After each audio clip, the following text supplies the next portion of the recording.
All right, good morning. Welcome to day 4 of our City of Fresno budget hearings for the 2026-2027 fiscal year budgets. Clerk, will you please call the roll? Thank you. Good morning. Councilmember Perea. Here. Councilmember Arias. Council Vice President Maxwell. Council President Esparza. Present. Councilmember Vang. Present. Councilmember Richardson. Councilmember Carbasi. 5 members being present, we have a quorum. All right, fantastic. Let's see here. We've got this joint meeting. Are we able to conduct this joint meeting at this point? The successor agency? Or should we do that later?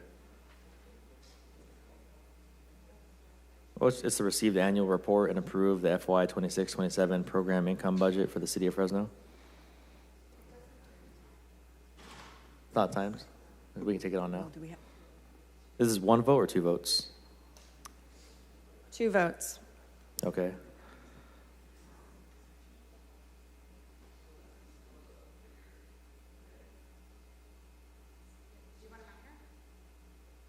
Yeah, bring out the mayor briefly. If Yeah, you're ready to go yeah, on we'll that take item. this item.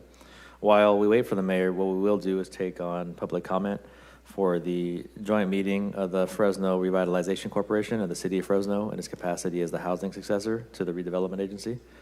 So this item is to receive the annual report and approve this next fiscal year 26-27 program income budget for the City of Fresno in its capacity as housing successor to the RDA Fresno. So I'll go ahead and open up public comment on this one item we have.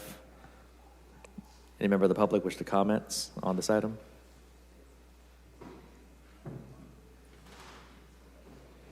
All right, seeing none, I'm going to close public comments on that item.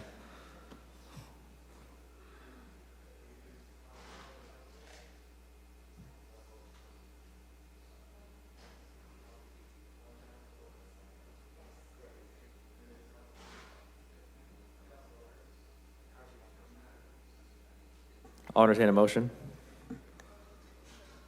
I'll second. We have a motion by Councilmember Perea and a second by myself.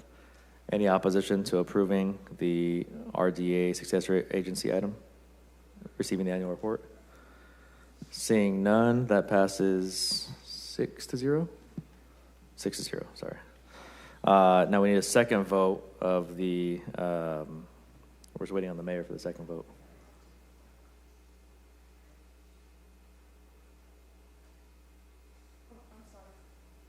Were you asking me something? No, I'm just waiting for the mayor. Oh, to conduct okay. You looked at me like you asked me a question. I got busted for not listening. Yeah, it's a 2-part vote. I just noticed this item was here, this additional item. Thought we'd just handle it briefly this morning. Let Marlene go on her way. Do I need to start congratulating people on their retirement again and taking time doing a tap dance? Play the Jeopardy theme music. Let's see, do I have anybody here? Tell the mayor it'll be brief. Yeah, you know what? We can kill a minute by doing the Pledge of Allegiance, which I skipped over completely. Yeah. And to that point, I just, the agenda approval, all that. All right, let's rewind. We called the roll. Let's go ahead and ask everyone to stand if you can for the Pledge of Allegiance. Went straight to it. Councilman Richardson, please lead us.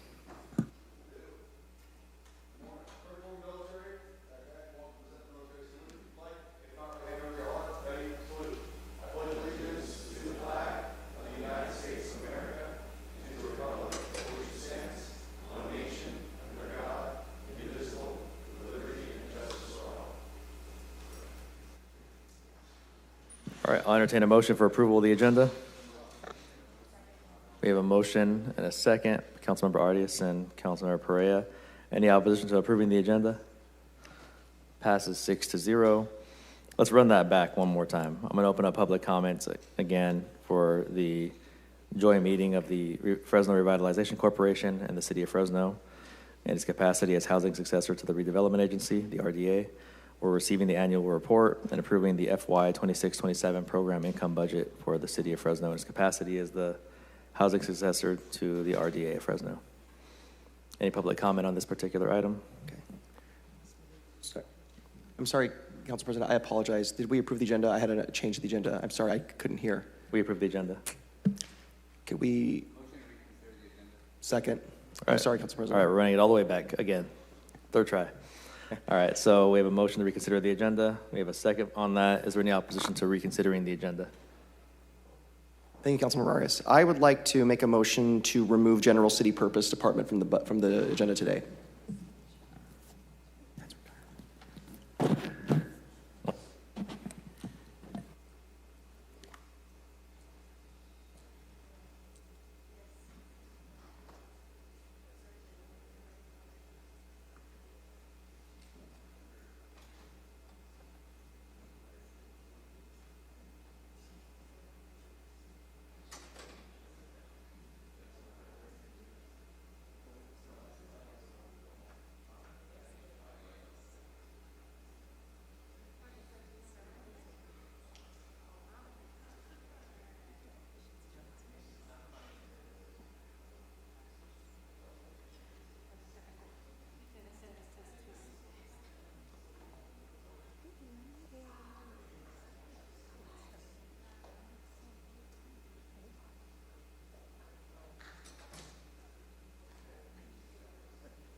All right, third try. We're going to approve the agenda as it's presented on the public agenda. Approve it that way, as originally presented. Yeah. Do I have a motion? So moved. We have a Thank you. motion by Councilmember Carbasi to approve the agenda as is, and second by Councilmember Perea. Any opposition? Seeing none, passes 6-0. All right, here we go. Third time. We're going to open up the joint meeting of the Fresno Revitalization Corporation and the City of Fresno in its capacity as housing successor to the Redevelopment Agency. It's like Groundhog Day. Third time I read this.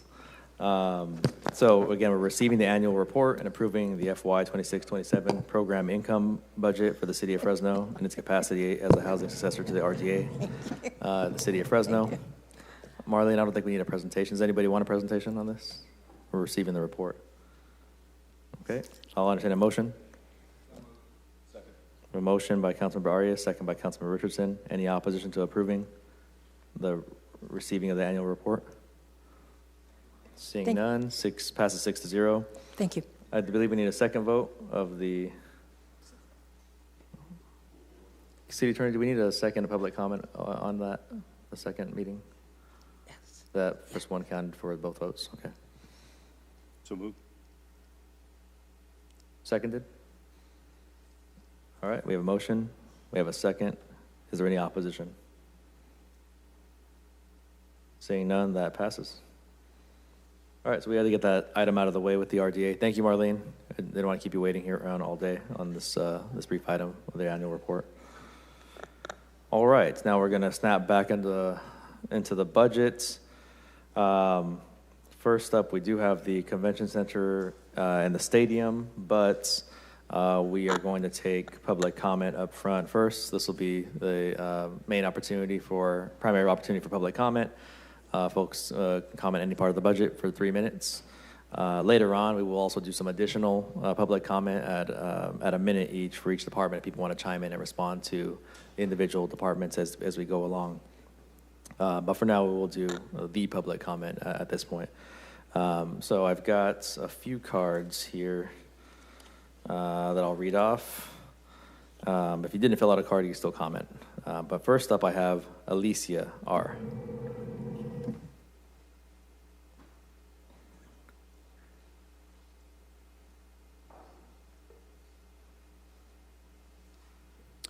Morning, Council. Just some comments. Excuse me. I know I like to zoom out a lot, and I know I was here yesterday making some comments about the general proceedings and the police budget specifically. I do want to elaborate on some of that. I am going to point out again, if y'all can barely keep quorum through the week, these meetings are definitely not accessible to the public. So these budget hearings are very important. They're the foundation of spending in this city. I think that needs to be way more transparent, way more accessible, participatory. Accessibility is important to act in good faith, especially with the Brown Act. And I've been pretty immersed in the Measure P debacle.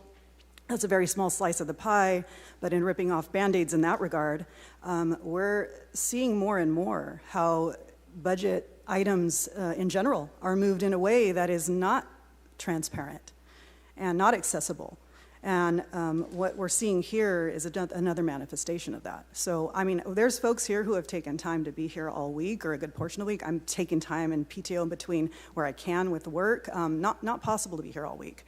Citizens need to be part of this process. You guys have been sued for Brown Act violations. You've been sued for $15 million for a discrimination suit. So when we're talking about things like policing, and all this propaganda I hear back and forth and these things like just jargon about vendors causing fights, and I don't know what the hell Tower Vegas is, I'm sorry, but like those of us immersed in community, those of us in touch with our communities and those hearing the cries of people like are really frustrated with how the city is run.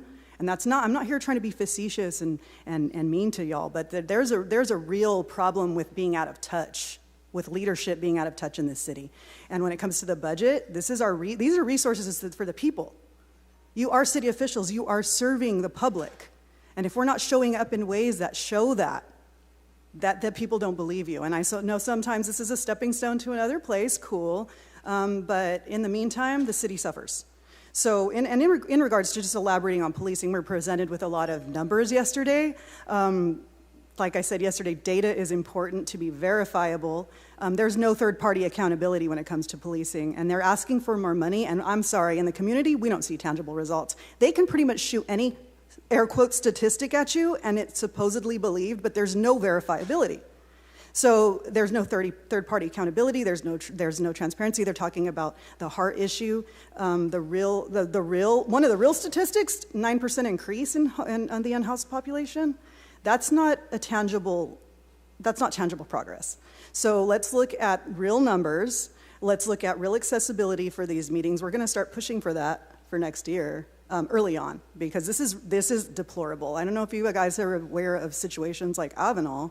People are getting upset and they're taking action. So I would like to see, cooperation with our city officials and respect. So let's make this more accessible.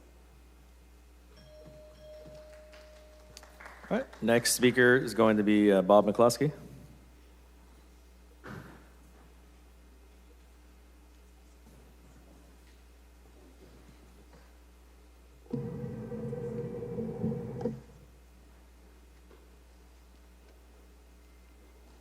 Thank you.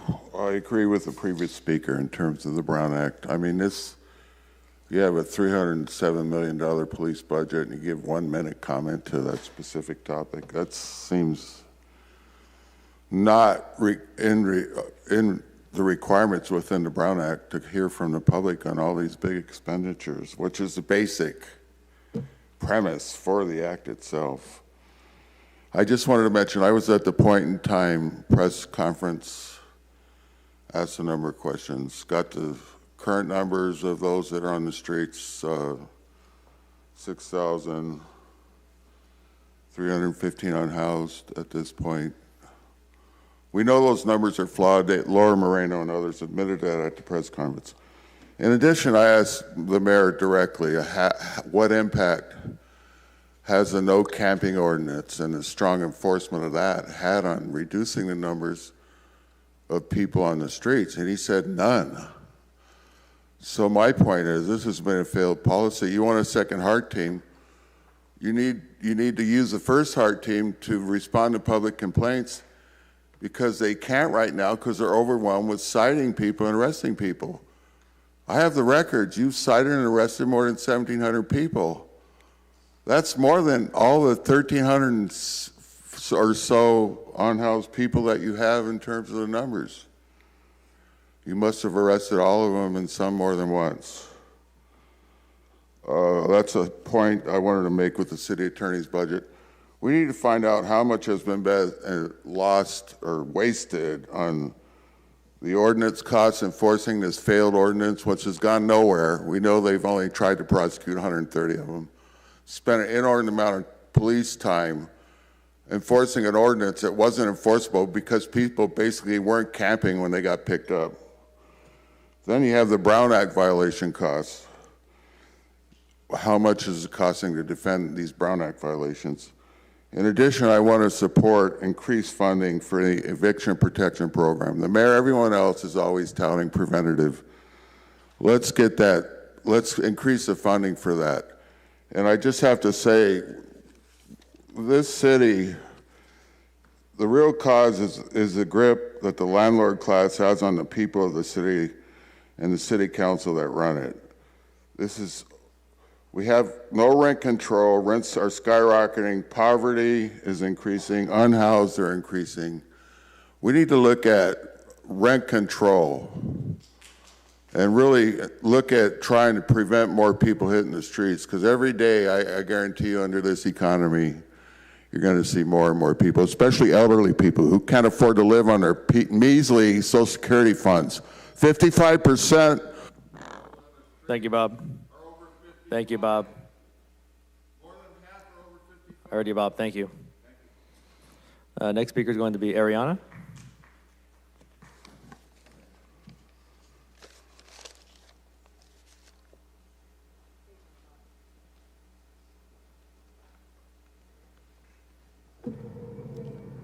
Hi, Council. Hi, Council. Good morning again. Firstly, we would like to request the terms of the grant extension and the funding remaining in the extended organized retail theft grant be made public, without which there can be no public oversight, and without which there can be no certainty that there will be no cost overruns into the general fund. The question I was getting ready to ask yesterday is, why would a young person prefer to see their therapist over their parent after hospitalization from self-harm? When we're setting up a world where parents have to be away often, where it's difficult to access actual pathways to social and economic mobility, growing up, there were many times my mom had to work 2 jobs, and I didn't get to spend a lot of time with her.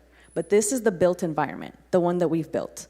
So investing in childcare is crime prevention, because when women can leave abusive relationships because there's enough support and safeguards for them to get a job, when women can work and avoid being homeless, when families can afford things that they need and spend time with each other, we create a safer and healthier society. My mom had to leave me for weeks at a time when she chose to join the military and go off to basic training as a single parent.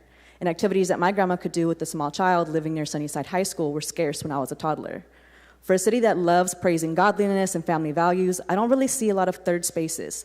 I don't really see a lot of places where youth can just exist for free. I don't really see an investment in youth programming. One educator yesterday said, these babies can't read. I see an investment in policing first, not community first. So when the council members showed those videos of young people fighting yesterday and immediately asked the police department how much it would cost to increase patrol, I see that we are willing to throw money into punishment. I wonder, do those kids have enough to do? Do they have outlets? Do you even care? Parents came in here yesterday asking for support before crisis. We have 2 options. Either we meet the needs of our community on the front end, or we deal with negative outcomes of people's unmet needs on the back end. Fresno continually opts for the second one, which makes everyone more unsafe, including the police officers who react after a harm in the community has taken place and they get called on the scene. Members of the community came to speak on Advanced Peace. A study from the Public Library of Science showed that in Fresno, Advanced Peace was responsible for a reduction in gun-related assaults and homicides by 49%. That's evidence-based data. But we also heard people share that because of the funding cuts, Advanced Peace's work has turned to reactive instead of preventative. And then all of a sudden, we have more gun incidents? That's weird. This is exactly what we've been warning about. We have to fund these programs in good faith. And in cities where they have, I've seen the police department fight for them, just like with Advanced Peace.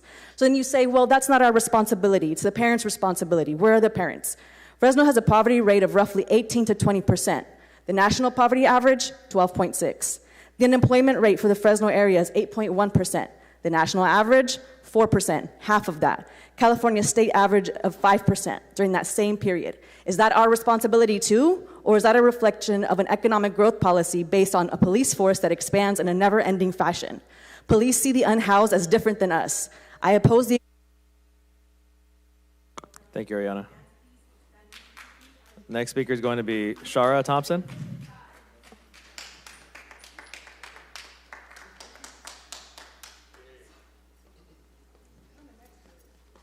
Good morning, everybody. I'm Shar Thompson. I'm the Central California Regional Coordinator with Tenants Together, also the chairperson with the Fresno Tenants Union. I'm a District 1 constituent, and today I'd just like to really urge you guys to think about how the eviction protection program has been working. We as the coalition and myself and at Tenants Together, we've kind of looked at the program and we've worked with many of your constituents across the city. And we have seen gaps in this ordinance, in this policy and program. One thing that we would love to urge you to do is expand the support to tenants who are being harassed and retaliated. I had a phone call last night at about 8 o'clock come in, monolingual Spanish person, so I'm kind of texting back and forth with this person trying to figure out what's going on. He is dealing with a parking issue and his landlord is harassing, and they towed his car, even though he is a tenant that lives there. These are things that all of our council need to start thinking about. How are these people going to go to work if they don't have a car because their landlord's towing their vehicle? Okay. Clarification on regarding the tenants or the attorney's obligation to follow through with lawsuits and proceedings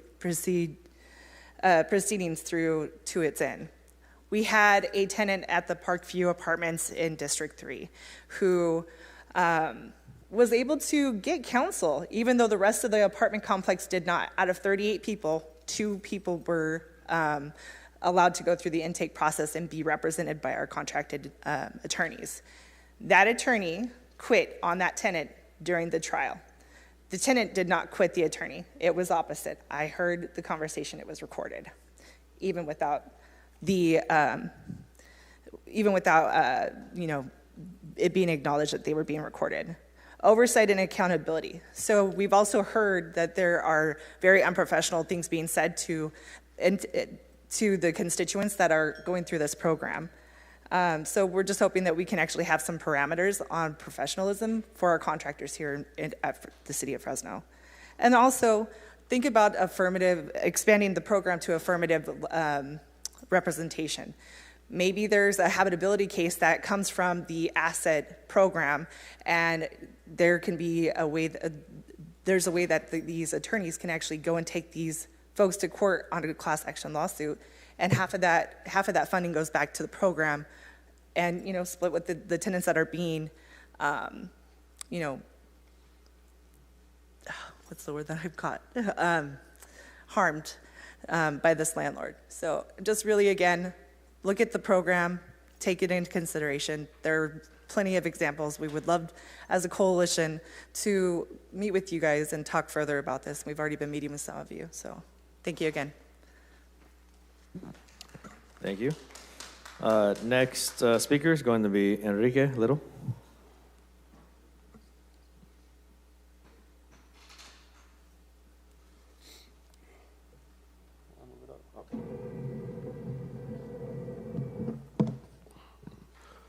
Good morning, everybody. I am here to call attention to a particular interaction or a particular portion from yesterday where the police chief and Carbasi interacted towards regarding the conduct of the HEART team. I believe the words, "Is this even real?" were used, something like that. I have here notes that I've taken specifically from a witness who is an elderly woman. Her medications, blankets, diapers for her own not sanity, sanitariness. You know what I mean. And her puppies were all thrown into the back of a garbage truck by the same officer I've mentioned here a couple times, Rocha, along with Khan. These are, frankly, by all the complaints I've read about these people from the houseless community, not fit to be police, period. It's certainly not competent to be on a team that is largely dealing with houseless people. And then when this woman who was complaining, talking about there's some puppies in the dump truck that the officer carelessly threw in the back, he said, and I quote, "Quit your bitching." So also including taking money and food is another thing that was cited towards these officers. So Brandy will get up here and tell you that this is not a unique phenomenon. Councilmember Arias said that Brandy is the person in this room who has by far spent the most time with houseless people. I believe him on that. But yeah, Brandy will get up here and say that this is just a very common occurrence. She's been out there with the HEART team. She's seen them work personally as opposed to what they're telling you they're doing. Yeah, that's about all I have to say. I'm going to get up here and keep saying it because I don't think these people should be out on the street. But I'm tired. I'm winded already, damn. Yeah, HEART team right now, that's who we have on there. And if you have a second one, I guarantee you're going to find even worse stories. So thank you very much. All right, next card I have for Brandy N.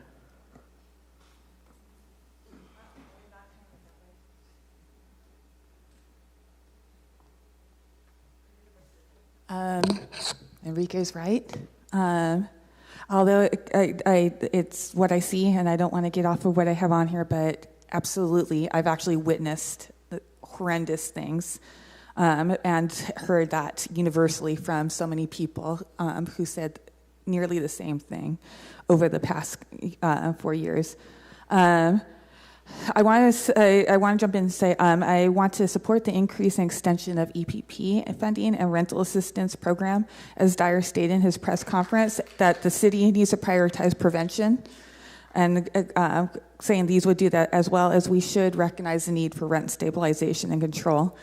Continuing my comments for planning and police regarding the claim that 3% accept services. Again, we have to question the context and parameters of this claim. As I said yesterday, I checked with service providers who confirmed that most days shelter is not a readily available option. But what is offered is things like rides to showers, and they said that most people accept even these and are in continuing care, and that refusal is the exception. And it also does not make sense, the 3%, looking at coordinated entry systems and the number of people who go to maps. If the acceptance rate was anywhere near as low as 3%, it would mean that there are tens of thousands of people on the street. As well, we can support expansion of the existing non-police cleanup crews that we already have, where people are seeking refuge, and say that those who are at those often help them. Mobile bathrooms are great for those who are near there, but do not meet the daily needs of sanitation, not just for the in-house, but general public. I ask that Arias stop dismissing the complaints of injustice from those who you do not think have as much experience. People do not need to work regularly with those who are without housing to oppose the actions of HEART, or ask for respect for rights, municipal code, and dignity because there's no justification for it. You also do not know the experience of those in the audience, as well as there are many people I've spoke to who have clients who oppose this because of treatment. Youth Homeless Alliance also says that these tactics endanger people by pushing them into unsafe situations. Note that the 7 Principle Encampment Resolution basically says that these will not work. These will not succeed, these tactics. And instead, we ask that we focus on the original recommendations of the Police Commission to disband the Homeless Task Force and reallocate resources to social services and community-based organizations. As noted yesterday, outreach does not go out to the public, did not go out with police. They highlight inclusion. The principles also include significant inclusion of those with lived experience, include those encampments, as well as community groups, advocates, service providers, and others to provide solutions, and that these should steer solutions, not the mayor's office. The city council should. Thank you, Brandy. I'll invite, I don't have any more cards, but I'll invite anyone else who has not had the opportunity to provide comment to come on down. Welcome, you have 3 minutes.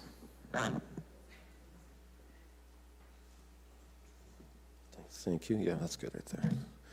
Thank you, Council. My name is Alfred Aldretti, one of the members and founders of Fresno Resistance. I'm just going to be thanking you all once again for hearing me.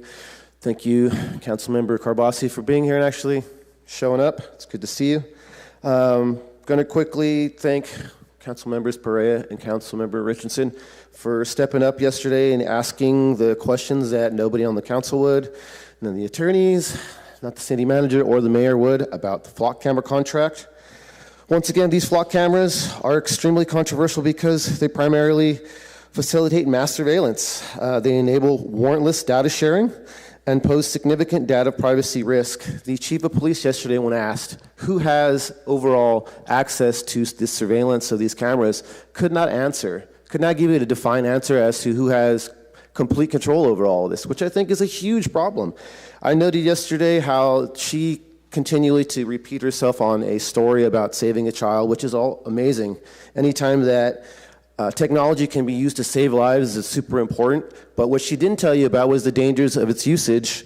Law enforcement agents, officers across the United States using them to stalk ex-partners and ex-wives, and it goes beyond that. The warrantless data sharing, the database misuse, the lack of efficiency, the vulnerability of hacking, these things are completely serious. Now, ending these flock cameras and the contract is really simple. Cities like Santa Cruz, Mountain View, Grand Chute, all over the United States are starting to do this. And I think by listening to your constituents' concern about their safety in the streets while passing with their public, while driving around, these cameras are AI powered and already have, like I said, have been noted to misnoting information. That we had a woman who was arrested and held in jail for 3 months because her license plate 0 was misidentified as an O, pulling up information on a separate vehicle which tied her to the crime. And beyond that, I think it's time that we stop scapegoating marginalized communities, especially in the Tower District, for ongoing violence that the city has not been able to solve or come to a conclusion on how to efficiently end it.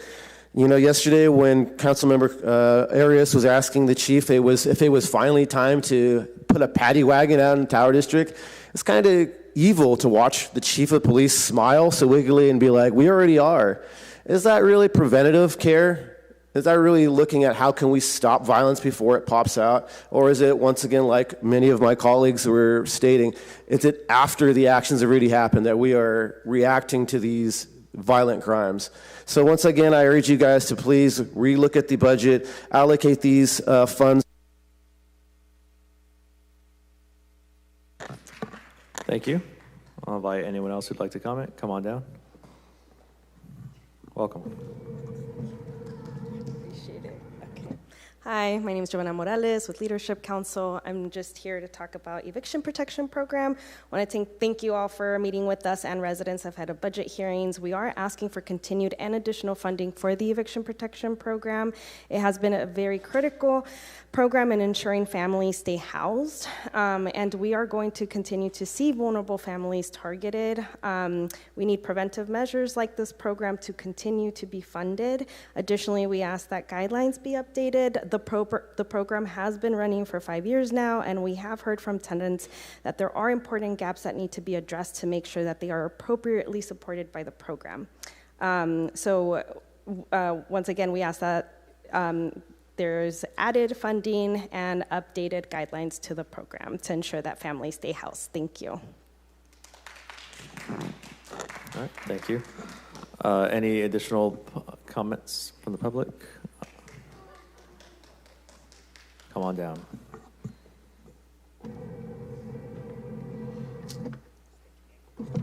Hi, I'm Mars. I never feel prepared up here, and frankly, I am intimidated by y'all. And by that up there, in God we trust. As an atheist, I don't appreciate that, and I'm just curious the origins of that. So I know there's a lot of people in Fresno who are not Christian, so I just want to throw that out there. I'm Mars. I've lived and worked in Fresno for 10 years. My child has only ever gone to Fresno Unified Schools, and I'm a former tenured Fresno Unified teacher. I am here today to share that I believe we should prioritize research-based preventative strategies and creative solutions, ones that would result in reallocating part of the police budget, a very small part, to other departments who address the root of the issues. I am lucky to be a part of a group of community members dedicated to advocating for a budget that recognizes the needs and assets of the people and try to reflect that in the budget that would uplift all folks. When we uplift the most impacted, everyone rises. Have you seen the work that they've done? They have created a website with all of the research they've done. They've spent a year plus trying to find solutions that I'm wondering if any of y'all have ever even imagined. And yes, it goes against the traditional belief that police is the answer. And there are a lot of people who disagree. And a growing number too. So I definitely advise, if you want to represent your constituents, and maybe in different parts of town it's not so much, but I would say population-wise there is a large portion of people who are interested in alternative and preventative strategies as opposed to carceral and punitive punishment. So some of the demands have changed after yesterday, right? So we demand that the city make public the terms of the grant extension and the funding remaining the extended grant, without which there can be no public oversight and without which there can be no certainty that there will be no cost overruns. I also expose the expansion of HEART, and instead of would like to prioritize social programs like Advanced Peace, which I was reading they lost, $2 million? And now they are given $700,000. I think that's it. That's a big difference. And according to a study by Berkeley, that was what the 51% decrease, they give them the credit. So how dare the police yesterday try and take credit for something that Advanced Peace has research based with Berkeley, a very reputable school. So I don't know, that was interesting to me, because even the wording on the police presentation, thanks. Thank you. Any further public comments? Yes, instead of spending... Bob, you're out of order. Please stop. Bob. No. People, let's feed people. I've been out there Bob, in the streets. People here's your first warning. Literally starving out there. Bob. I've been giving people food bags and Bob, water. please. Please help us. Thank you. People are literally starving in the Tower District. Any additional public comment? Okay, seeing none, go ahead and close public comment. Move over to our first department, Convention Center and the stadium.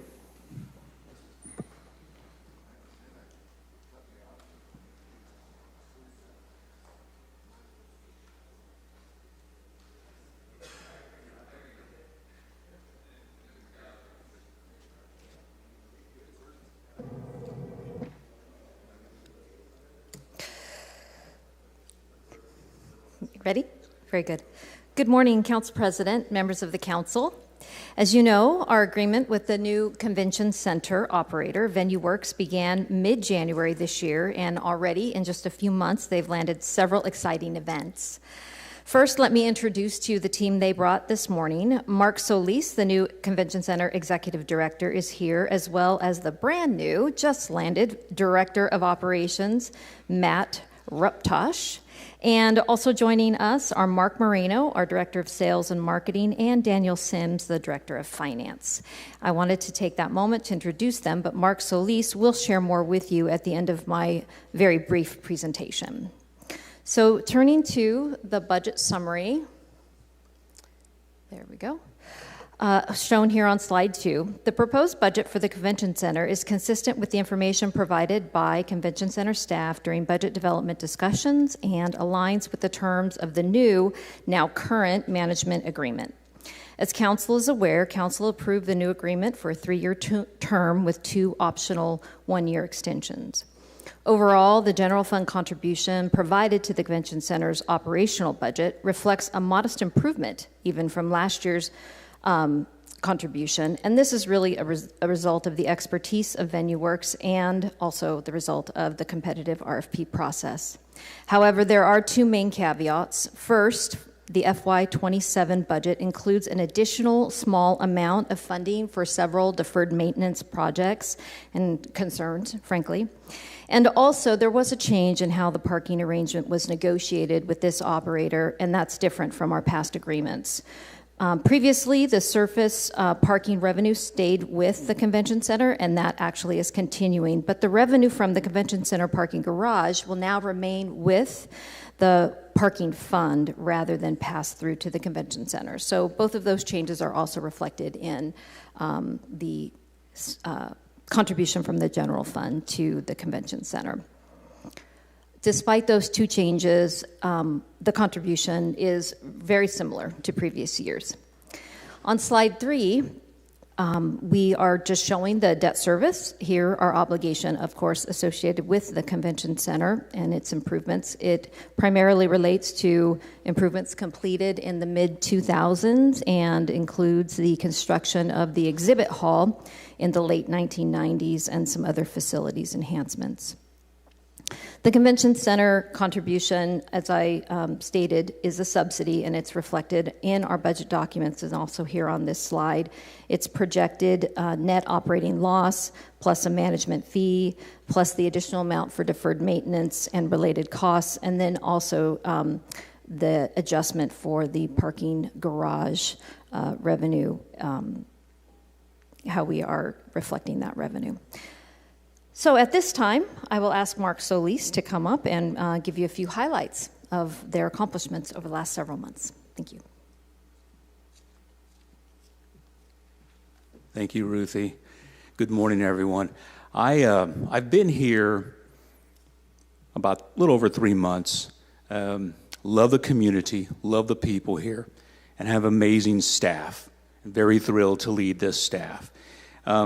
Within that short time, I've had the opportunity to visit with a lot of our users of the convention center, Valdez Hall, the Soroyan, and the arena, and just understand how we can get some of these folks to kind of come back, maybe on some of the lost business, and I'll talk about that in a little bit. But one thing that's become apparent is that we have to reshape the way we've been selling ourselves. And that is, rather than just showing rent and a bunch of expenses under that complicates matters, we're going to an all-inclusive pricing model. So we're going to aggressively market all 4 venues through a proactive approach using an all-inclusive pricing package structure. And this pricing will include the rent, the setup, event staffing, tables, chairs, and all those related expenses. It'll make it easier for the end user to really see they're getting a complete package rather than complicate them with a bunch of expenses they see. In the convention center and exhibit hall, for example, some of the highlights that we have coming up this fiscal year is we see a need where we can go out and increase the wedding business, the quinceañera business, at the convention center at Valdez Hall. So we are, the first quarter of 27, going to produce a very large wedding quinceañera expo, and we're inviting all of the different vendors throughout the entire central region to participate with this. But the end result is that not only can they show what the other vendors can do, but we can show what we have at the Convention Center in Valdez Hall with the end goal of increasing that particular segment of the business. We're also working on the cultural weddings, we're working aggressively to create packages and pricing to accommodate these large weddings. And some of them are quite large, over 1,000 people. We're going to target previously lost business to bring back some clients. And we're working with our food and beverage catering partner, Pardini's, extremely well. We're working with them to go back and look at the list of lost business and where we can get some of these folks back and give them some incentives to come back, and a lot of those can be tied into those all-inclusive pricing packages. In the Soroyan Theater, Broadway Across America wants to extend to a multi-year agreement. For example, we have Miss California, the state competition that's back beginning next week, and they're looking to do a 3-year agreement with us. We're going to aggressively book the Soroyan with a variety of entertainment, working alongside our partner ATG Entertainment to program comedy, small to large concerts, etc. In the Valdez Hall, we have some new activity that we're approaching there with. We're doing some amateur MMA events, working with the community on that, different community organizations to put this on. We're looking to get more aggressive with more community events. The Valdez Hall is really a multi-use facility that can do a variety of different things. And one of the things we think it can do that we're kind of lacking, I think, in the market is we're going to program a once-a-month country concert series, or maybe we'll do some Latin-based bailes in there once a month, because we think that's an opportunity for us to not only get more bodies in the building, but it's going to create a lot of great ancillary revenue for us. In the Selland Arena, of course, the announcement, the return of the Fresno Falcons. They began playing in October of this year. They're looking at 28 home games, and we've got a 5-year agreement with them. There's increased bookings that we're doing with some boxing events, professional boxing returning, mixed martial art events, and concerts. And I think one of the things we're going to focus in on is the mid-sized concerts. That might be our sweet spot in the Selland Arena. But we're also looking to bring in monster truck, circus, comedy events, working with the community as well with some of our annual events that we do, the state and regional tournaments. The Christian Congregation of Jehovah's Witnesses is looking to come into our facility for a 5-year arrangement. Feld Entertainment, which produces Disney on Ice, we're extending a new 5-year agreement with them.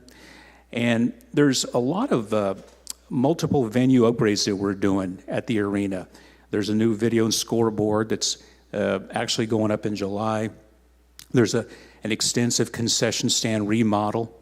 And we're doing just a lot of upgrades, including upgrades to the dressing rooms and the back of house amenities, most of which has been postponed in prior years.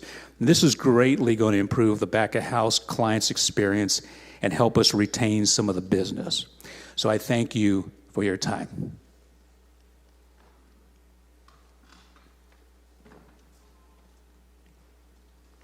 Thank you, Mark. This department also includes the stadium, and at the council president's pleasure, I can go ahead and do that presentation right now too, or we can stop and take questions for the convention center. Just move right along. We'll keep them separate. Oh, okay, very good. So we'll Thank stop you. for. Of course, we're here for any questions that you might have. We'll do questions on the convention center, then we'll come back and talk about the stadium.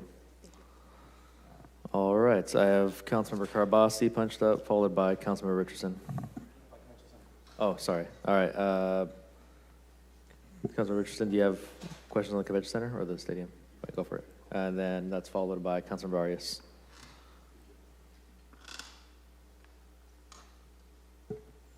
Mr. Solis, could I have you at the podium, please? Good All right, morning. welcome. Good morning. Thank you. Great hair. If I'm not mistaken, city manager's office, the negotiations with IATSE are directly, they manage those, not here in City Hall. Is that correct? Correct. A contract would be between IATSE and the vendor. Got it. Okay. When are those negotiations coming up next? They are currently taking place. Okay, so since getting on deck here, taking over this job, that's probably been one of the first challenges or opportunities for you. That is correct. Okay. After that, looking forward to kind of the updates of that. Secondly, is there a plan? You talked about some of the things to include inclusive pricing, which I think is great when it comes to kind of marketing. I'm not a marketing guy.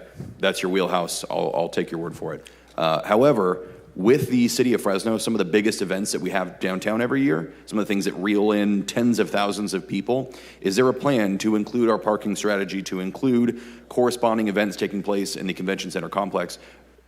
Do we have a plan to capitalize on some of those large-scale annual events that we have in Fresno, sometimes the opportunities of which we just kind of let go to the wind?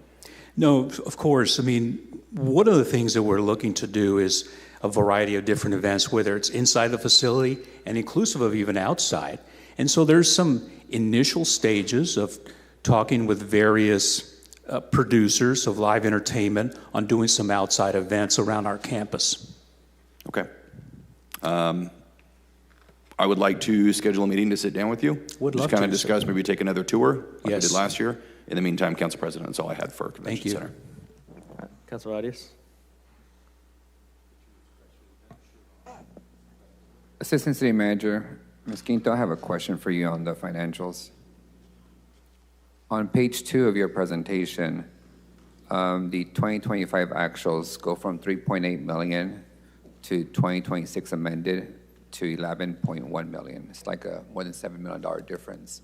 Remind me, what makes up that substantial difference? If you look back on all of our historical presentations, it does come out like this, and it looks a little bit funny. But what we do is in this, for these appropriations, we go ahead and we include all of the appropriations that the convention center has planned, but really what actually happens is usually a net number, which then covers debt service and any other contributions from the city. So we even though their expenditures do not go through our system, we want to reflect what those total appropriations or expenditures are that they experience. So it's fair to say then the total revenue in the convention center is above 10 million? Yes, it is. Which- Actually, for the current year, it would be, yes, above 10 million, and for next year, just above 9 million. Got it. And our portion of that, essentially, our total subsidies around 3 million? For the operations, it's 895,000, and then for And the then debt debt service, service. yes, So it's it's another about 4 million? $2.7 million, so 3.5 million. When do we finish paying off the debt service? Oh, I should have had that, a Santino. My goal is to trip you up, so. No, I actually made a note to print it out and have it with me. Go ahead. Yeah, Convention Center, right? Yeah, I do have it right here. So Convention Center, April 1st of 2027. Is that the taxable or the non-taxable? That is the non-taxable. And then there's a taxable portion as well.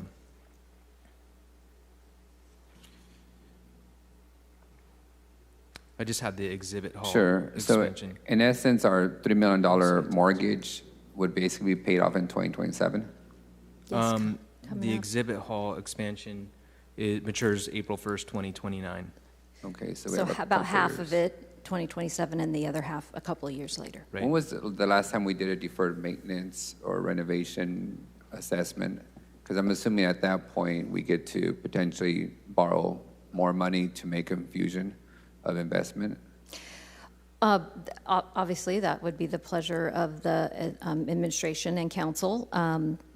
We don't have any plans for that currently. However, we are in the middle of a capital, a deferred maintenance evaluation and assessment. I already have some very good information about some things that have been overlooked for many years, and so we are trying to chip away at that, at least for the health and safety issues and anything that's immediate. I will say that our former operator, to answer your question, did provide me with a little bit dated assessment, and it was from around 2019, and that was the last one that I received. So what specifically, what improvements are you guys planning to engage in the immediate nature? The current and most pressing issue is a replacement of the fire panel, and we're almost done with that, but that was a very expensive endeavor. Also, the HVAC in the box office is non-functional, and that's a very uncomfortable situation for the folks working basically almost outdoors with the windows.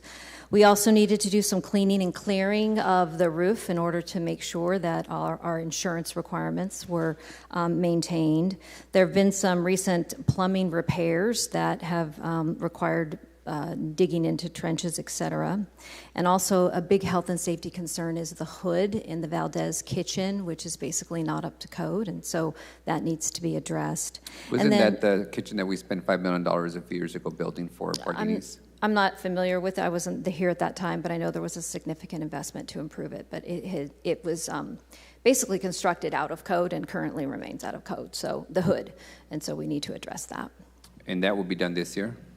Hopefully, yes. Yeah, we've got a couple, Convention Center actually has a couple of quotes, and we haven't, I don't believe they've engaged yet, but it's coming up. Do we, You referenced the parking revenue will no longer be a pass-through to the operator per past practice. How much are we talking about in terms of pass-through that they used to receive? So there's two aspects of the parking revenue. One is the surface lot, and the surface lot revenues do remain with the convention center and in that fund. So that hasn't changed. What will change, what has changed already, is the revenue from the parking garage, and that I believe was estimated originally between $400,000 and $500,000. But again, VenueWorks has come in and said that's fine. They adjusted their budget slightly. We're still within terms of the contract, and they're moving forward. So the parking department's getting an infusion of $500,000 a year now. Not quite, but somewhere between $400,000 and $500,000. And what's the plans for that money in the parking department? Well, as you know, and I'm speaking a little for the city manager here, I'm sure she'll chime in, but the parking fund has been historically in quite a deficit, and this will help actually more properly reflect its revenues versus the expenditures that they have and the requirements of that fund, and getting very close, if not already at a break-even status. Yeah, and unfortunately what we learned through this process was that we had not been properly managing the relationship between the convention center and parking.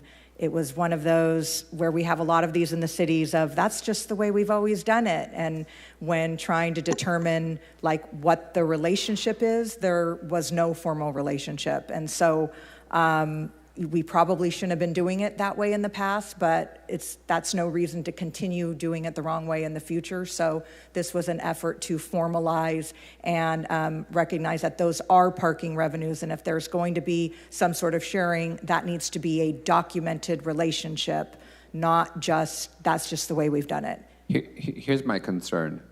Historically speaking, it was understood that the parking garage by the convention center was maybe not managed, but overseen, supervised, accountable to the operator of the convention center.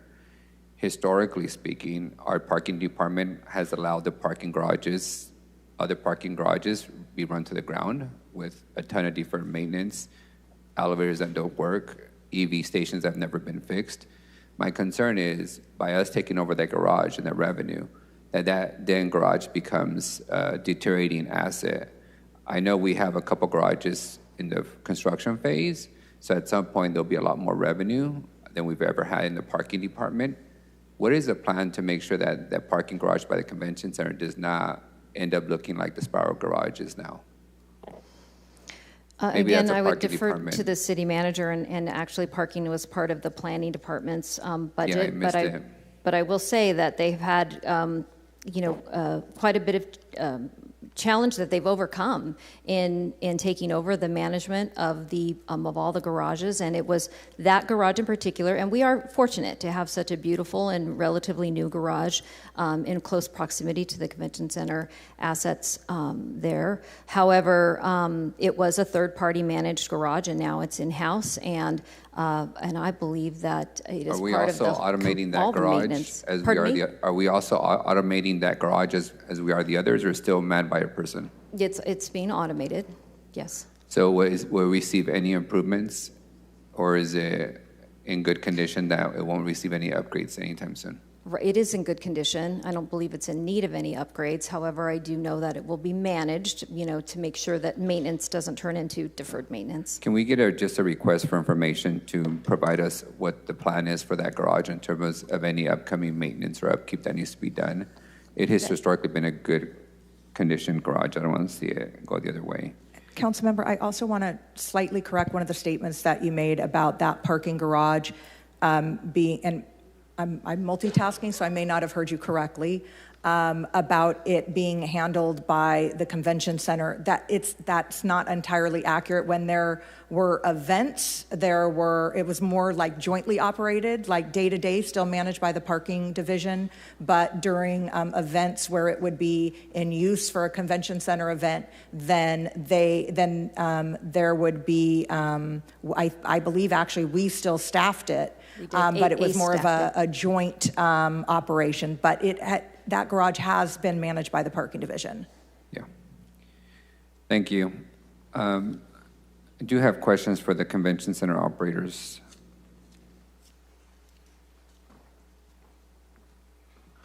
How are you? Good, thank you. How are you? Good. The historical challenge has been that we used to have the convention Sound Arena managed by the same firm that manages Save Mart Center, and there was always this lack of, prioritization of the Sound Arena asset to Save Mart Center. Over the years, Sound Arena has become more expensive to utilize than the Save Mart Center. That's why we've lost business from local institutions, from fundraisers, from nonprofits. Where are you in terms of our price point right now compared to our immediate competition across the city as a Save Mart Center? Well, let's look at it two different buckets. Okay, we have commercial rates, that's kind of industry standard. So we price ourselves right in the lower end, maybe for arenas of that size in California, to make ourselves attractive for. So if I'm doing a concert at Sound Arena or convention or Save Mart Center, who gives me the better price? Well, Selland Arena would, my opinion, it would. Now, if I'm doing a graduation, a high school graduation or a college graduation, who gives me the better price, Sound Arena or Save Mart Center? We will, yes. In all instances, we should be less than the Save Mart Center. Okay. In those two instances, historically, it's been the Save Mart Center. Okay. That's why all this last season of community college graduations are all at the Save Mart Center. That's why Latino concerts have gone to Chachansey or Save Mart Center. So I want to bring that to your attention because I'm going to be looking very closely, because what we were convinced of is if we have somebody who is in compromise, i.e. with Save Mart Center or competition, if we address the catering contract, if we make investment into scoreboard, we're going to be better situated to give a better price point. And so I'm going to check and verify on whether we are being competitive, because if not, then I think we're going to have to revisit how we operate, because that's been our challenge. The other challenge has been cultural events. Historically speaking, we've lost most of our cultural events to Visalia, and it's been driven by food. The caterer that we have, which historically didn't provide good options, and if you brought your own better option, the Indian community knows what good Indian food is. The Latino community knows what authentic Mexican food is. And sometimes it's not going to be the rubber chicken of a typical fundraiser. How are you managing that? Because ultimately, food is going to be the driver. I know alcohol is also a driver, the price points you all give. Are you guys, I was promised that the new contract with Pardini's allowed third-party vendors to come in without making it exorbitantly expensive for the tenant to utilize the venue. Is that the case? Well, I will say this, that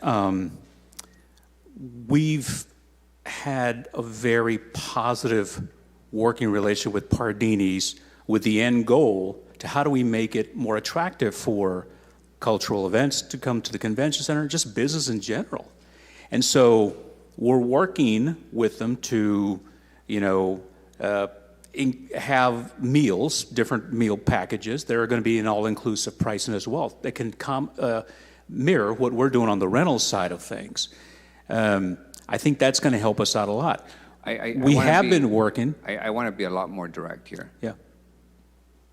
In my view, whether Sound Arena is working, convention center is working or not, is whether you can attract the local Indian weddings, the local Hmong weddings, and the local Latino quinceañeras. If you cannot, then we failed, because that is our backyard, and they're leaving to Visalia based on their ability to get their choice of food. So I don't want to get into a debate over your working relationship with Pardini's. So be it. It is good, great. Sure. It's, are you giving them the quality of cuisine that they want in order to use our facility? Councilmember Arias, and let me just step in here for a moment. I want to be very clear because I know exactly what you're getting at, and I will tell you that both our operator and our food and concessionaire and caterer fully understand from me via the city manager via me, that there is an economic multiplier for keeping those cultural events here and downtown.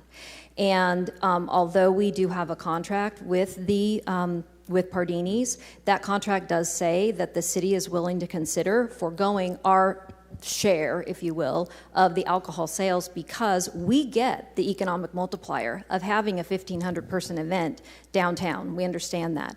And so what we've been doing is very plainly working with Pardini's to have their pricing reflect not only a discount on their side, but also just a discount on our side so that we can greatly reduce the cost of those events, have people bring in their own alcohol, but they can't do it for free. And they can't for two very good reasons. First is staffing. Pardini's is staffing the bar. They're using their non-alcoholic beverages, their cups, their et cetera. They need to be paid fairly for the staffing and the supplies. And as well, they hold the alcohol license. So there has to be a charge for the alcohol to the customer, to the client. But although those two things are in consideration, we do also have the realization that we can forego our really what ends up being a very small profit for the city on an event that size because we have the economic multiplier that we know we're getting and keeping from having those large So I events. recognize people have to be made whole financially, but there's two ways to skin the cat. One is a price point discount, and one is to improve the quality of the cuisine, right? Ruthie, talk about the food, because I know you talked bar, but he's getting at the ethnic food opportunities. So the third party caterer option was a very distinct and inclusive section in our new contract with Pardini's that was approved in, I believe, May of 2025.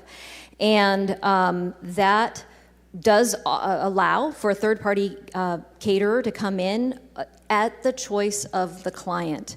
The only thing Pardini's will do is negotiate whether or not Pardini's will do the serving, and if they are using their supplies and their servers, then there will be some minimal price per person, or they don't want any help from Pardini's, and that's allowable too. Just bring in the third-party caterer and have them do the whole thing. So that's what I want to get to, Assistant City Manager, because my conversations with the diverse community that we have is, if I bring my caterer in, my restaurant, my whomever, you've now doubled the price per plate.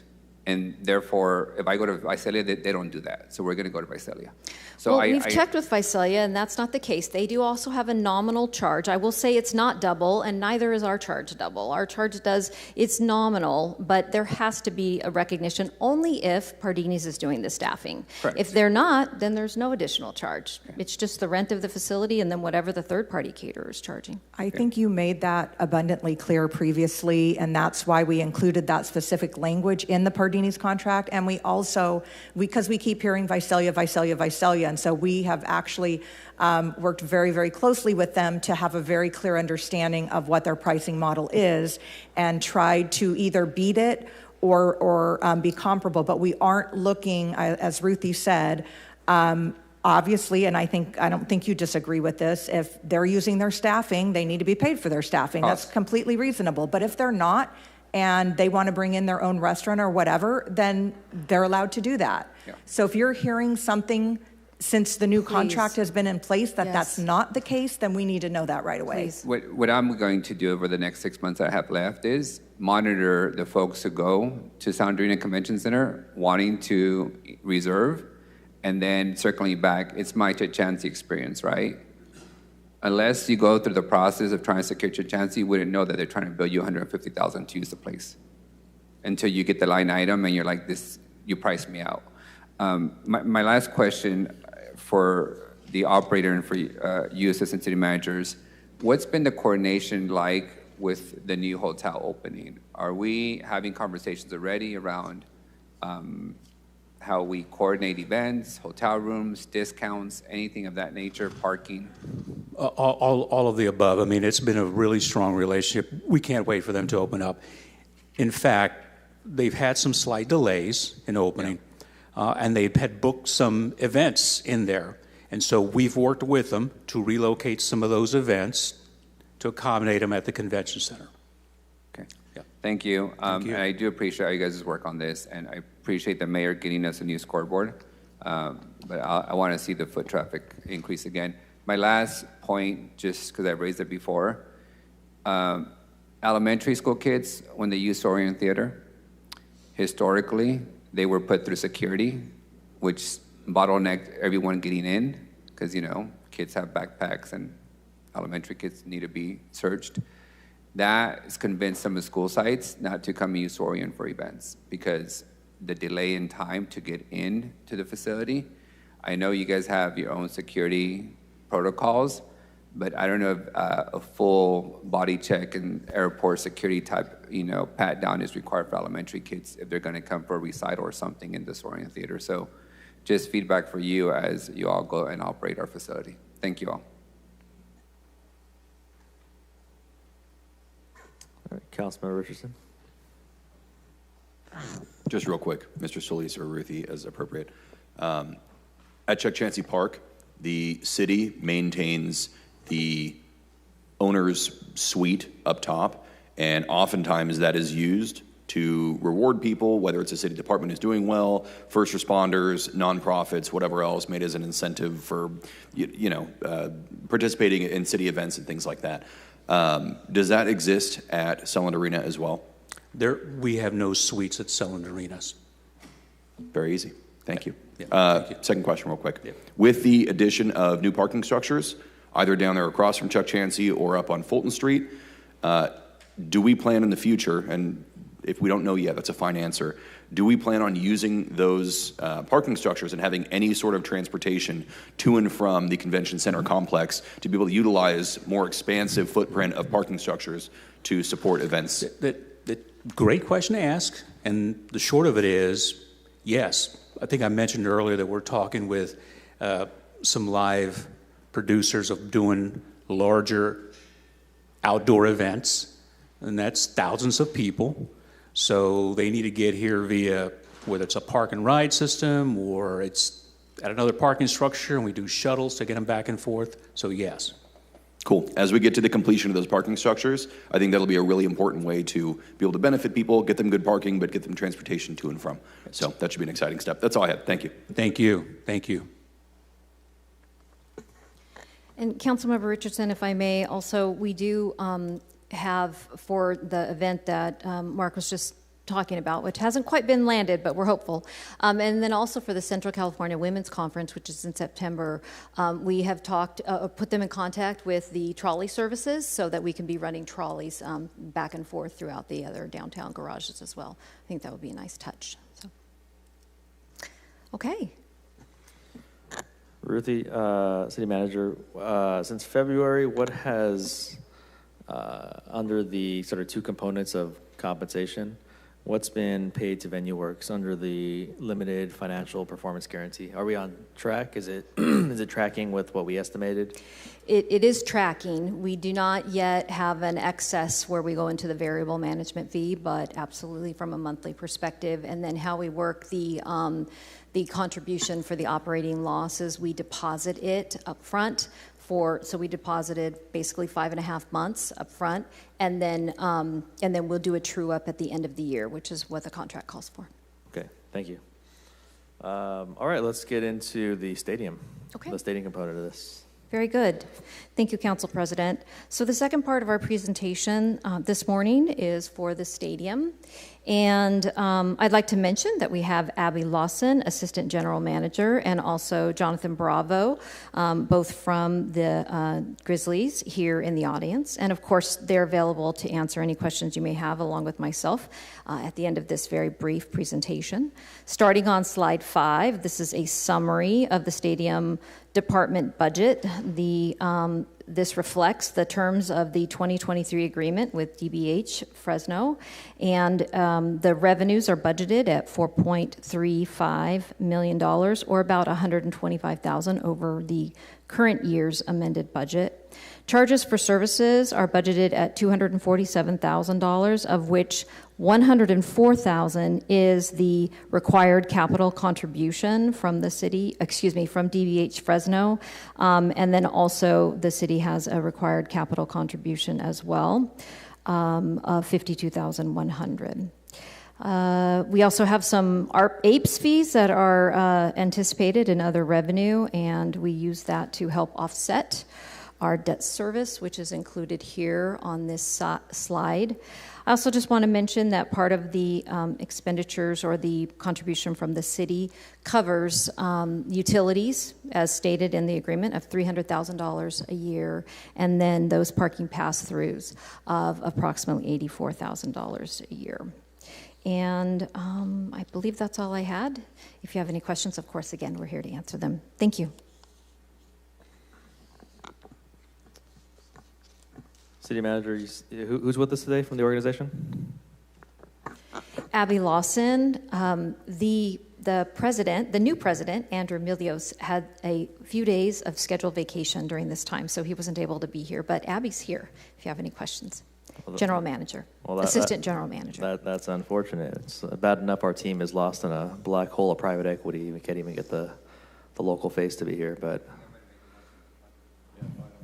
I don't know. Well, I'll have to take responsibility. I did not let him know in time for him to change his vacation plans. He actually offered to change his vacation plans, and I discouraged him from that, so I apologize if that was a misjudgment on my part. Yeah, defend my budget.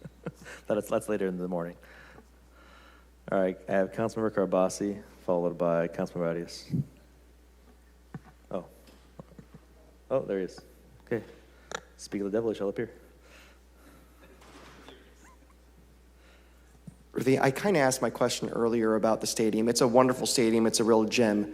I asked for an RFI on the elevator.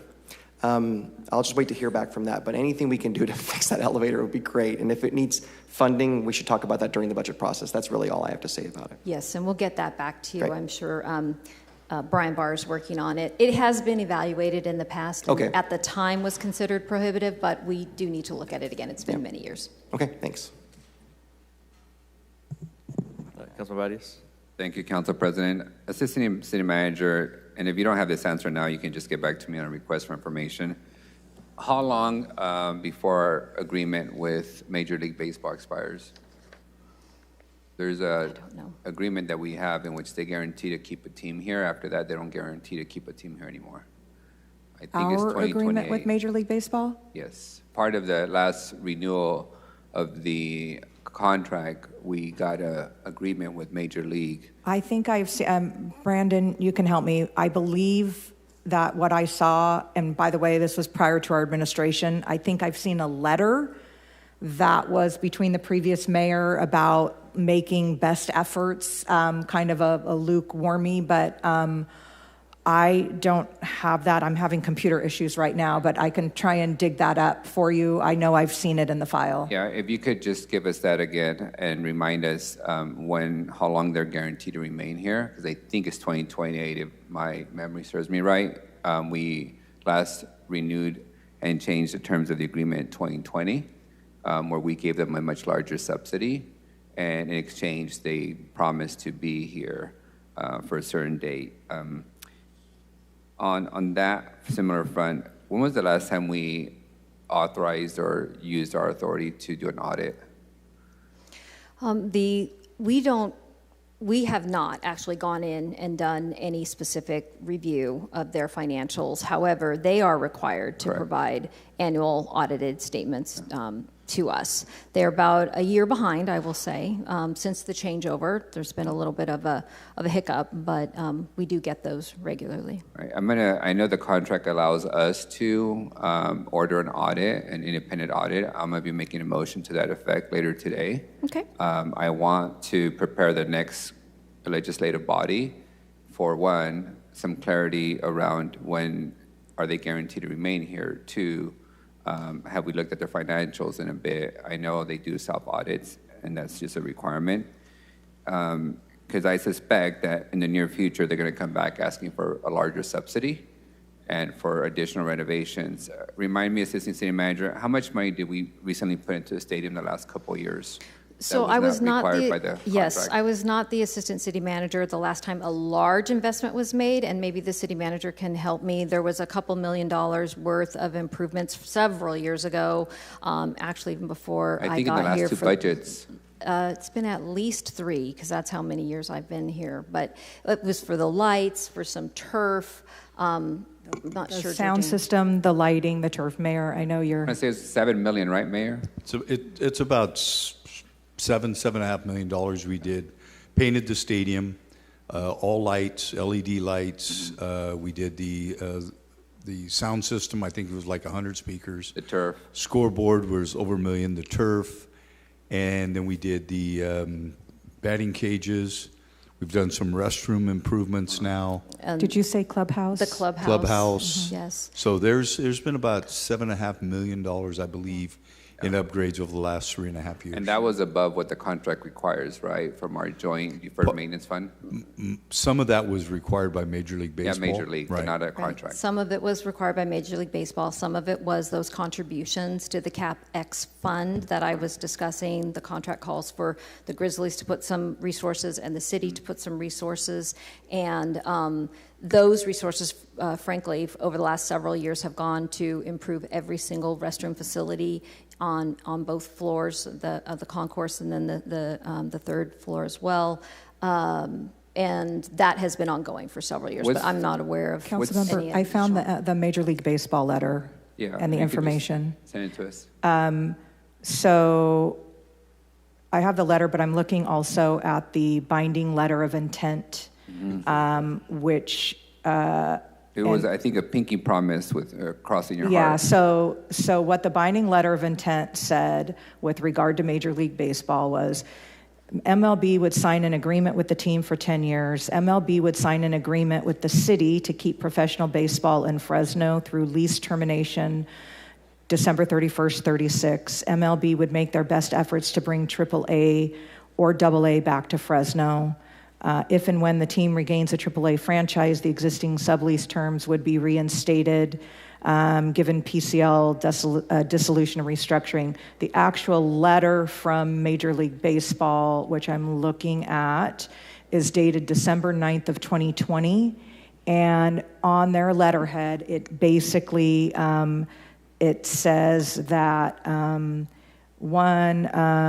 encourage all major league clubs to consider selecting the city as a future location of AAA or AA affiliate, have a major league club continue to maintain an affiliation with a professional development league club located in the city through the 2030 season, will use its best efforts to have a professional development league club located in the city from the 2031 season through at least 2036, unless the California League or any, I'll circulate this, I don't want to read it, but we did get a signed letter from Major League Baseball with regard through 2036. Back to the stadium, what's the current status of the joint fund for improvements in this proposed budget? How much money is in there and what was the contribution by both parties? Again, the contribution from DBH was $143,000, and the contribution from the city is $52,100, and the current budget or the current balance, I think, is what you're asking. Is that correct? Yes. Yes. It's about 200. Is $285,000. And is there any plans this year to draw down that money? Not yet. There are a couple of things that I have walked the stadium with Andrew that he is considering, but he has not yet put a proposal forth for our consideration. Do we have any control in the contract on whether the company is allowed to engage in exclusive contract with a third party for food vending or any other event? Can they sublease or do an exclusive agreement with any third party without our approval? There is no exclusivity. There is preferred vendors, and there's primary vendors, and that any change in those vendors is required to be put in writing, and the city is given notice, but we don't have the ability to direct them or to deny them that change. And no, they do not have the right to exclusively only require that a client utilize their preferred vendors. In fact, it's very clear that a client can come in and utilize a vendor of their choice. There's a difference for the alcohol, and again, with the alcohol license, there has to be agreement because, of course, control issues. Yeah. Who's their preferred list of vendors? I don't have that off the top of my head. I don't know if Abby can respond for catering and concessions. So we have an in-house. And I'm not asking about your in-house. I know you guys have your own concession. Do you have a preferred list of external vendors? Yep. So historically, we've used Fresno Street Eats. They have a large network of food trucks. Are they officially your preferred vendor? They have been historically, but that doesn't mean that we haven't used other just single food trucks that have, What does one have to do to be on your preferred list? simply knock on our door and let us know who they are and make sure that they're credible and, we go through all the checks that they have, all their permits, licenses, insurances, things like that. At this point, is your preferred list just one vendor? No. So you have other vendors that are preferred? Yeah, I can't name them off Yeah, the top of my course. head, but If you can provide us a list of your preferred vendors, that would be absolutely, helpful. Thank you. Do you mean all vendors or just food? All vendors. Okay. Thank you. it will take some time. It's fine, yeah. Absolutely. Thank you. Yeah. City manager, is it possible for us as a body in the request for information to get if a concert for 10,000 people wants to come to Fresno, what would be the cost at Chachansey? What would be the cost at Sandrina? And what would be the cost at Save Mart Center? All things included that you all include, what would be the cost? I'd like to understand where we're at, what market we've created locally, because I get the complaints from sponsors and promoters, you're too expensive, you're too this, but there's so many variables, so much authority by our primary operators that they have to waive, to credit, to discount, that's really hard to understand. So I'd like to understand what the market is, because as there's been conversations about maybe another soccer stadium, I'd like to understand where we're at in the market. And that's absolutely, we can do that for the stadium and for Selland Arena. I think whatever we get from the Save Mart Center, it would be, like you said, it's variable and difficult to be able to tie that down if we're just doing an informal market check, but we'll reach out. Thank you. Just my last comment on the stadium. I think under the mayor's leadership, it's seen some improvements thanks to the infusion of money from this council and our willingness to invest. I'm still struggling to deal with the lack of landscaping around the stadium. It still at times looks like bare dirt. It looks like, the apartment complex that is 50 years old and people don't invest on the landscape anymore. I know there's always a trick on who's responsible. Is it Public Works? Is it the stadium? Can we get an idea of, what would it cost? I know the lines exist. There's got to be some irrigation lines underneath, but if we can figure out how to beautify that. You bet. What was, I'm sorry. The landscaping The outside the landscaping stadium. around the stadium. Around the stadium, okay. Yeah, for a while there was like a missing palm tree at the entrance that finally got addressed. And then the landscaping typically floods every year from a broken sprinkler, but it's flooding because it's just dirt. Yeah. So at some point there were bushes or some type of landscaping there that over time died and nobody replaced. So Yeah, and I think even bigger than that, Councilmember, we had that meeting yesterday, Downtown Partnership, and just a lot of concern about not just around the stadium, but around Fulton and so forth. So we're going to put together a group of folks, including our Mark Standriff and others about just beautify downtown. And what can we do to enhance a number of things around there, from lighting to trash to graffiti to pressure washing sidewalks, as we had a lengthy conversation this week. It's so important for that whole area to be attractive when people come in. So I would totally agree. Yeah, there's that circular planter, big circular planter that there's nothing inside of it. Entry. Mm-hmm. Right? Like at some point that had landscaping, had some, if we can figure out how to spruce that up, because we did spend quite a bit of money on the exterior face of it, but the landscaping is not matching up. Those are all my questions, Assistant City Manager. Councilmember Richardson. Yes, these may be for you, and it may be directly for the stadium staff. These are stadium questions. if you highlight everything on a page, you've really highlighted nothing. So like my sole focus for the stadium is ADA accessibility. I was banging this drum last year. I'm going to keep banging it this year. Can you speak specifically to what upgrades have gone in the last year that have increased the ADA accessibility and facilities at the stadium?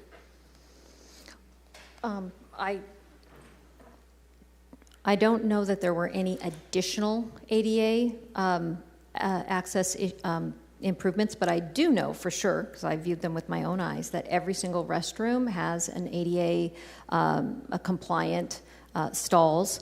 We did check into the request from last year and that you made regarding the changing tables for adults, and that was not part of, we had already done the concourse restrooms, but that was not part of the restrooms on the third level.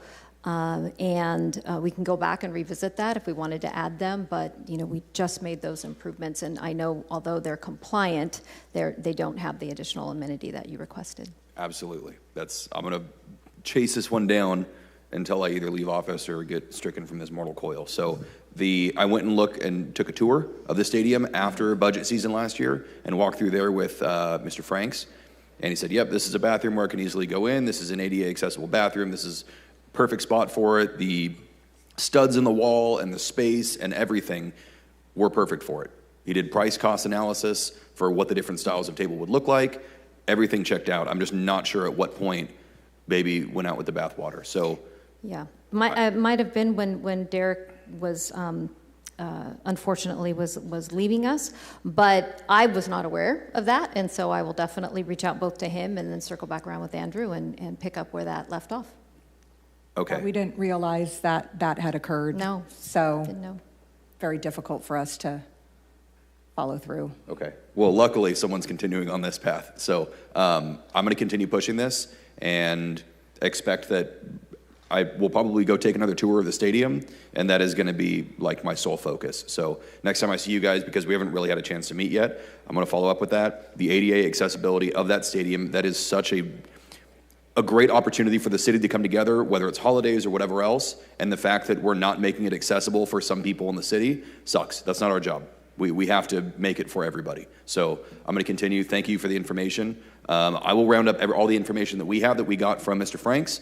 Hopefully some of that remained organically with the stadium staff, but we're going to chase this down, and whether it requires a budget motion, money out of my office, whatever it is, we need to make that really a place for everybody.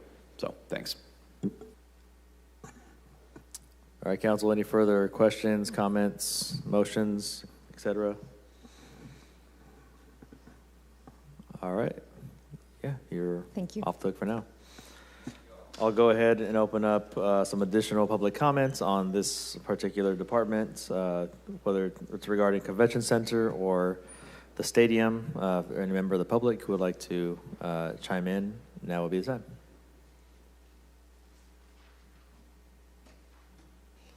All right, seeing none, we'll go ahead and close that up, and we will move on to the next. So our next department we have listed is going to be, let's see, you know what, we'll skip over that. We're still missing Council Vice President of the airport in his district. We'll move over to the city clerk's office.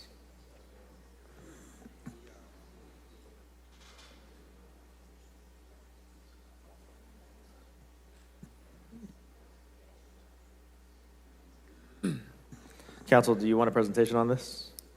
I have one member requesting. A couple requesting it. Does anybody want a presentation?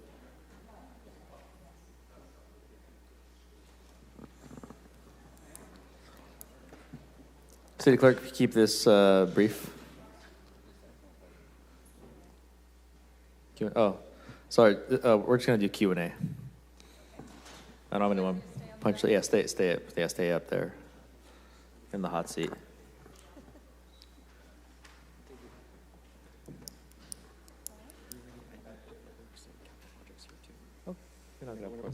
Can you put up our presentation just in case so I can? I make a motion to make a member Perea council president for the day. All things run through 4 votes, yeah. All right. I might vote for the motion, I don't know. All right, Good All right. morning, Amy Aller, City Clerk. I won't give a presentation, but I'm happy to take your questions. Yeah, good morning, Clerk. Thank you. Yeah, we're going to ask you to sort of bypass that. But Council, floor is open for Council. Just, Council President, I'd like to make a motion to add $50,000 to the city clerk's budget. All right, we have a motion and we have a second. Put that in the hopper. Motion by Councilmember Arias, second by Councilmember Perea. Council, any further questions, comments, motions, etc.? What for? Sure. During her review, there were some items that needed to be addressed. So as a new city clerk, I want to make sure she has some additional funds to execute some other priority work that we've assigned her. And she'll come back with a plan to expend the $50,000 if all is necessary. Is it something that is best not discussed? Correct. In the open? Okay. All right, Council, any additional or further comment? I don't see anyone punched up. Thank you, Clerk. You're very welcome. And congratulations again. Thank you. All right, at this time, we'll go ahead and open up some additional public comments on the City Clerk specifically, City Clerk's office. Is there any member of the public who would wish to add comments with respect to the City Clerk's office? Now will be the time. Come on down.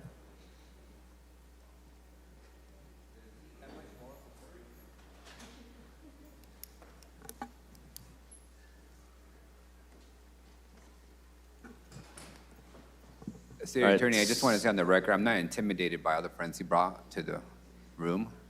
I know that's a lot of moral support you need, but great. All right, so at this time, I'll go ahead and close the additional, the extra public comment on the City Clerk's office, and we will move on to the City Attorney's office.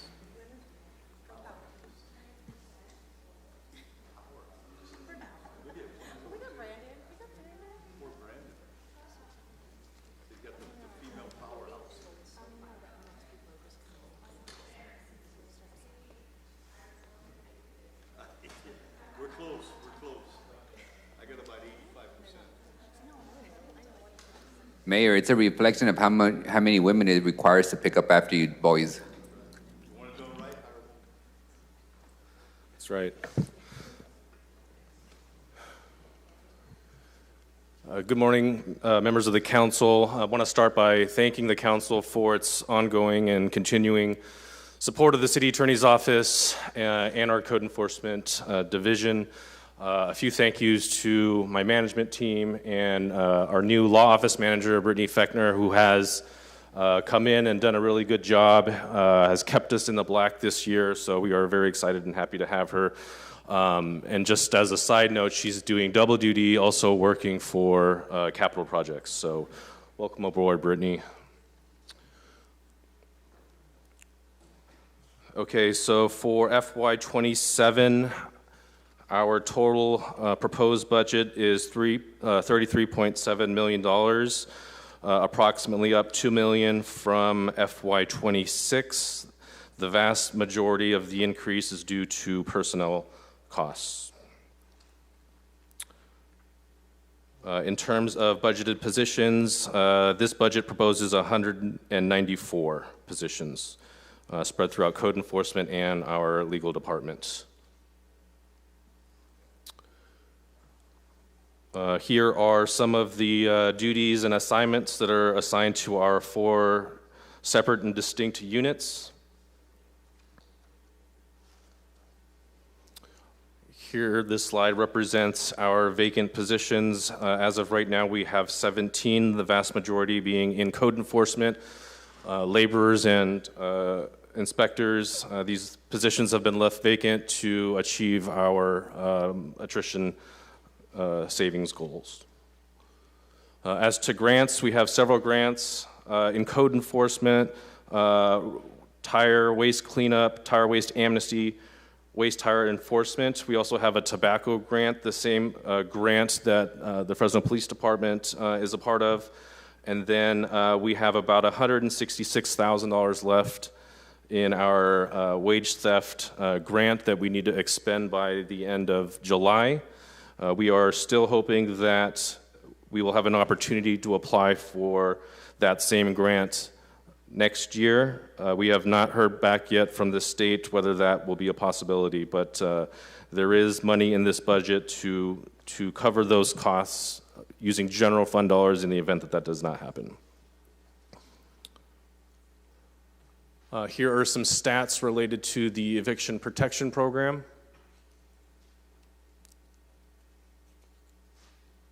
Total intakes for FY26, 389.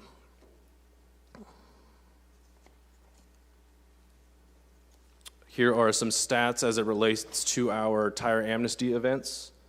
One thing that I just wanted to make note of, location is very important when we do these events.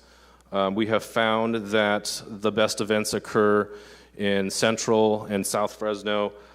Chandler Airport is one of the best locations for having this event. Here are some stats as it relates to our Cannabis Administrative Prosecutor Program, also known as CAP. Total inspections, 94. Citations in excess of $17 million. To date, we've been only able to collect less than $60,000. That can't be right. Okay, so that 59,000 is just as to FY26. These are some of the types of things that we see in smoke shops. Some of the things that we see in warehouses and other grow operations.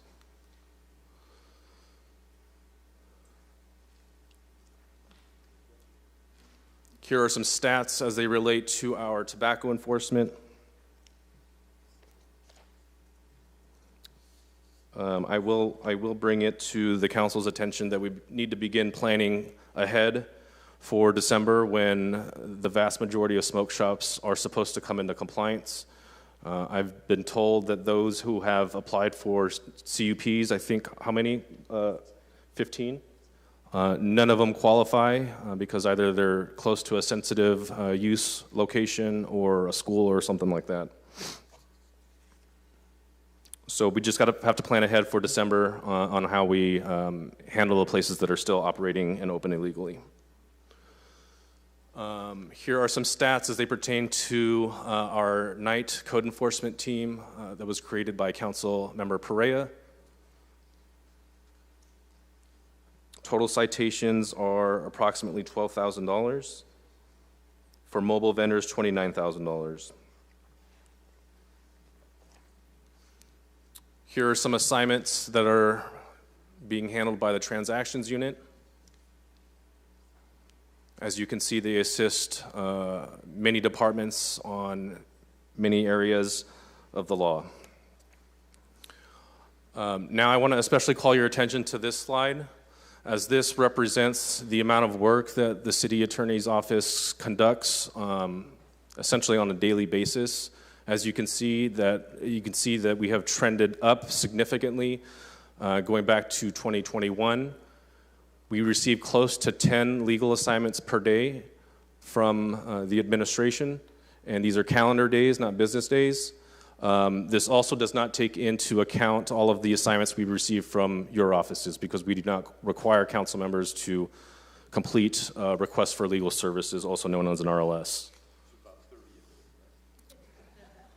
1 billion a day. Yeah. Just a quick update on our criminal prosecution unit. We currently have over 2,000 criminal cases open. I think the vast majority are the encampment cases.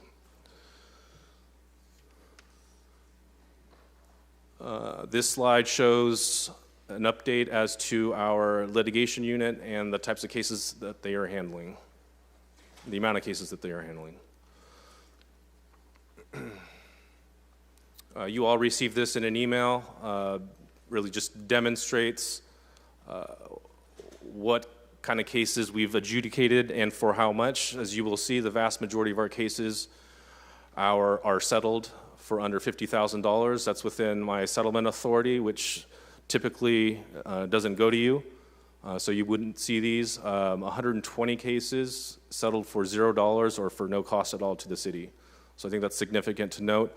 I've also noted some cases where the city was able to actually bring in an award, namely Adventure Church, Shell Oil, and Sebastian.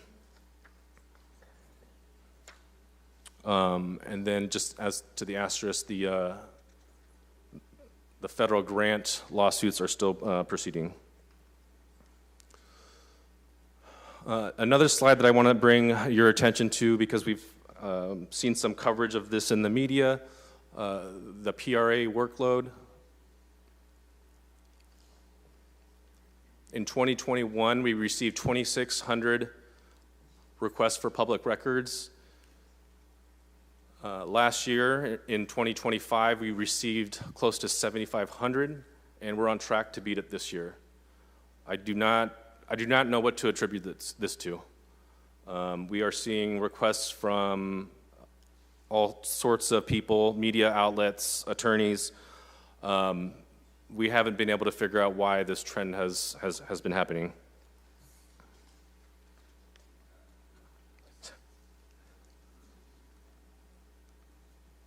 And last but not least, I know that Council Vice President Maxwell's not here today. Hopefully he's listening online, but here are some stats as it pertains to our wage theft unit. To date, we've collected close to $30,000 worth of restitution, and the pending cases and investigations that we have open is valued at close to $900,000 worth of stolen wages. Many of those cases are still currently under investigation or filed in court or somewhere in between. And with that, I'll take any questions. All right, I have Councilmember Carabasi, followed by Councilmember Richardson.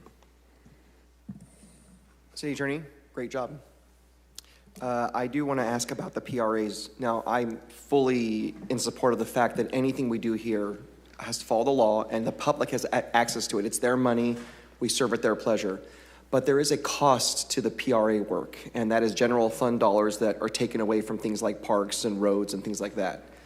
Is there anything that we can do? Is there maybe, I'll make something up. Let's say they're asking for how often we spend money on buying paper. Let's say we get a lot of requests for that. Is there a way we could just put it online where they can just go easily find it and we can reduce the PRA load? Are there trends like that where most of the requests for a particular type of item where we can make it easier for the public to access that information, thereby reducing the costs? Yeah, we're hoping that with what the clerk has been doing with the online portal, that this will assist. I will give you an update 6 months from now, maybe. We'll have a better idea of where we're going in terms of a trend. I've been speaking with the mayor regarding the use potentially of AI to streamline some of these requests. So I think there are many things that we can do without expending general fund dollars to hopefully try to bring these numbers down or make the process more efficient. Do we have thank you. Do we have a dollar amount? I might have missed it, where how much these requests are costing your budget, which is again general fund dollars? I do not have that, but I can get you that information. No, that's okay. I'm just assuming it's not negligible. No, I mean, we're paying for, it's mostly personnel and staff. Which is expensive, right. And they are reviewing hundreds and hundreds of thousands of pages worth of documents every year. And a lot of the requests that we're seeing now are also things like body camera videos where they sit there and they have to watch an hour's worth of a video, and that's very time consuming. So now, it's one thing for the public to ask, which is completely understandable. If there's a media arm doing it, and again, they have an income stream through clicks and whatnot with their stories, can we charge them for staff time only? No profit, but are we allowed to be able to charge for staff time? I think we're allowed to charge reasonable. No? Okay. Just copies? Okay. All right. Understandable. We'll get you an update in 6 months. Hopefully the portal helps, and then we'll look at we'll explore other ways to try to bring those numbers down. And again, I think we'll do whatever we can do to make it easier to access this public information. It's just, unfortunately, there is a cost to that, and the more and more we get, it keeps your attorneys and paralegals and staff from being able to do other things that are important too. Yeah, I mean, here's the tough. deal. I mean, we've made it easier to make requests. And so, back in the day, you would have to fill out a piece of paper, and now you just go online and click some buttons. Okay, well, it's important for public to have access. I appreciate that. I'm just going to make a quick motion. I'm going to make a motion to allocate $150,000 to the city attorney's office for outside legal services and any other needs, funding source to be determined. Second. Thank you. That's all I have. Great job. All right. Councilmember Richardson, followed by Councilmember Carbasi. You punched up again? All right, so then, sorry, it'll be Councilmember Richardson, then Councilmember Vang. Do you mind taking 2 steps to your right real quick, City Attorney? Your military right, your other right. Thanks. You all back there, ladies and gentlemen, you guys are fantastic. The work that you've done in the last year, great stuff. Thank you for all your work, extreme professionalism, timeliness, the whole rest of it. All right, thanks. First question I had was, I don't know if this can be disclosed in its entirety, but you and I spoke a few months ago, and I'm interested in following up on this, and this is why I'm okay with giving you guys extra work for an RFI, because I think you probably have already started looking into this, but we talked about the success and the settlements and the lawsuits and how much the city has made or lost or whatever else in lawsuits, especially ones that are filed against the city. I would like to analyze, of all of the outside firms that we bring on as a city, I want to make sure the juice is worth the squeeze. I want to make sure the firms that we're paying for these legal services, that we're getting our dollars worth, that the citizens of Fresno are getting their dollars worth. So what I would like to see, I'll be very specific with this, is specifically where we are the defendant in these cases, which firm, whether it was internally handled by us or externally, if externally, who was the firm, did we win or lose, how much money has come out of the pockets of taxpayers in those cases that we've lost? That's what I'd like to see. So essentially, if there's any way that you can boil down and distill which law firms have brought us success, which ones are middling, and which ones do we continue to hire despite the fact that maybe we're not having the success rate with them that we would prefer. I can definitely work on that for you, but the winning and losing in the legal world is subjective. Totally right? understand. It's not based on skill a lot of time. Yes. I can pay out $1, and some people might consider that a loss. We can beat Fresno Land in an injunction case, and they declare it a victory. We think of it as a win. So I can give you the raw data in terms of outcomes and the firms that it's associated with, and I'll let you determine if it's a win or a loss. Love raw data. I'll work with that. What I expect will come out of this is probably some direction from the council after we distill this and process that data for your office to, consider this firm or that firm or whatever more or less. Absolutely. Is what I would expect the outcome of that would be. Absolutely. So there's not definitively a timeline on that. Don't worry about knocking it out specifically during this budget, but that's something that's going to inform our decisions going forward and maybe get us more involved in the process of direction for you. Hopefully that's helpful. Thank you, Councilmember. The second thing I had, with the PRAs, it's funny, you mentioned the artificial intelligence, and some of the folks who are lodging, I would imagine a lot of these PRAs, are also some of the most vehement enemies of artificial intelligence use anywhere, which is kind of a conundrum, right? It's like they want the process to cost more money and take longer, which is masochistic. Would you be able to provide to us and or the clerk's office a list of things that you think would be helpful to include in the transparency portal that would take that load off? Whether it was the example of Councilmember Carbasi, of paper requests or what have you, if you can use your subject matter expertise and the staff expertise behind you who deal with these PRAs to provide that information to the clerk's office and say, hey, this is something we get a lot, this is something that can be transparent, this is something that is not privileged or protected information, this will make everyone's lives easier and reduce your own workload, that would be really helpful. Is that something you'd be able to do? Yes. I appreciate that. And then clarify for us, the folks who are actually handling these PRAs and tracking this down and watching all this stuff, they're not an entry-level employee who's just coming in to do PRA stuff. These are attorneys or legal aides or paralegals who are spending their time not doing their primary function in life, but watching hours and hours and hours of videos or contacting departments to try to get their information from. Is that correct? That's generally correct. These folks are exclusively assigned to handling PRAs, and so we have very experienced folks that work in that unit. Some of the more tedious work in terms of reviewing hours and hours of video, we've tried to be creative in, like, maybe having a law clerk or, a lower level employee handle some of those types of cases. It's really case by case situation. I mean, if it's a PRA that has the potential of being a big issue, then obviously we put our best on it. Exactly. Yeah. Okay. Yeah, I appreciate that division of work. And then my last question is, with EPP, it's been a hot topic since we've been here. Similar to the police department last night with HART, I'm interested in our metrics for success on this. So everyone's asking for more money for, not everyone, but there are a few folks out there saying we need more money for EPP. And I noticed, if I'm reading this correctly, the EPP funding has stayed consistent, barring any council motions, it stayed consistent last year to this fiscal year, the money that's being allocated to it.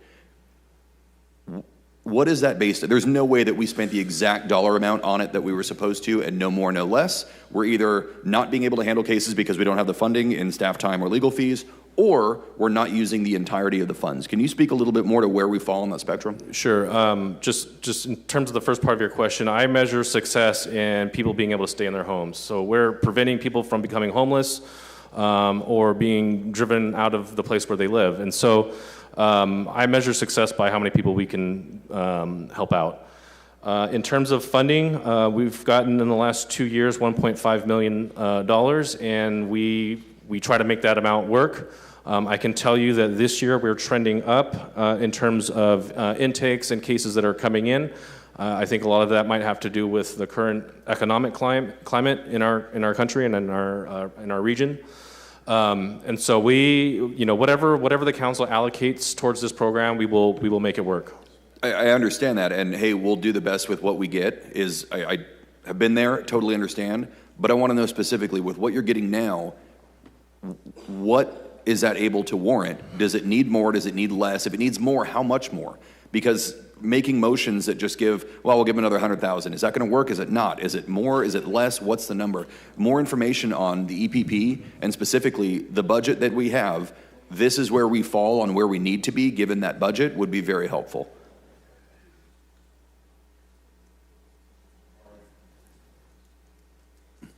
I mean, like, take, the Animal Center came a few days ago and presented. We could just throw another $500,000 at it every year, but what is that measuring, Right. So just being very sensitive to the current budget situation at the city, I can tell you that in the first years of this program's inception, we were allocated $2 million a year, and we never went over.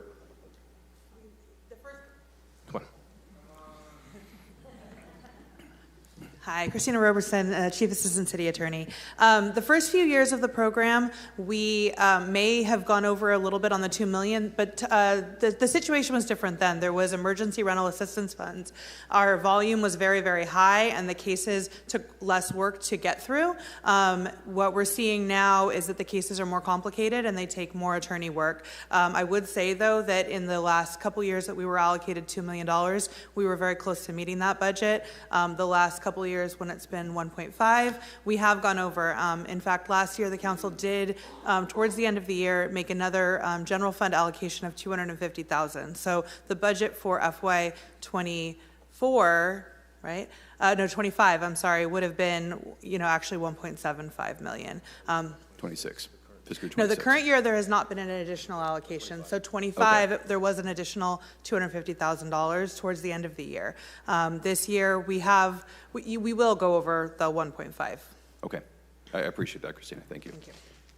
We also heard from the public that whether, I doubt this is policy, but concerns over things like not providing quality legal services to someone in the EPP, or dropping off their case halfway through, or not following up, or what have you. Someone even brought up affirmative lawsuits, just going out and chasing down, without having a request made, chasing down landlords. Can you just speak to your policies there? Yeah, thank you for giving me that opportunity, and I was able to listen in on some of that. I will tell you that our EPP team, everyone from where it starts here, the city attorney's office, in terms of intake, to our outside counsel, treats everybody, all cases, with respect and dignity. What we've seen are challenging tenants. you have to remember that we only can take cases where there is an illegal eviction. If the landlord, property owner has done everything by the letter of the law, we have to drop that case. Ethically, we can't proceed. In other circumstances, if we have a difficult client who refuses to listen to the instructions of their attorney, does something contrary to what the attorney has recommended, we terminate that attorney-client privilege or that relationship, and that's well within our rights to do. And so I think that some of the folks that have come in and spoken out are really a small minority of the folks that take advantage of this program and use it successfully. I'll be honest, when the program was enacted, I didn't know how it was going to go. I wasn't on this council yet, but looking at it, I was a little tenuous about the success that it might have, and I've been very pleasantly surprised. I will also say that I think that maybe some of those claims, being that this program doesn't exist everywhere, and that it's new, and that we actually enacted it for the protection of tenants in the city, is a huge, huge step and a huge boon to the tenants that didn't exist. But of course, something that comes into play and takes millions of dollars to do successfully is not perfect, and everyone's a critic, which is great. Thank you for the elaboration on the EPP. The last question I have, and this is a legal question, which I'm comfortable asking out loud. Whether legal counsel is being funded personally or by taxpayer money, the requirements under the bar, as a barred attorney, the requirements for your quality, professionalism, and honesty of legal services is the same regardless of the funding source. You are not able to breach any of your privileges or break your contractual obligations to the client if the funding source is different. Is that correct? That's correct. Our ethical obligation is always to our client first and foremost. So the regardless if you're a government attorney Sure. or if you're, if To you're, me, if I'm paying $500,000 for legal representation or someone who's getting taxpayer-funded legal representation, the requirement and the obligations to them are exactly the same. Is that correct? That's correct. And just to be clear, and for anybody that's listening, my client in this situation is the city of Fresno. It's not any individual person here at the city. Sure. Okay. Thank you. Council President, that's all I have. All right. Councilmember Vang, followed by Councilmember Perea. Thank you very much, Council President. Good morning, City Attorney. Good morning, Councilmember. Good morning. I have perhaps a clarification and then, if possible, an RFI. But first, I want to thank the men and women in your department. No, you can stay where you are. You don't need to move 2 steps to your right. I'm not D6. I'm just dancing up here. You guys represent the legal apparatus of the city, and my most concern is to ensure that you have the means to carry out that duty.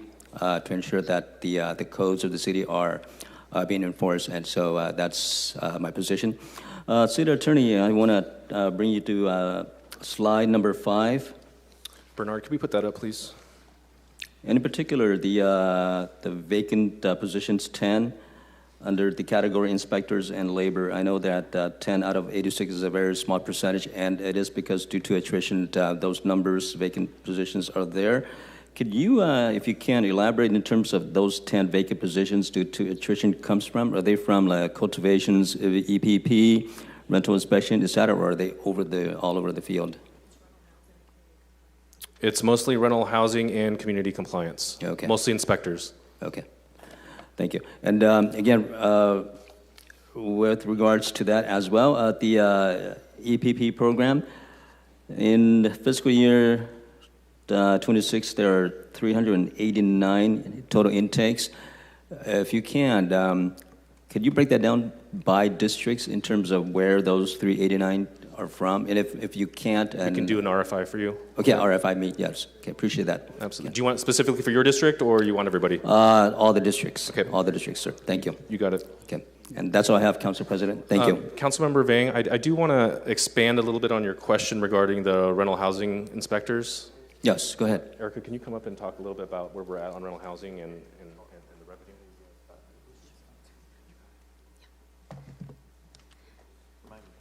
Good morning, council members.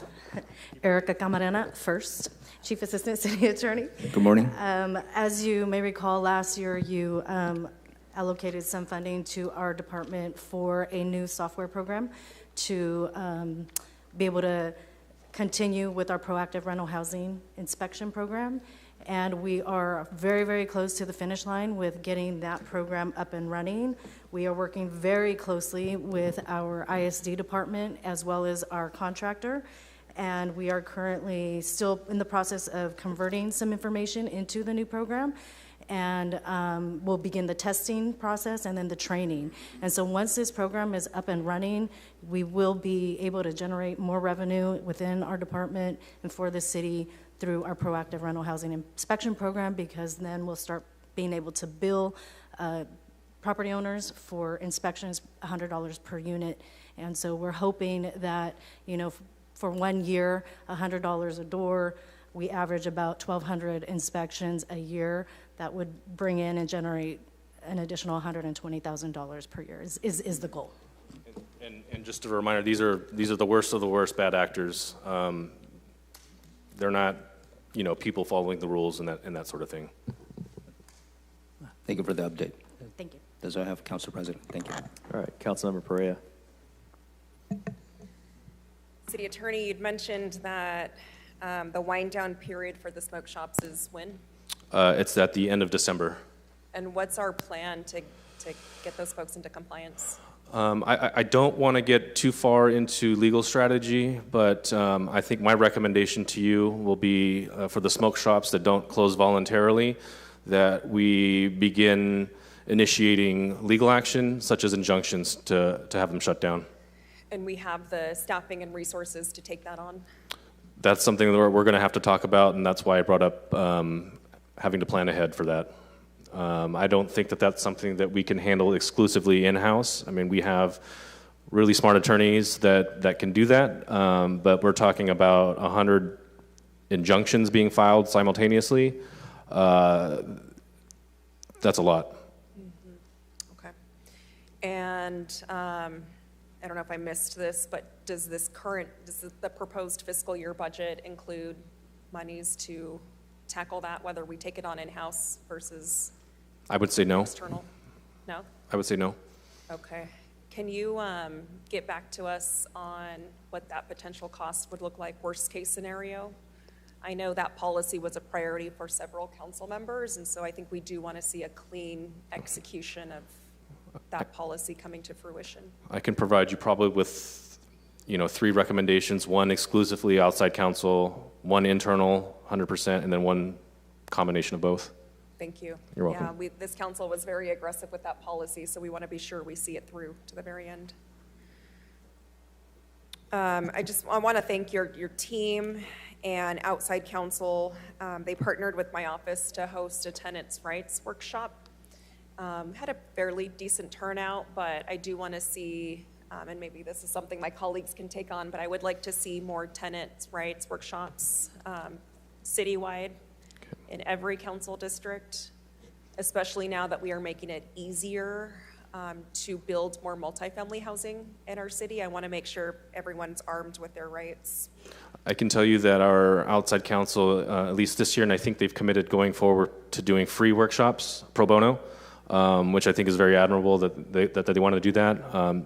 Double-edged sword, that'll bring in more cases. So more cases mean more costs. Yep, understood. With that being the case, and I did run this by one of my colleagues who isn't here, but I would like to make a motion to increase eviction protection to $2 million. First, second, third, fourth. Thank you, and just want to thank your team. You guys are proactive, you're reactive, but I get the most compliments because of the work from you and your team. So I just want to thank everyone for all the good work they're doing. Thank you. Thank you for your support, Councilmember. All right, Councilman Bradius. City Attorney, when was the last time you updated our list of attorneys and the hourly cap? For outside counsel, I do not recall. Do you need a council direction to update it? No, we have that, I think, on hand. I can provide that to you. And what action do you need from us to utilize attorneys under a new cap, a new hourly? So So there are certain rules with regarding who we can bring on. If they're a specialty type of attorney, for example, retirement, we're allowed to exceed that limitation. Tina, what's the limitation? Is it 400? When was the last time that was revised? That's been years. Okay. So how long will it take you guys to bring back a revised recommendation? I know that Tina, you've been working on something. Okay. How long will it take you to get us the request from Member Pereira on the smoke shop plan for outside council or inside council? I can get you that before next Tuesday, before you guys come back. Okay, my intent is to make a motion for that additional allocation, so I need it ASAP. Are you planning to re-notify and notice all the current smoke shops about the impending deadline of December? Okay, yeah, we're going to do that too. Okay. The inspection fee of $100, why is it so low? Because I know that's not the cost of sending one of our employees out. It's just master fee, right?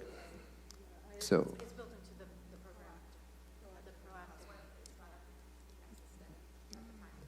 At the time, but it's been a bit. We've done adjustments to salaries. We've done cost increases.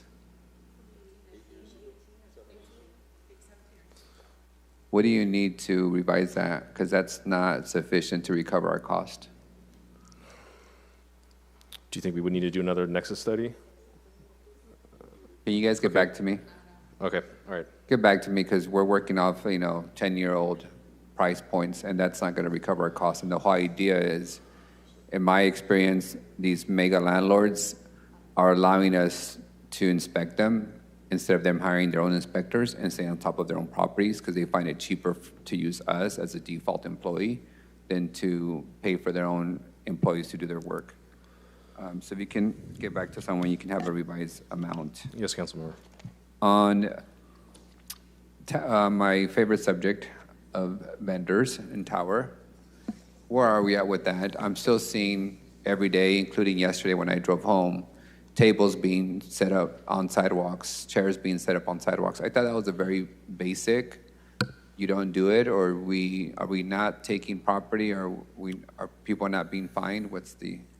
The vendors are definitely being fined, warned and fined under the program. The fines for vendors cooking food were increased, so that was helpful.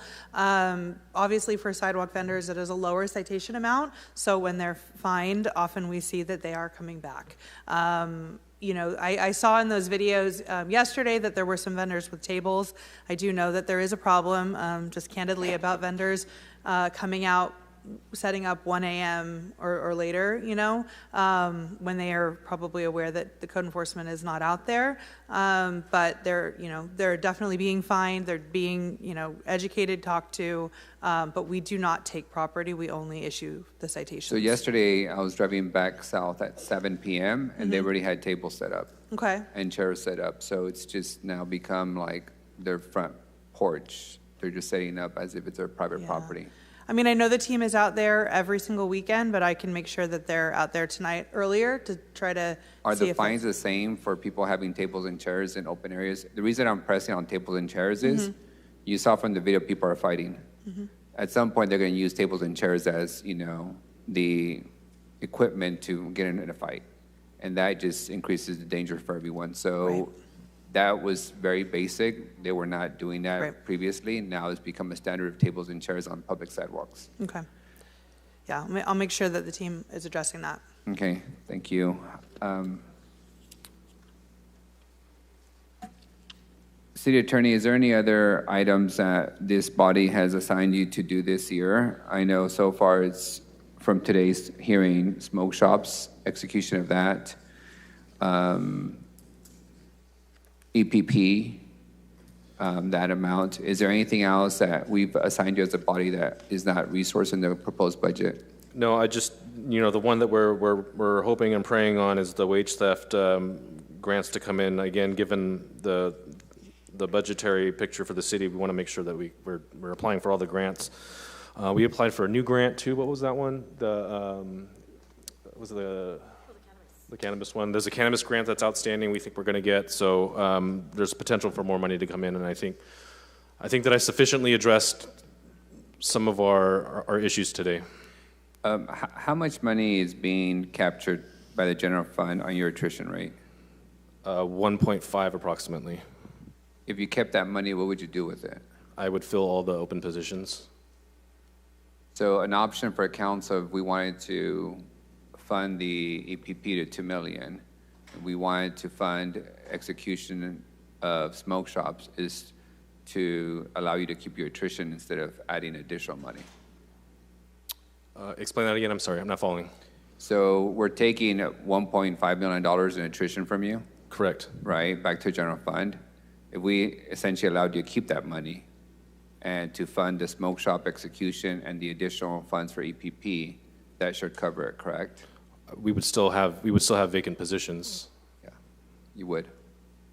I think the positions that are vacant are probably not the same positions that you would need to execute for the smoke shop. Am I correct? Correct. City Attorney? Yes. So can City Attorney, you provide us a recommendation before Friday on whether it'd be better to have you keep your attrition rate or whether we allocate additional money Before to Friday. execute the work? Before Friday means today, because we're not coming back here tomorrow. Correct. So we need to make a motion this afternoon on your budget. So I'd Okay. like to know what is the, maybe City Manager and Assistant City Manager Quinto can weigh in also, like how would you like to, as they say, shave a cat? What did you say? Shave a cat. I'm making sure you guys are awake. Skin a cat, but I didn't want to say skin. This How do you shave a cat? It's too much. You're going to get all the animal people after you, Miguel.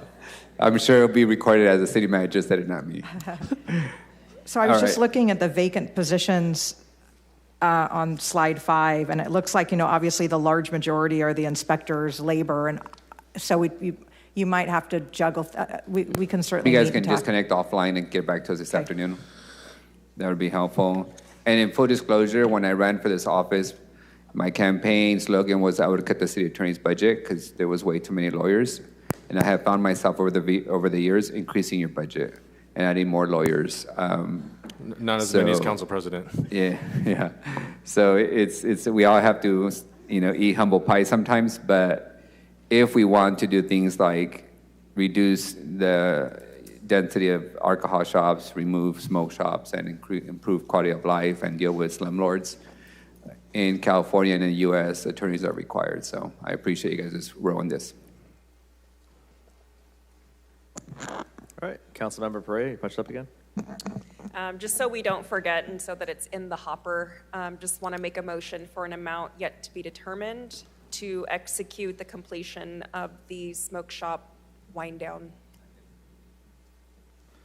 All right, motion in a second in the hopper. We can amend that later once we get some revised numbers before the end of the day, ideally. City Attorney, speaking of smoke shops, has your department revisited each smoke shop in the city since the adoption of the ordinance? If not, then how many would remain?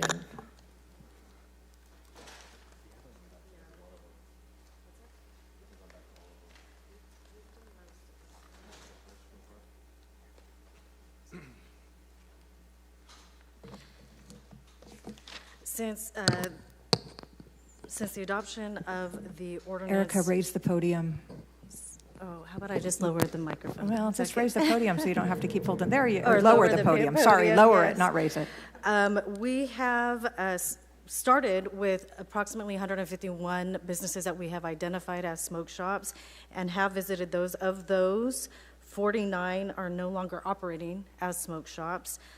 26 of the 49 are now vacant buildings, and 23 of those 49 are now operating a business as something other than a smoke shop. Clothing. Right. And that's what we're kind of finding is this trend of them rebranding their smoke shop into more of a clothing retail store up front. And so, we coordinate with PD to go out and do these inspections. And so our hope is that we can completely sweep the entire city before December, and well before December, so that we know which smoke shops we need to address with the court or whatever our plan is, which we will draft and get to today. Presumably, we remain somewhat suspicious of the rebranded establishments. There are quite a few that are very suspiciously rebranding, yes. If I may, Council President, the one on Belmont and Van Ness now is a retail shop, but it's operating at 2 and 3 in the morning, and it's full with the unhoused and the transient population. I've never seen a retail T-shirt shop, be operating at that hour, and it's a 24-hour operation now. So they're doing it. So is the one on Olive and Palm. We will definitely take a closer look at that one, for sure. Okay. Sounds good. Thank you for the update there. Council, any additional comments, questions, inquiries, motions? City Attorney?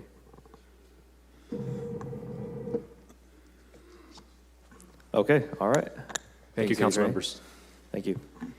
We'll go ahead and open up some additional public comments on the City Attorney's Department, City Attorney's Office. If there's any members of the public who would like to chime in, please come on down. You have 1 minute.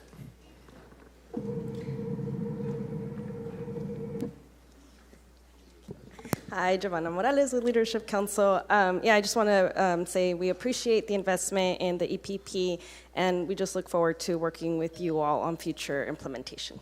Thank you. Thank you. Is there any additional public comments from any members of the public who would like to speak with respect to the City Attorney's Office, the budget? Okay, seeing none, we'll go ahead and close that up. Councilmember Carbasi, you had a request. You wanted some time to make some motions. Yep, so we can avoid having an overflow day. I just have some questions for Public Works and Capital Projects. That sounds good. Be very brief. That's fine, yeah. We can bring Capital them Projects up. first. Well, while they come up, Council, as I noted, we're not going to convene tomorrow, so we will complete these 4 remaining departments today, and I encourage you to get your budget motions in, which you can make at any time, as long as you're punched up and recognized. Want to do it now? Go ahead. Yeah, out of courtesy to our city manager, who's been nice to me today, I'll make my motions before lunch, so she'll have some time to argue with me after lunch. Just not during the soccer game, city manager. Motion to allocate $200,000 for ADA accessible restroom improvements at the water tower and the Garage 9, Unit A, lease space. Second. Motion to allocate $200,000 for the repainting and repairing of the Tower Theater marquee. Second. Motion to allocate $320,000 from Measure P Category 1 for netting for the cricket fields at JSK Park. Second. Motion to allocate $657,000 from Category 1 for the Fink White Tot Lot project. Motion to allocate $2 million from Measure P Category 1 for the construction of the Tetsi Wills Park improvements.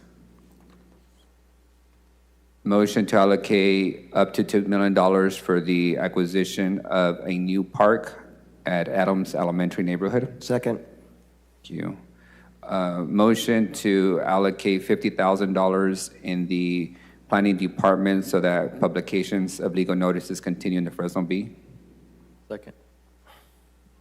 Motion to allocate $250,000 to the South Tower Community Land Trust and Casita Collaborative for housing at their Fulton facility. Second.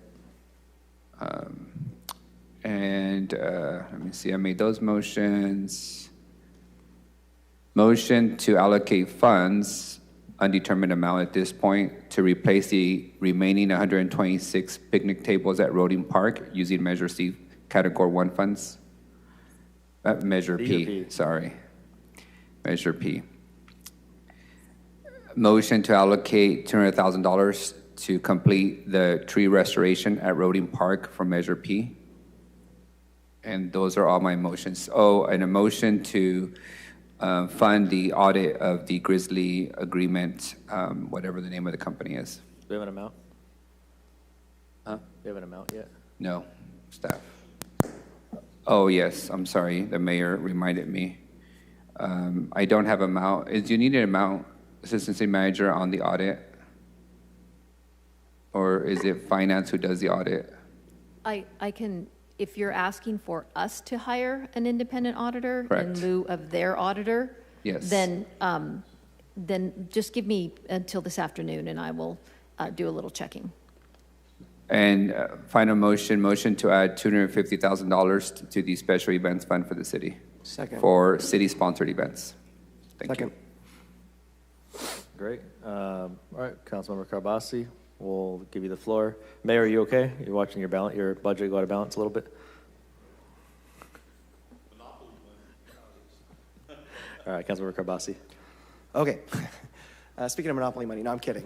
Dennis, thank you so much for being here today. You know a project that is very dear to my heart is the San Joaquin River. I've served on the Conservancy for many years. Councilmember Richardson is now our city representative on that Conservancy. Thank you to the mayor for those appointments. We are on the cusp, after generations, of having actual access that's easy and convenient through the city of Fresno. We haven't had that for a long time. And it's the River West project I'm talking about, which you're very familiar with. Yes. I think we're on the cusp of some great things this year. Are we on track? How are we doing? And if there's a gap, what is the gap? Yes. Good morning, Councilmember. I'm Denix Anbia, the Director for Capital Projects. The Eaton Trail Extension project is almost 100% complete in design from the design perspective. We are ready for advertisement. We are going through some final set of comments, some of them internally, some of them externally, and we hope to get that soon. And we are targeting advertisement towards the later half of next month. And it should go to construction, it should come to the council for award sometime in October, and the construction should actually start in before the end of the calendar year. Right. And then we have about 180 working days for construction. So that's Meaning, about 9 months. theoretically, next year it would open up. Yes. Which is very significant. Yes. Anything that could potentially get in the way? Are there any other outside agencies waiting on permitting for that can delay this timeline? Is there a funding gap we need to worry about? Anything like that? We are waiting for encroachment permits from Caltrans and also an approval from DSA, the state architect, which we hope to get it on a timely manner. But those are the external ones, and then we have internal comments that we. That's not too bad. Yes, okay, that's that is great. correct. Okay. Yeah. Well, that's great news. That's all I have. Thank you. Thank you, and thanks for your support in the past for this project. Yep. I appreciate the work you're doing on this. It's a big deal. Thank you. And then, if you don't mind, Public Works. Yeah, that's fine.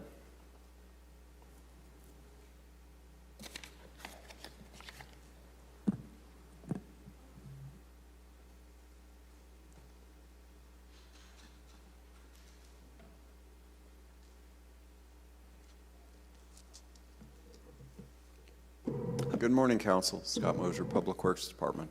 Good morning, Director. How are you doing? Doing well, thank you. Thank you so much for being here today. I appreciate that. Okay, a couple of things. I don't really have a lot of Public Works motions this year. You've all done a fantastic job. We've had several over the past few years. Things are getting done on time. They're right at the number they need to be. So I really just sincerely appreciate all the wins you've delivered for my constituents in Northwest Fresno, among others. But they really see government when you do all the projects and the work. That's where they see their money spent well. So thank you. I did request a couple of memos. One was for some trail lighting. That was RFI 6. The other one was, I believe there was another one, RFI number 4. I'm sorry, not 4, I apologize. Number 3, regarding the median islands. My only concern, and I know this is something everyone's facing, but the staggering costs of work is just so ridiculously high that I think the median island issue has already been resolved, as you mentioned, but I think that cost, there were just 2 rather small median islands, and it's over $500,000. What's driving our costs so high? In terms of the median islands, it's actually a pretty sizable area. Okay. And so to set up that median island, it needs an irrigation service, so that involves tapping into a water main and then setting up the typical the cage that you see out there with things like the backflow preventer, the irrigation, the timer, the controller.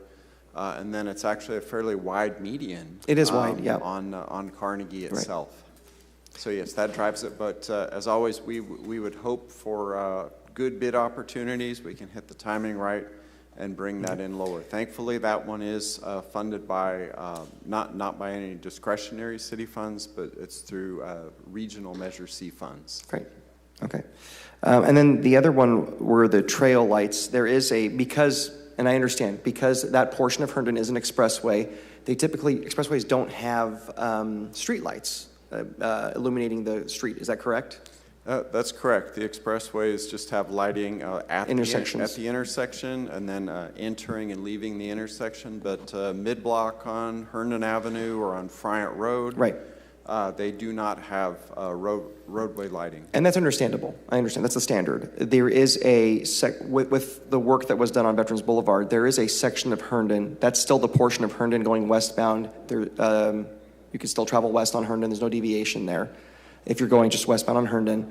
But between Hayes and Polk, that trail, the Herndon Trail, is that what it's called? At the moment, yes. Yeah, at the moment. Trail. Has no lighting, so it gets pretty dark, and thankfully there are some shrubs in the area, so I've had complaints from residents about visibility issues. But the cost to put in lighting, sorry about that. There's two different options you presented with that for us. Option one would be almost $900,000. Option two which is just a standalone trail lighting system that would actually have more lighting, is almost $1.4 million. I can't make the motions as much as I want that. That would just break our budget. This isn't the right year for that. It's just the costs are ridiculous. It is what it is. It's just, I feel like from when I started till now, it's been 7 budgets and things are double or triple in some cases. What is it causing that? Is it just factors beyond our control? Is it labor costs? What's driving that? Council, I would say that a lot of that occurred really through the pandemic and afterwards, especially in the area of electrical components. Structures, electrical, those all went up quite a bit. In the area of things like lighting, part of that is driven by the components, the materials, where it seems like it'd be a great business to get into. There are a limited number of lighting suppliers, and then just the cost. Then in the electrical arena of subcontractors has gone up. A good example is with, let's say, traffic signals. We've seen that double in price over that same period. Thankfully, things like just road work, paving, have not seen as much of an increase. Thankfully. Recently, the bidding climate has gotten a lot better. Okay. Some of these a lot of these are external, but is there anything that we can do as a city to help with that process, to help you bring those costs down? Are there any policy changes, anything that we can do at all that bring costs up, not related to labor? One of the best things we can do, of course, always we seek outside grant funding. Sure. We seek to be competitive wherever possible to reduce the strain on the city's limited budget. And the second thing is just to be shovel ready wherever possible. Have plans in place where we can hit those cycles when bids start coming in lower, that those projects are available, ready to go. Okay. Last thing, I may have asked you this already, but forgive me. The options for trail lighting, would it be cheaper in any way? Have we done this before, where if we just had standalone poles with solar lighting, that maybe is a higher quality solar lighting, or is that just not reliable in terms of maintenance and whatnot? Our staff has been pursuing that, meeting with vendors. However, at the moment, I'm not sure if the technology is quite there yet. It has not met standard lighting levels and specifications. One challenge we have is that if we were to install non-standard, the lighting level wasn't there, or during inclement, weather, right, foggy days with stormy conditions, and then the lights don't work. If there's an accident in that area, that could, again, I defer to city attorney, but that could create a potential avenue for a risk claim against the city right? But whenever we have a case of, well, we have something there, like we have a street light that's in place, and then it doesn't work. It's off. It's out of service. That typically is something that's challenged. Okay. Well, that's really all I have. I do appreciate it, Director. I wanted to just give a couple of kudos. I know that, of course, we have Brian Russell here as well and members of your team.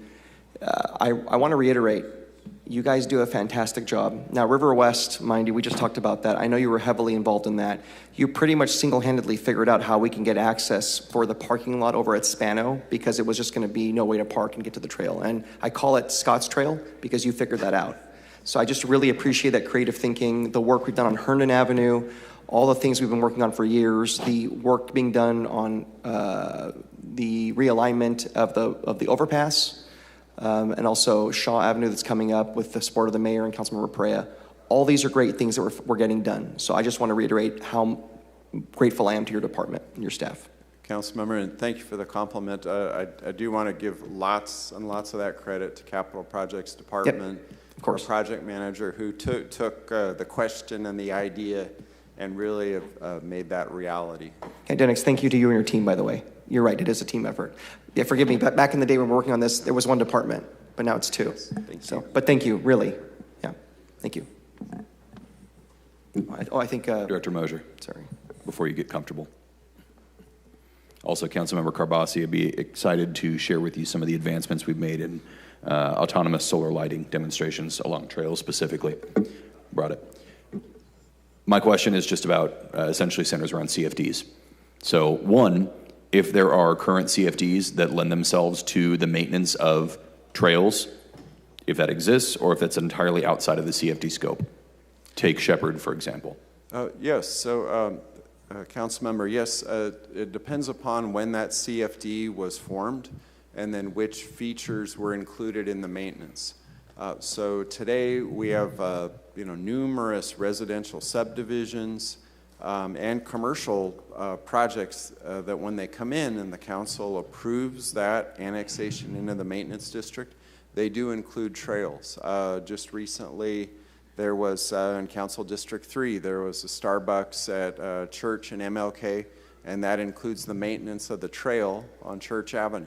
We have a number of subdivisions. For example, in your district, in Copper River, the Copper River Trail is included in the maintenance district.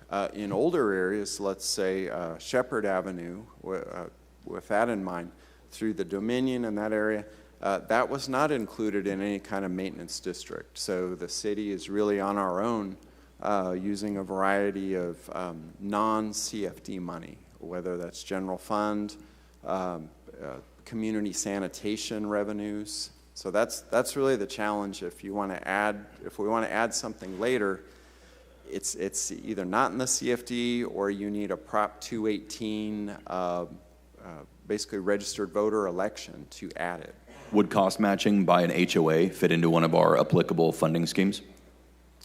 Cost matching by an HOA certainly is very helpful. Fantastic. Last question I had.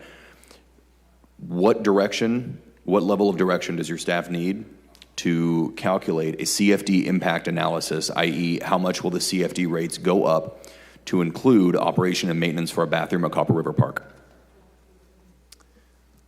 That's something I think we could calculate what we would do. Our Parks Department is really the experts on park restrooms, what those typically cost. They directed me straight to you. It was absolutely. One of these. Yeah, that's not a problem at all. And I think that's information Parks Department has available. What we would handle is look at the CFD. We have information on those assessments, how many parcels, what that rate is, and then what the change in max tax per year would be. That would require a 2/3 majority of return ballots to pass. Would that require money from my district, from the general fund, or anything to get that just CFD impact analysis done, or is that something internally you guys can handle? I think we could generate kind of a really high level figure without a lot of effort within our existing means, within our operation. However, if we were talking about the actual documents, resolutions, ballot preparation and such, then that would require additional resources. I want to go pull the residents up there and ask kind of what the taste is for it. In CFD, I believe it's 15. If it's wrong, just leave it in the comments below. But I want to go to them first and find out if they're okay with that CFD increase before we push forward with trying to fund a design or a construction phase. So, very good. And for the record, that one is in 12. 12, just in case we have any listeners in 15 who were concerned. It would be part of CFD 12. Copy that. Thank you. That's all I had. All right.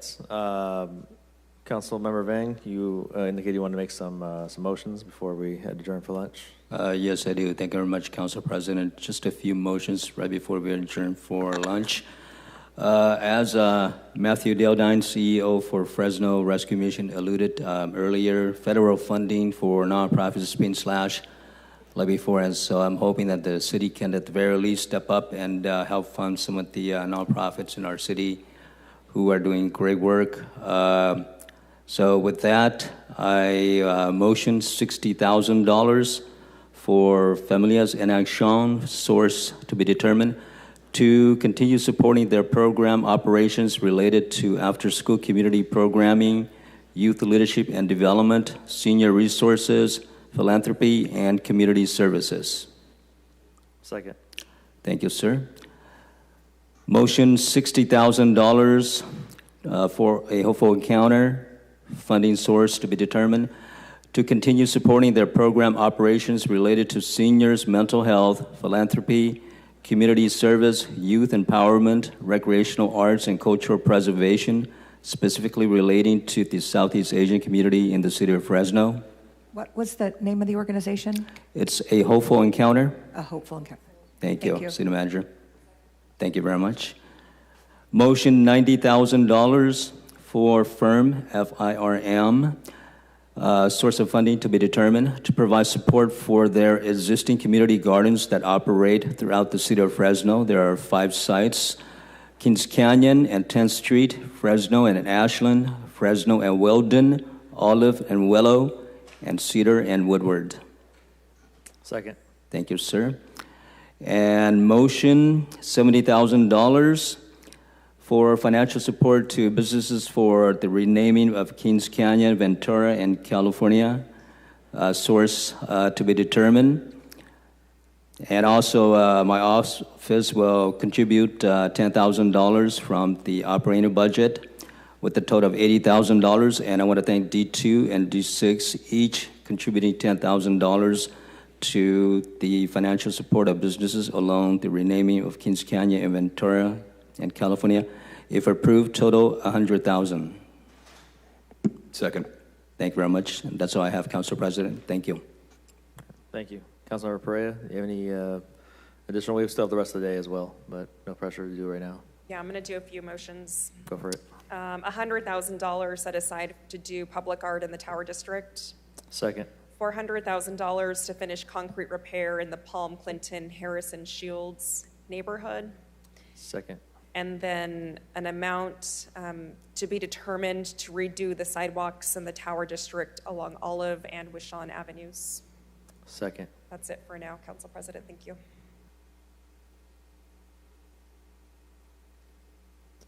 All right, Council, we are right at 11:59. Any additional comments, motions, inquiries? We got 3 departments down out of the 7 for today. We'll come back here at 1:30 and take on the rest of it. Thank you. Oh. Council President, do you know if there will be a particular order or just kind of No, at this point, I'm not entirely sure yet. Okay, so we'll just have everybody here ready to go. Yeah, thank you. Mm-hmm.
All right, council, we're back.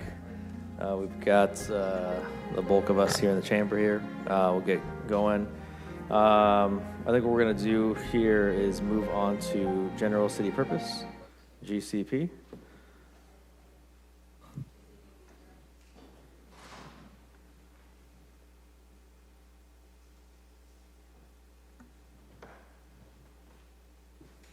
This is a brief one, I assume, Edward? Sorry? Pretty brief one, I assume? Yes, yep.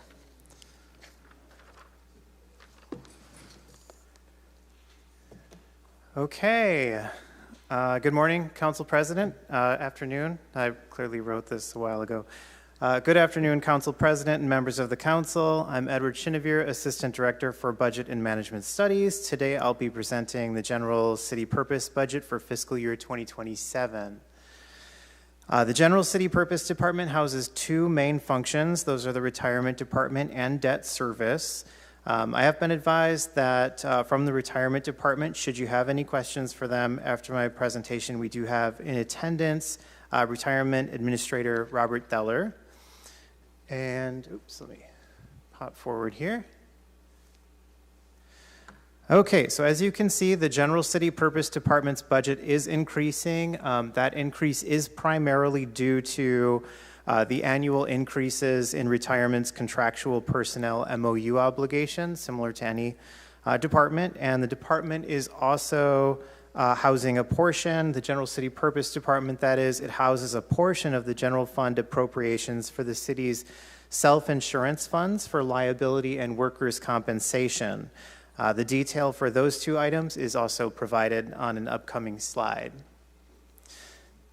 This slide shows the retirement office's budgeted positions, and as you can see, the only change is that the one position which was added in FY 2026 at 9 months is budgeted in FY 2027 at 12 months, consistent with the city's practice. Slide 4 shows the operational impacts, including a breakdown of the debt service payments that flow through the department, as well as the workers' compensation and liability self-insurance funds that I mentioned earlier. So we've got the dollar values for each of those here on the slide for reference, should you need to take a look at that. Ed, I just want to clarify on slide 3, when we're talking about the Deputy Chief Investment Officer, I don't believe it was added. Was that not the item that got removed from the agenda? City Manager, to be clear, that I think the confusion is that it was approved during last year's budget process at this time, but then when the salary resolution was brought forward for the PAR was brought forward for that change, then the council removed it. So I think we missed that in the slide. Sorry. Okay. That's okay. Keep going, Ed. Yep. And that actually does conclude my short presentation. And with that, Georgianne is here for your question. Yeah, already. Great. I got Councilmember Carbasi punched up. Thanks, Ed. Excuse me. Looking over the presentation, the first slide under notes, it says personnel expenditure increase due to citywide workers' compensation charges and retirement offices contractual personnel increases. I'd like to know a little bit more about that second statement. I don't know if you want to do it or Mr. The director is here or the administrator is here. He can answer those questions. Sure. Yep. If we can, we'd like to invite up the retirement administrator, Robert Theller. While we're waiting for Mr. Theller, is there a page in the line item detail binder that this begins on? Because all I'm finding is general services, which we heard from Director Barr 2 days ago, I believe. So it's under General City Purpose Department. It starts on page 105 of the line item detail. Thank you.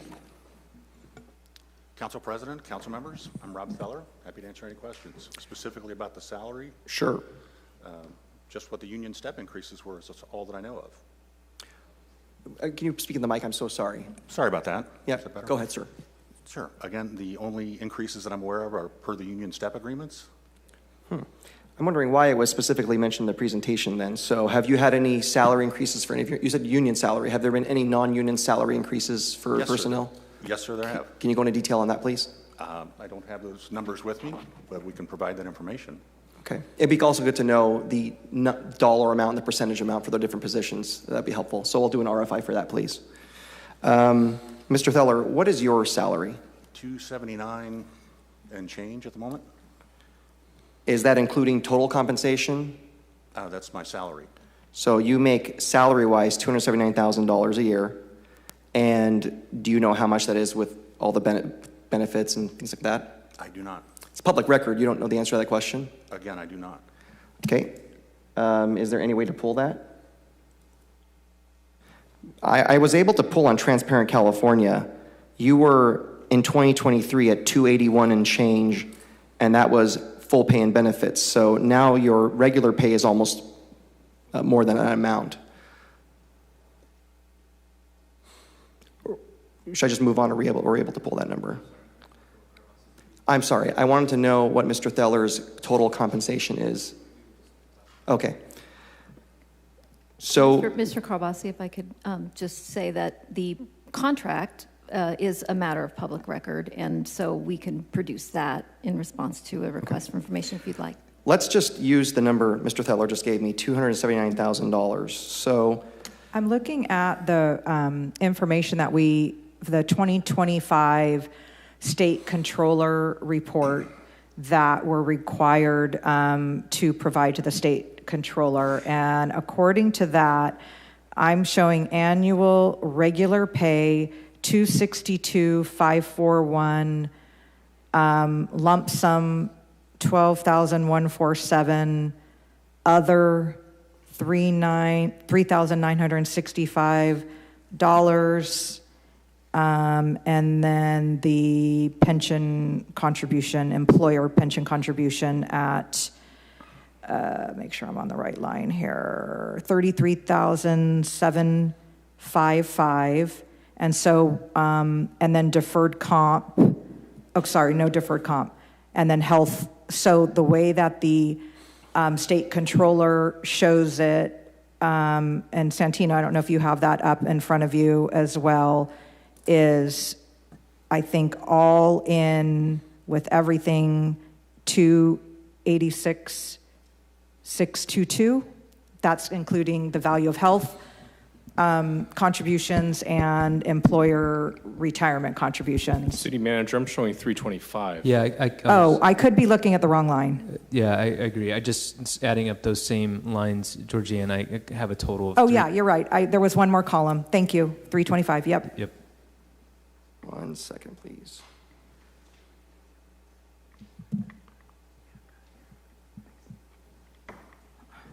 Okay, let's just use the 325 number. Mr. Theller, do you know what the average household income, the median household income is in the city of Fresno? I believe in the high 70s. I wish it was. It is, according to the U.S. Census, $74,491. My question for you is, your total compensation, and that's not individual, that's household income. Your total compensation is 4.36 times higher than the household median income in the city. And do you think that's equitable? For the job that I do? Yes, sir. Not for performance, just for the job itself. For the job that I do? Yes, sir. Okay. Well, interesting. I'm actually surprised to see you today, and I'll tell you why. I was led to believe that you were going to retire. What happened? Didn't you file for retirement? Yes, sir, I did. Okay. The two boards asked me very nicely to stay. That's not the story I heard. Let me ask you this. Hold on. So when did you file for retirement? January of 2025, originally, to retire at the end of the year. Okay. I was asked to stay, so I extended through July, and I was asked about a month ago to stay permanently. Okay. And that was, so about a month ago is when you rescinded the retirement? Yes, sir. Okay. Okay. The reason why I'm surprised is in that period of time, I had to waste time from my daily responsibilities to meet with some of your surrogates who serve on the board, advocating for you to make 4.36 times the median household income in this community, because if I didn't comply with their request, you were going to leave All the retirees would be up in arms. I was given the excuse that the fund would be negatively affected and all sorts of other things, trying to push me to make a decision which I think was completely irresponsible. Then the move was, let's create a new position to reduce his workload, all to keep you here. Why are you instructing some of your members of your board to come and advocate for you to get a higher salary increase? First correction, if I may, council member. Sure. I don't instruct my board members. I take instruction from them. Well, one of your board members then has very loose lips because that's not what he told me in my office with another witness there. So my understanding is he is here because this is what you want him to do. That's my concern. Let's just say for the sake of argument, it wasn't true. So you've stayed, despite the two members who have talked to this council saying that if we don't pay you more, you're going to leave, you've decided to stay. My question for us is, we're doing budget right now. How much can we pay for you to leave? What would the dollar amount be? It's never come up for consideration. I can't apply a number, sir. It is today. I'm happy to make a motion. Not a consideration for me, but please name a number. Well, I'm asking you the question, sir. We can come up with a number, but decline. you said you think it's totally equitable that you make 4.36 times the median household income in this city with what you do, which is what, $325,000? My question for you is, you're not going to leave. You were going to leave, but somehow magically you decided not to leave, despite what was said. So is there a dollar amount we can consider paying you so you would actually leave? I politely decline. Okay. I don't want to consider it. Fair enough. Appreciate that. That's all I have. All right, thanks, Councilmember Carbasi. Anyone else for GCP? Questions, motions, comments? You're excused. Thank you. All right, so at this time, I'll provide some additional opportunity for public comments on general city purpose department. If any members of the public would like to chime in or add comment on this matter.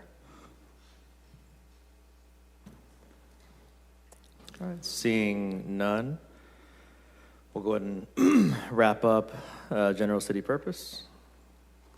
We'll move on to office of the mayor and city manager. Good afternoon, Council President. If it's okay, may I provide the presentation from here? Council, we would like city manager's office down there more formally, or are we okay up here on the dais?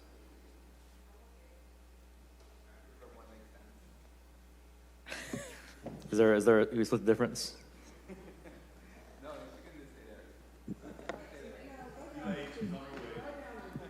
Due to some reported hamstring constraints, I'd be okay with the dais presentation, but. We've been up here stretching hamstrings from sitting so long this week. You look familiar. Have you been up here today? Yes, I have. Thank you, Council President, members of the council, Mayor Dyer. I am happy to present the budget presentation for the city manager and, for the office of the mayor and the city manager.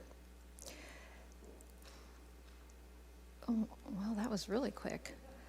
Okay, as shown on slide 2, you can see that the total budget for the department has decreased, and that reflects a 5% reduction as we did participate fully in the 5% reduction exercise as part of our budget development process. As well, our personnel budget accounts for an attrition rate, in addition to the 5% reduction, an attrition rate of 6.18%. What's listed on slide 3 is the positions, as you can see, the full-time equivalents for all of the different offices and divisions in the city mayor and city manager's budget, and there were no changes in those positions proposed. And then on slide 4, we have some program highlights and also a restatement of the mayor's One Fresno vision for an inclusive, prosperous, and beautiful city where people take pride in their neighborhoods and community, a government that listens, keeps its promises, and is owned by the people. Of course, we have the Office of the Mayor, the Office of the City Manager, the Office of Independent Review, which, again, just to remind you, is funded at 0.8 full-time equivalents per each FTE there, or excuse me, for each position there. The Office of Emergency Preparedness, the Office of Special Events, and the Office of Community Affairs. And I won't read every one of those descriptions for you, but they're there for your pleasure. Of course, if you have any questions, we're happy to answer them. Thank you. All right, I don't have anyone punched up at this time. Any comments from council?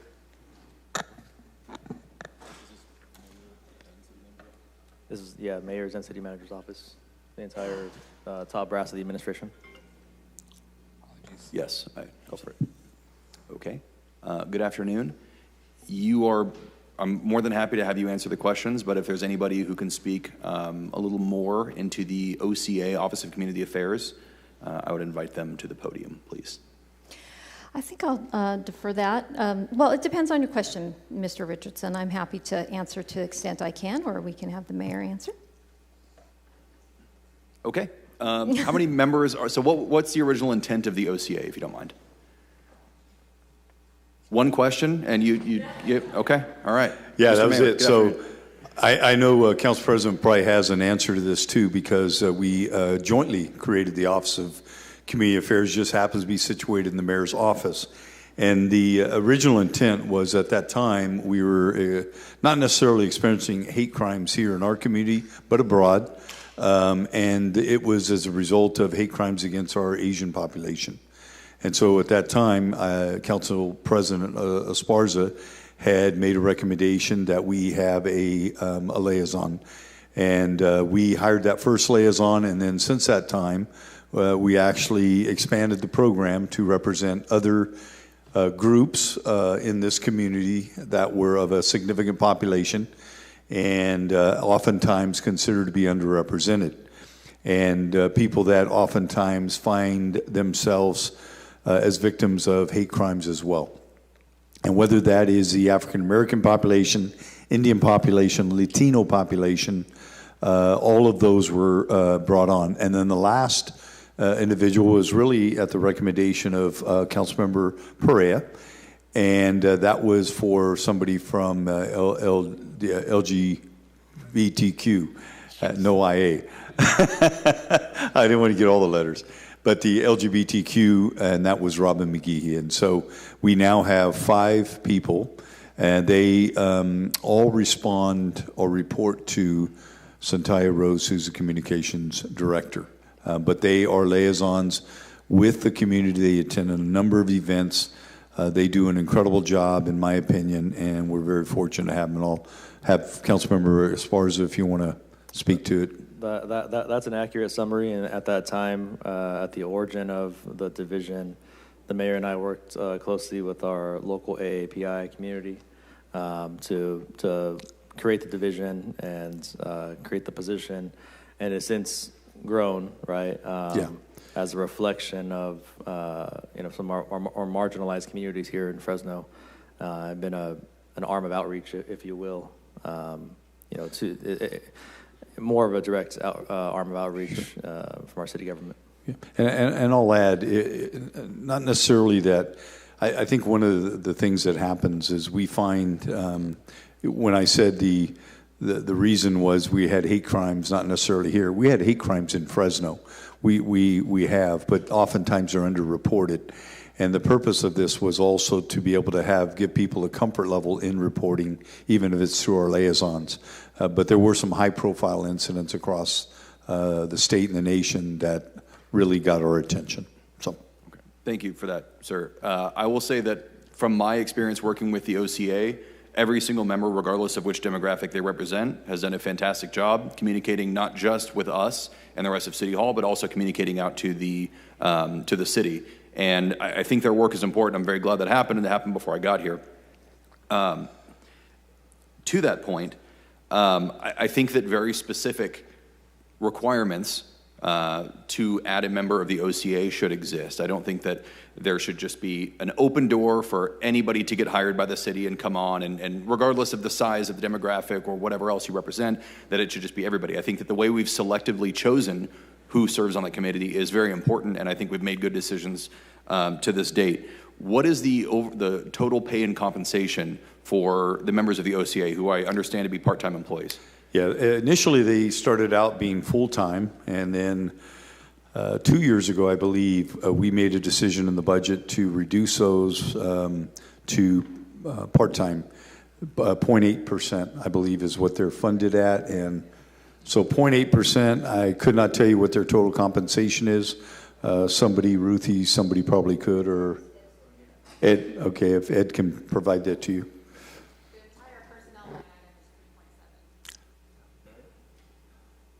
No, not for them. Yep, I've got that value here for you, Mayor. For the 5 permanent part-time positions, those are each at 0.8.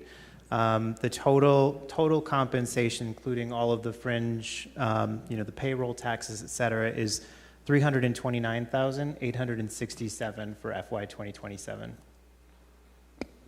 So is it fair to say that divided by 5 should be the pay and compensation for each member, each representative? That would be fair, yep. Okay. 65,000 per. Okay. Bernard, do you mind pulling that map up, please? So, Mayor, given the criteria that has led to each member of the OCA, many of whom are present today, so it's great to see you all, many of the criteria that have led to them to be employed on the OCA, you mentioned, to include having underrepresentation locally. I would imagine that means probably in elected bodies, but maybe it sometimes could just be a voice, right? A significant population here in the city of Fresno, which I believe multiple times we've talked about being somewhere around the 10th most diverse city in the country. Ninth in the country, yes. Ninth in the country. And having a significant impact here on the culture of the city, whether it's in education, religion, cultural arts, economy, industry, you name it. I think that's important. Now, if I can direct the attention real quick up here to the map, we have got a significant population here in the city of Fresno who doubtlessly enriches the culture that we have here and have made contributions in all walks of life that stretches from Morocco, Tunisia, Algeria, Libya, Egypt, in North Africa, down to northern Nigeria, parts of Mali, Chad, Niger, all the way over to the Arabian Peninsula over there, to include Yemen, Oman, UAE, Saudi Arabia, Israel, Jordan, Palestine, Lebanon, Syria, Bahrain, Qatar, Iraq, Iran, all the way over to, one could argue, the mountains in Afghanistan, the Hindu Kush. All of those, I mean, you have languages that vary from Arabic, Hausa, Tunsi, Berber, French, Hebrew, Druze, French, Yemeni dialects, Amharic, Somali, Coptic, and Farsi. Religions as varied as Protestant Christians to Catholics, Druze, Sunni, Shia, Protestants, Orthodox, Ethiopian, Eastern Coptic, Zoroastrians, I'm sure somewhere over there in the former Persian Empire somewhere, Animist, Jews, and Kurds, who in the city of Fresno, at least on the OCA, I think represent a significant population here in Fresno, again, in all those different forms, have been, whether it was after 9/11 or more recently with some of the interactions going on in the Middle East, have been subject to hate crimes. Whether it was just a misunderstanding of one culture or another, whether it was a competition or a disagreement between two parts of the culture and their diaspora here in the city, and have been contributing to our community ever since its founding. I think it would be responsible to give them a voice. Now, that's a large swath of the world, but it's a lot of people who go underrepresented. I have full faith that our representative to the Hispanic community is able to speak up for everybody from a country that is south of us. I have no doubt that our Southeast Asian liaison is able to speak up for the different needs, whether they be from Thailand, Cambodia, Laos, or the Hmong population. And I have full faith that our representative from the Indian subcontinent is also able to reach out to the different religions and different ethnic groups and different languages to be a representative and a voice for them here. I would be remiss if I, especially after having worked extensively in this part of the world, if I didn't reach out and try to advocate for a voice for those who might find themselves lacking representation or maybe being persecuted here in our community. I think it's part of our responsibility to keep them safe, but also to have that upward and downward communication. So knowing that, and after having some conversations inside the administration, with the community, with some other council members, I'm not big on budget motions, but I would like to make a motion for $65,000 to be amended, but the full pay and benefits of one of the part-time OCA employees. And also, I will add some direction for staff to look into what that would mean, hiring, interviewing, making the administrative changes to make that possible. But the $65,000 from a source to be identified, likely general fund, to fund an OCA position for the Middle East and North Africa, someone who we find who can responsibly lower the temperature, speak intelligently about some of the concerns there, and represent that part of the community here. Second. Very good. Okay. Okay. Mayor, that's all I had for you. Thank you. Appreciate it. Sounds good. Council, anyone else punched up? I have a couple questions, Council President. Yeah, you're recognized. Thank you. Could you remind me, what's the size of the Office of Emergency Preparedness? Is it a couple of employees still? We'll let Assistant City Manager Miller answer that. We have 3 members of that, that division within the And office. are they fully funded by the general fund? Yes, they are. There's no outside resources, grant money? Correct. And where are we at with the Office of Independent Review? Do we have an auditor, or is that position still vacant? Currently, the position is still vacant. Working through a process to get somebody on board. How long has the position been vacant?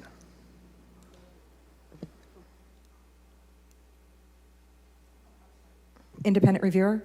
Okay, sorry. It has been vacant for 4, 5 months. I'd have to look and see when he retired. What's happening to the workload? Why there is a vacancy? So I literally, right now, we, for the OISs and in-custody deaths that have occurred up until about a month ago, we are going to be contracting with an outside group to do the reviews of those cases because we don't want to go any longer without an extra set of eyes. We did engage the services of an outside recruiting firm to help us recruit for the position itself. We had done an internal recruitment, and we had, frankly, an excellent candidate that we had offered the position to, and unfortunately, he had a change in family circumstances and was not going to be able to move to Fresno, so he had to reject our offer. And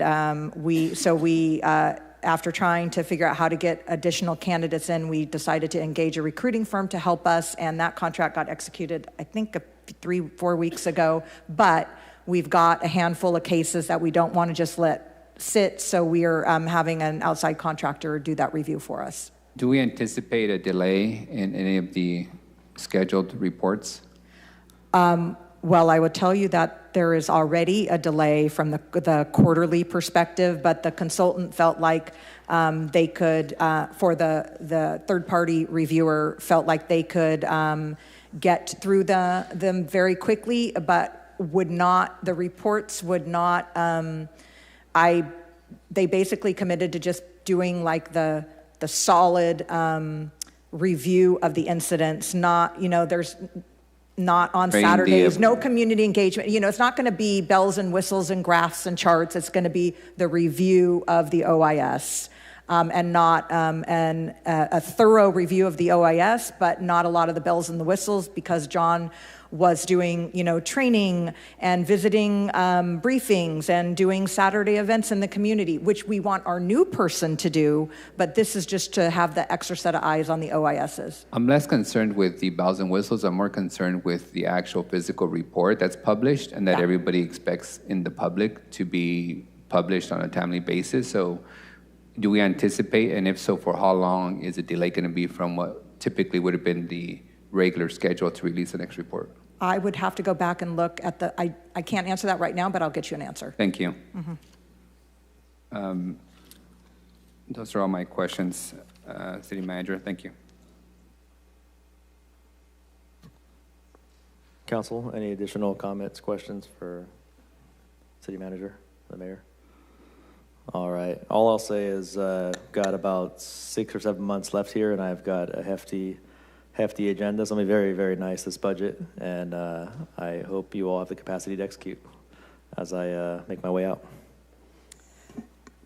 we are shorthanded in our office, but we are, we're holding attrition, but we are recruiting for deputy city manager positions in our office as well, which we desperately need because those are the positions that help work on the projects, the special projects that don't particularly belong to a department. So if anybody knows any good candidates. How many existing DCMs do we have currently today? 0 filled. And we have 2 or 3 positions We have authorized? we have 2 vacant, with 3 vacant. 3 vacant, 1 we're, definitely holding for attrition. We have, remember, Alma Torres was originally deputy city manager and that we had not filled yet, and then Jennifer Reeves. So those are the 2 that we are looking to fill. Great, thank you for the update and hope we get those. Yes, we all desperately want them filled as well. Great. All right, I don't see anyone else punched up. So at this time, I'll go out to the public on the budget for the office of the mayor and city manager. If there's anybody who would like to provide public comment, provide some additional opportunity here, come on down. Okay, all right. Well, we'll go ahead and conclude that portion of the budget and move on to city council. So all we have left is city council and airports. Council, I'll remind you, if you've been hanging on to budget motions, I have a few I've been hanging on to. Make sure you get those in today if possible, because we won't be back here till Tuesday. Council President, I'd also like to register a formal apology to our live ASL interpreter for listing off the names of all of those countries so fast. Any any method with which you were able to keep up, I appreciate and commend you. The brain to hand speed of... Oh, hey, you're back. Welcome. I'm back. All right. I typically give just a short overview of your budget, if that's your pleasure. Yes, good afternoon again. Before you now, we have the City Council Department's budget. And starting on slide 2, you can see that the budget remains flat from 26 to 27. We do have a special line item in this year's proposed budget, which is the contingency line item for $1.608 million. And that is because we're in an election year, and therefore half of the variable personnel and non-personnel service appropriations are being held in this contingency reserve for the newly elected council members in districts 1, 3, 5, and 7. I'd also like to mention that in addition to this budget, there is the council infrastructure budgets that are included in the Public Works Department. So we have maintained that additional $300,000 in infrastructure funds in a different department for the council, respectively. Also, slide 3 here shows staffing levels remaining constant as proposed in 2027 compared to 2026. And of course, if you have any questions, we're here to answer them. Thank you. Yeah, I wonder if anybody with a longer memory or history than I knows which council member at some point dumped all their budget before their successor got in. That's why you have this this hold here. Who was it? You don't got to say. I'm just kidding.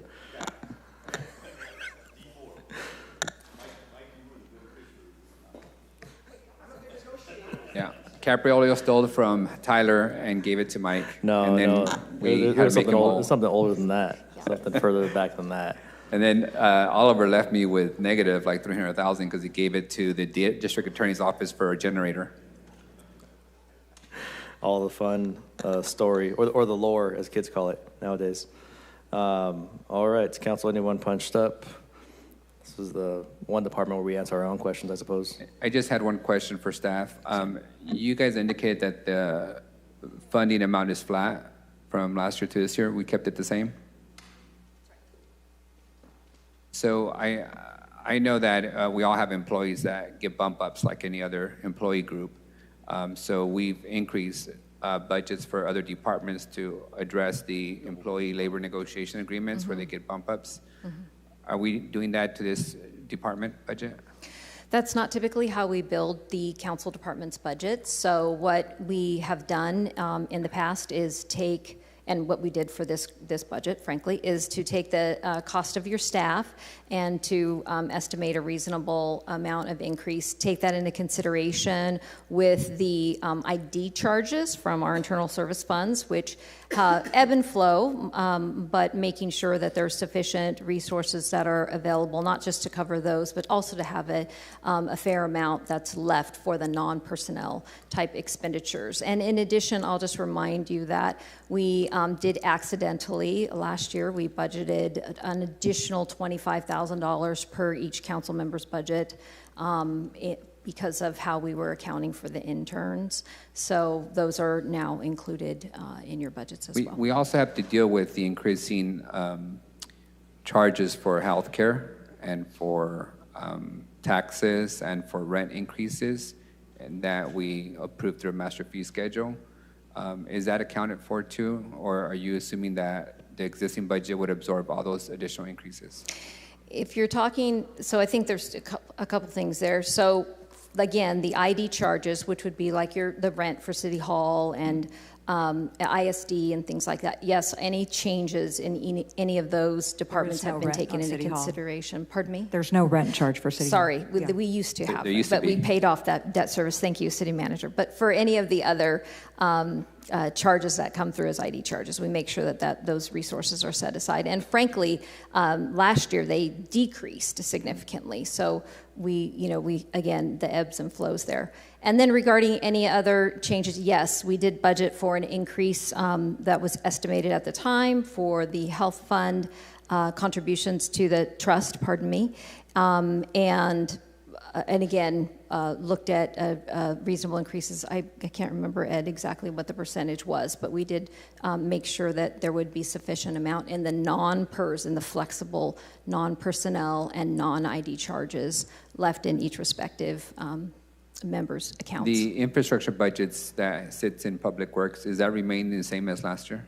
It is, and I will also say that just coincidentally, the combined carryover for all of the districts totals an additional $2.1 million, and so we will definitely carry that over, and there's also significant carryover in operating budgets for almost everyone's every respective council member's accounts, and those will also be carried over. We do not sweep those accounts. I do want to touch on carryover. So give you an example on Public Works. Your budget shows that our carryover for infrastructure is about 247. 2.1, I think. No, for our office specifically. For your office. About 240 something.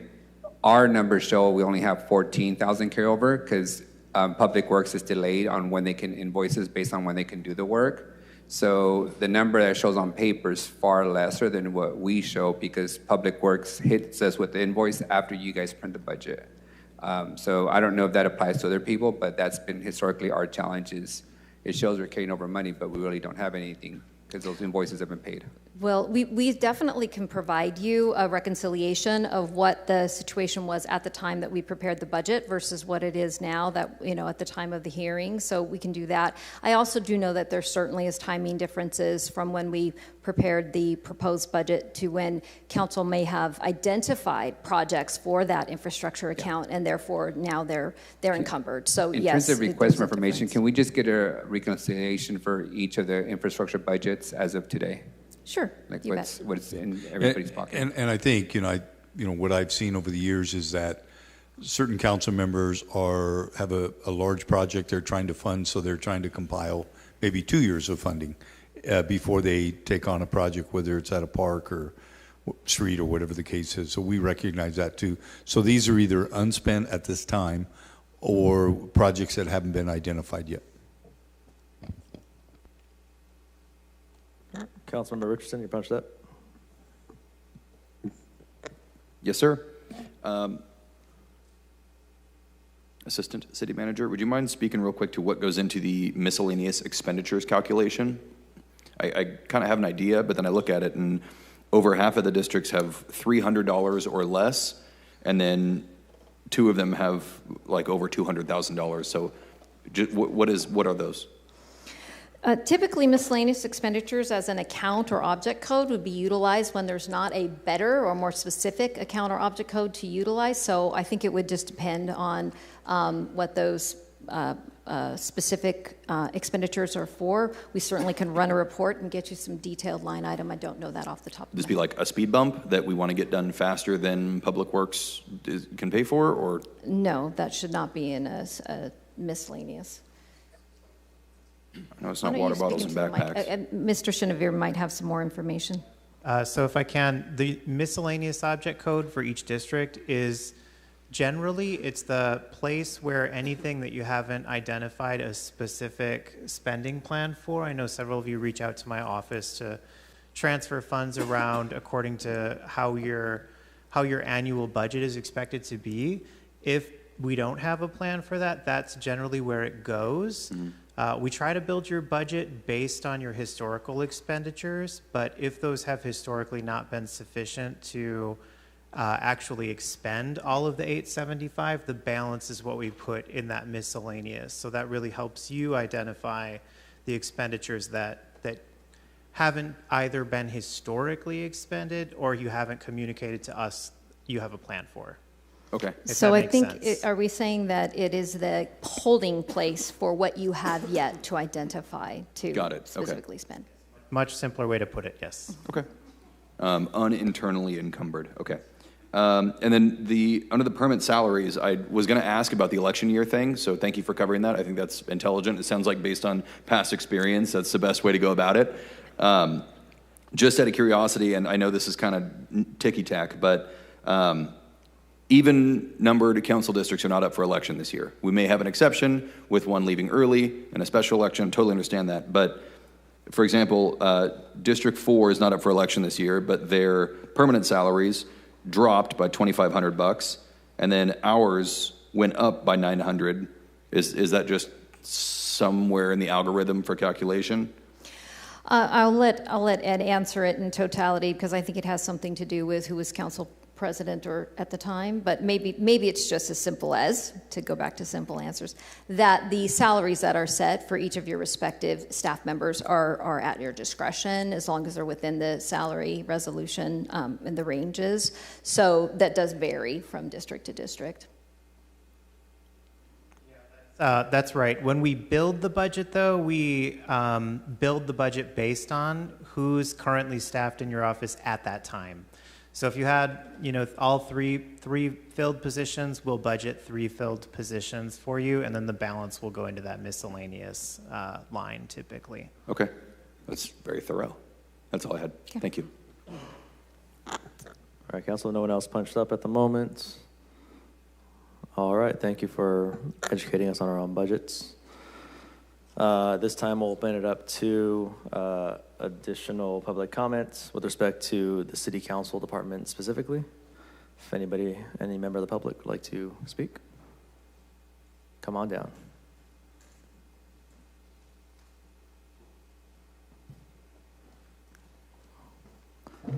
Welcome, you'll have a minute. I heard you guys talking, and so I had to run down here. The last few meetings have been kind of insightful, and I just came down here to, can't really remember what I was planning on saying or thinking of saying, but learning more as I go, and that's all for now. All right, thank you. Any additional members of the public would like to comment on the budget for the City Council Department? All right, seeing none, we'll go ahead and move on from there to our last department of the day, which is airports. And again, Council, if you've got some outstanding motions, you can get ready to make those after the airports department is heard. Council President, if I may just ask the director a request before he starts his presentation. Sure. Can code enforcement use the Chandler Airport again for the tire amnesty program? Yes, we're in conversations to make sure that everything's covered. Great, sure. Thank you. I know every year we have to formally ask, so yes. My request. Thank you. Yes, sir. Good afternoon, Council, Council President, Council members. Francisco Partida, I have the pleasure and honor to serve as the Interim Director of Aviation for the last 11 months. It's been great since 3 years and 3 months ago when I moved to Fresno. Family's thriving, so I appreciate the employment opportunity and look forward to many more years with you. I also want to thank staff, which some of them are here with me. Joshua Castellano Gonzalez, our Assistant Director of Finance and Administration. Maddie Morse, our Business Manager for Operational, and Mary Bojajan, which is our Business Manager for Capital, and this is my A team for Finance. And a lot of hours went into going through this budget.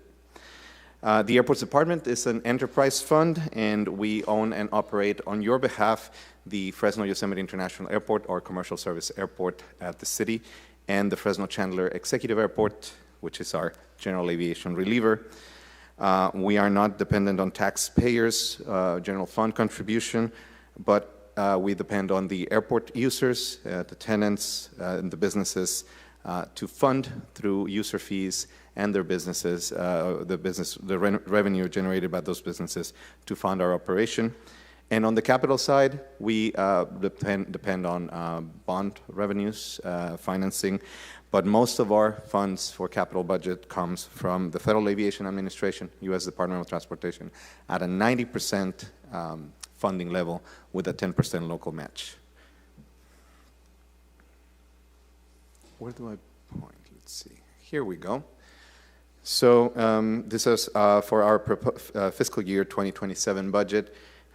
We are, from the fiscal year 26, go from $125 million to $137.8 million capital budget, total budget. This proposed budget includes $38.8 million in operating funds and $98.9 million in capital and debt service funds.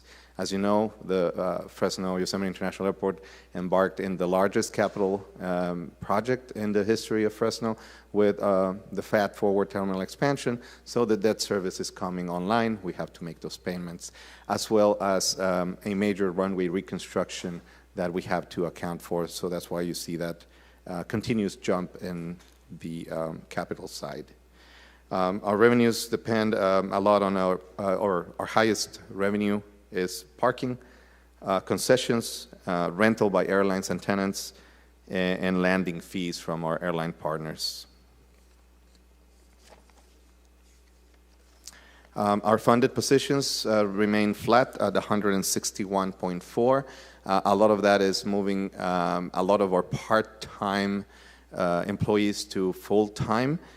This is the year to grow. This is the year to fund those positions because of the added square footage, especially on law enforcement and general service employees like services aides to be able to, and custodians to be able to cover more grounds and continue offering the excellent customer service, safety, and security that distinguish Fresno from other airports. Some of the other expenses or operational impacts that we are considering for this fiscal year 27, it's continuous growth in the Customs and Border Protection or Border Patrol, CBP, for a federal inspection station. It is very tough to grow on the international side to add more flights when we have a very limited contingent of CBP officers. So we're funding additional CBP officers through this budget to be able to extend the hours of operation of the FIS, which currently are 8 p.m. to 4 a.m. Some of the carriers have indicated that if the FIS would be open during daylight hours, they would add more flights. So we're making progress towards that. So we hope to count with your support by approving this budget. Even though that our utilities company has made some efforts in reducing the cost of utilities, we're also adding a lot of square footage. We have to air condition and service and maintain a very nice ambiance inside the terminal. So we expect that due to the increased square footage at the Fresno Yosemite International Airport, we'll see an increase in utilities being consumed. We have a small ask of for $150,000 for marketing. This is an effort that it's run by a mighty team, a small but mighty team of two we are asking for additional help with an outside agency that will run some more creative and some other media buys that have to be placed, whether it's digital or print, through these efforts. The rest of the requests are contractual obligations, like the parking management. It goes up as negotiated by $87,600. These are the two positions, services aids, the two positions that I was talking about. And then Amadeus, which is also a service provider. They run our common use equipment, and we've added the CBP biometrical as mandated by Congress. So this is an additional cost to be able to run those biometric gates for international exit flights. This is a snapshot of the current federal grants on the line. The terminal expansion, $1.4 million. Runway reconstruction, about $32 million of two different buckets, and a general maintenance for pavement, and both at Fresno Yosemite International and Fresno Chandler. I can go into detail if you have some questions. But these are fully funded, fully awarded, and executed grants from the federal government. Some highlights, as I mentioned before, we have our runway reconstruction project coming up, our 11 left, 29 right, for fiscal year 27. It's $36.4 million. We have a placeholder for the Fresno Air Traffic Control Tower replacement. As you know, it's a 1962 building. It doesn't meet current needs for our airport, for our community and the operations. So we're still advocating for federal funding to design and construct a brand new tower. Airports Department, through authorization by this council, we have already spent about $2.2 million in planning and environmental and site selection. So we hope that this project moves forward in the near future.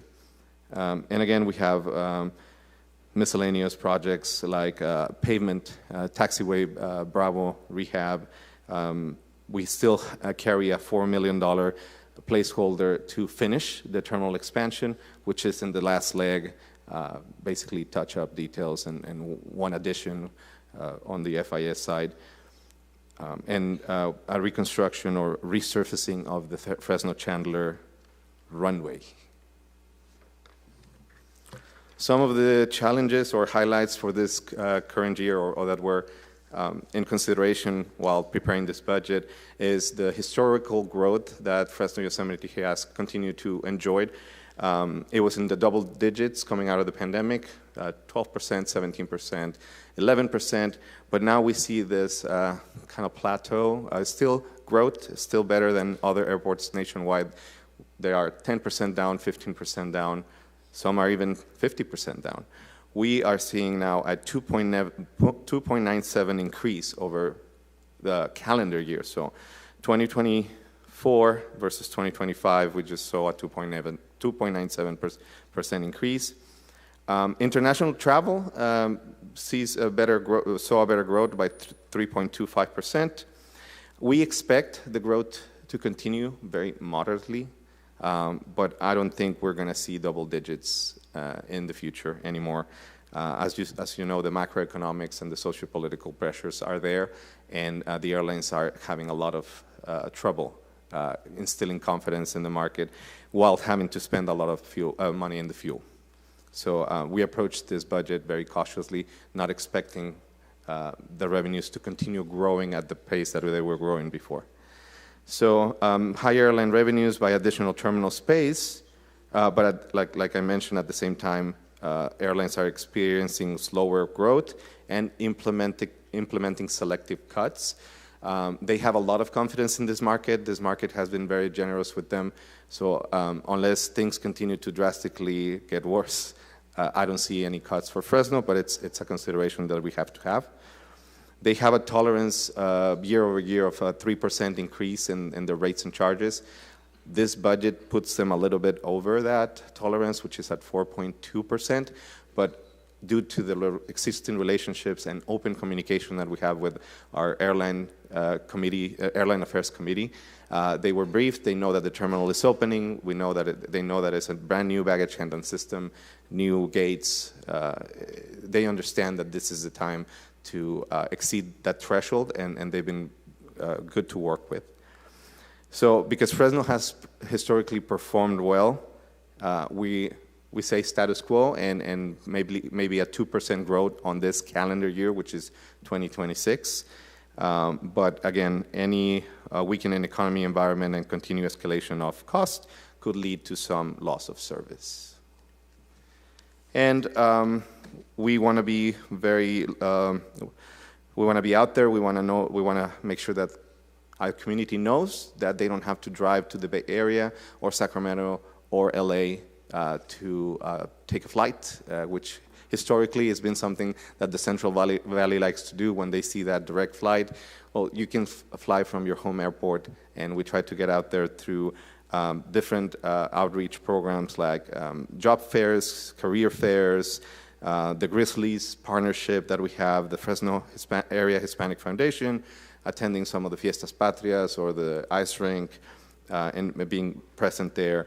At the Parks Department Kids Fest, one of the largest presence that we have, or events, partnerships that we have, are the Beautify Fresno cleanups, especially at the Chandler area. We really like to engage with them and get out there. And yeah, this also one of the biggest events that we hold is in October, and is the annual airport job fair. And this is when we close our 4th floor of the garage and invite all of our tenants, airline partners, and airport businesses, and even those located around, to set up a booth and advertise what type of vacancies they are trying to fill for the community, and engage the community and offer them that entry level position into any of these ticket agents, gate agents, ramp agents, fuelers, aircraft maintenance, and even the city and the airports department. Any questions? All right, thanks. So the first member I've punched up is Councilmember Nick Richardson. Councilmember Arias, do you have questions about Chandler to ask? Okay. Yeah, I'll defer those to you. I'll ask the other stuff. First of all, I'm going to go first. Don't get me wrong. I commend you on the job fair. The job fair is fantastic. When I moved back home in 2022, I went and attended that job fair on the top of the parking garage. It was fantastic. All kinds of, I didn't know they were going to offer an entry-level position as a city council member, but I found out about that there too. So here we are. Thanks to you. Can you speak a little bit to the projects going on currently at the airport, to include the recently finished portion of the terminal? And going forward, what other large-scale projects are we looking to have take place? You talked a little bit about the runway. You talked a little bit about the tower. Once these things are paid off or funded through grants or otherwise, what's the next step to making Fresno Air Terminal or Fresno Yosemite International the next level up? Absolutely. By federal mandate, every commercial service airport has to maintain a 5-year airport capital improvement project on file, and we refresh that every year. We look at the projects that have been able to be accomplished or are underway. We move things around. Of course, we cannot get to everything, right, because of staffing constraints or even funding constraints, since we depend 90% of funding coming from the federal government. But you've listed the major components, which is the primary runway reconstruction at $98.8 million in a phased approach, a multi-year phased approach. We have the air traffic control tower replacement project at another estimated $98 million or $100 million, and we're counting with on the federal government to help us fund 90% of that. We have a lot of pavement to cover in both airports, the Fresno Yosemite International Airport and Fresno Chandler Airport, and some of that maintenance has been deferred, so it's coming due, or has come due, and we need to tackle those taxiways, those aprons to keep them together, to give a good service, good safety level to operate aircraft. So we have multiple projects that are going to cover thousands of linear feet, thousands of square concrete or asphalt to be refreshed, resealed, crack sealed, etc. Another big project, or two big projects, would be starting the planning, environmental planning, and design of the East Terminal expansion. And all that does is our current Concourse B, which opened in December of 2025, is expand 2 or 4 more gates to the east. So that's another consideration. We've received a congressionally directed spending allocation of $3.1 million, and we're going to have our planning session here with the experts no later than the end of the summer to see what that looks, the engineers' estimates of what that costs, and then we'll present to city administration for consideration, obviously, if the project decides to move forward for your approval. Did you mention at all the expansion or the potential moving of the Air Force unit, the Air National Guard unit, to their new location, or to a new location? We have enough room towards the east to do that expansion. Okay. It would be a question mark after that expansion is done if there's enough room to continue growing to the east, or we would have to wait for the MILCON dollars to Mayor, did you want to pitch into that? I did, just to state that in fact, I meet with Colonel Paul tomorrow again, but last conversation I had with him in my office was it's going to be 15, 20 years out. Okay. In his estimation, before there's a move. There was a lot of talk of it happening in the next 5 years, but it's not going to. So, and a lot of people were getting concerned about the Airways Golf Course being impacted. We don't see anything of that nature happening for a long time. Got it. Now, outside, including the operations and maintenance of the airport, in addition to these capital projects or the improvements going on, what would those look like without federal dollars? You just paint me a very broad picture here. Well, so you see our operating budget, right? It's 38 million for operations and 98 million for capital. Mm-hmm. So we at 90% funding level gone, we would have probably $5 to $9 million to tackle a capital project. So then we would have to depend on that limited reserve each year that we're bringing in to smartly plan our bond revenues or bond targets, debt service. We will be limited to what we can afford with those 5 to 9 million, depending on. So not only can we forget about the tower, we can also forget about the runway, forget about terminal expansion, and then probably some cuts to service as well, without those federal dollars. That's correct. Okay. Yes. City Attorney, are we able to? What are we able to share out here in the public regarding the lawsuit about those federal dollars, specifically affecting the airport? What have we already announced? What is publicly shareable? We can announce that we have in place 2 preliminary injunctions with various departments of the federal government. So that way we are able to receive funding from them and apply for funding from them. Not all federal departments, but a good portion of them that we get funding from. Do we anticipate any cuts to the federal dollars going to the airport based on anything we do not have a current injunction holding? We are actively monitoring that to determine if there is any types of retaliation or anything like that, but at this point, we have not seen that. Okay. Kind of a message to you, kind of a message to the citizens of Fresno. This council, like every single person on this council, has been fighting and pushing very hard to make sure that the money that the city has qualified for and has been promised to us, to the taxpayers, like taxpayer money, continues to come into the airport to continue to be able to not only improve the structures that we have, but to provide service and expand services to the public.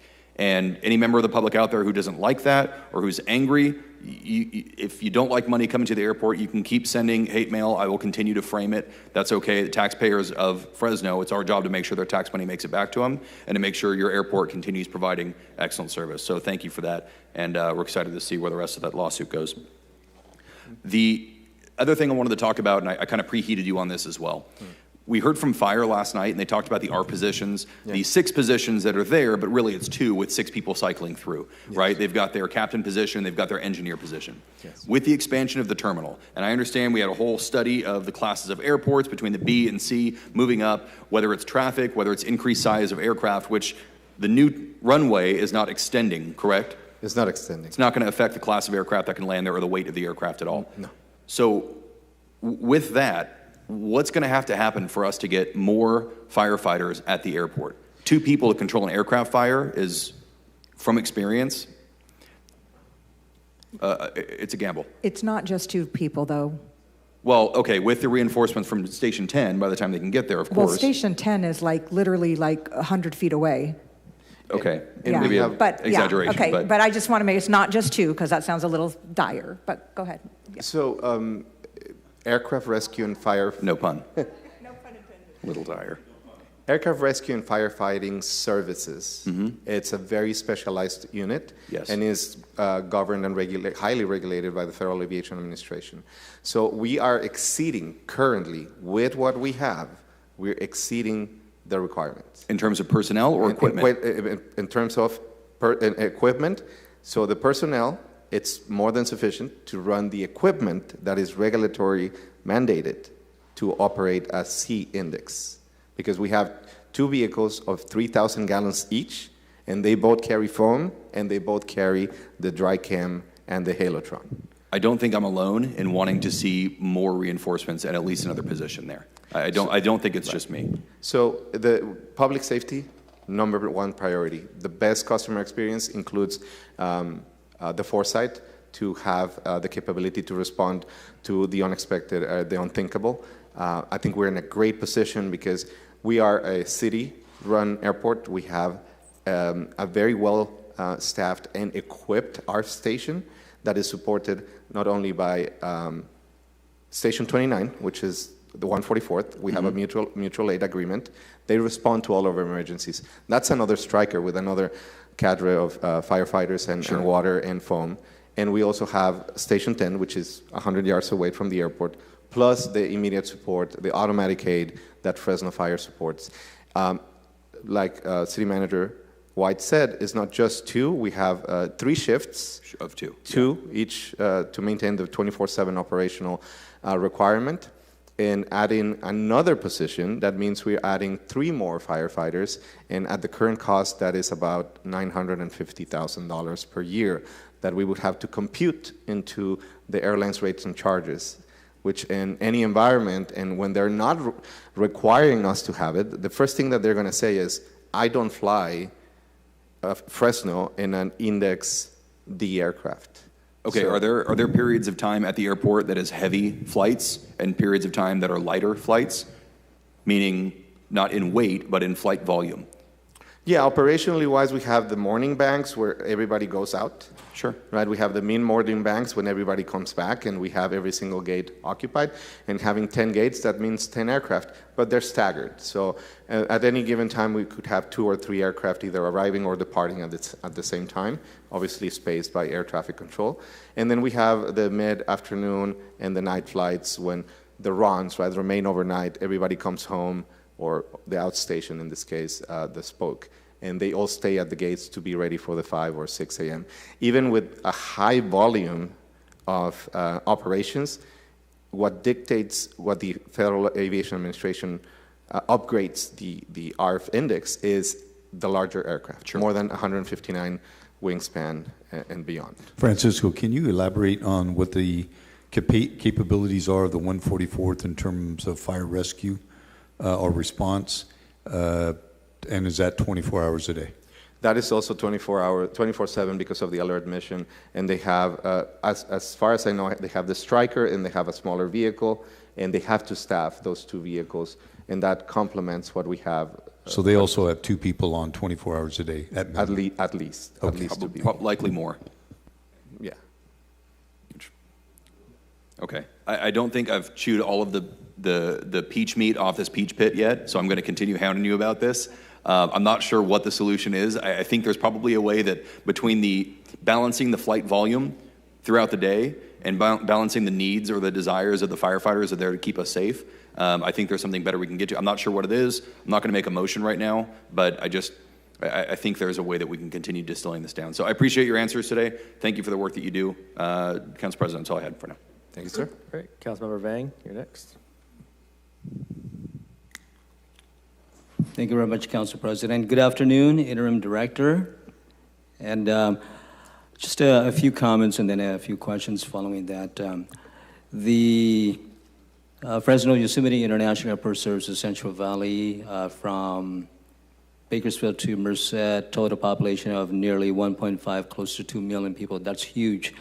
Fresno being the fifth largest city in the state, yet we're drowned by LAX, San Francisco, even Sacramento in terms of visitors choosing to come to the Central Valley would rather fly directly, as you mentioned earlier, to these airports instead of Fresno Yosemite, and maybe because we don't have direct flights from where they're coming from.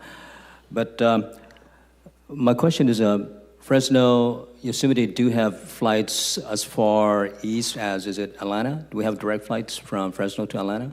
Last season, we had a direct flight, a daily red-eye flight with Delta, and it just lasted about 10 months, 11 months.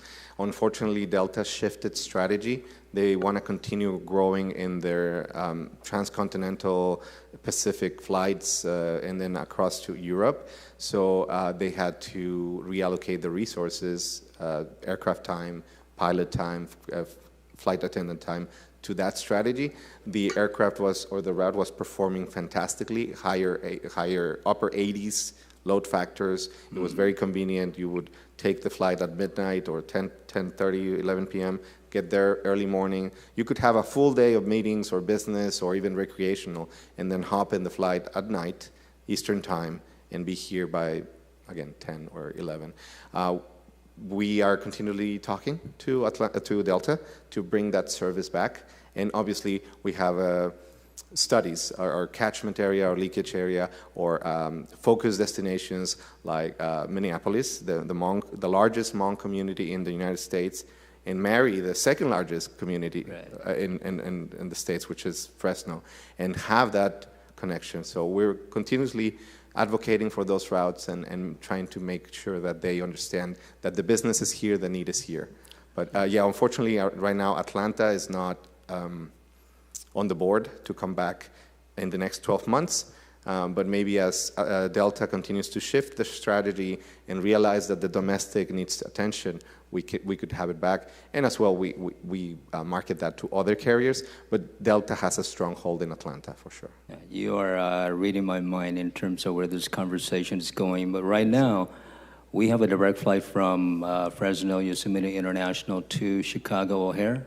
Yes, sir. Okay. Yes, sir. And that's because if there is the possibility of having a direct flight from here to the Minneapolis-St. Paul Airport, in terms of capacity here at the runway, there is capacity in terms of length for an airplane of that size, that magnitude, to be able to have fuel and passenger from Minneapolis to Fresno to land in Fresno Yosemite, because we've done that with Chicago, we've done that with Atlanta, correct? That's correct. And at this point, I think the aircraft, modern aircraft like the MAX 737, the 737 MAX, even the smaller regional jet like the 175, they can do some of those flights with no problem. And again, we continue to advocate for not only Atlanta, Minneapolis, St. Paul, but other high-value, high-need destinations that our community has let us know that they need. Yeah. And we see it in the travelers data.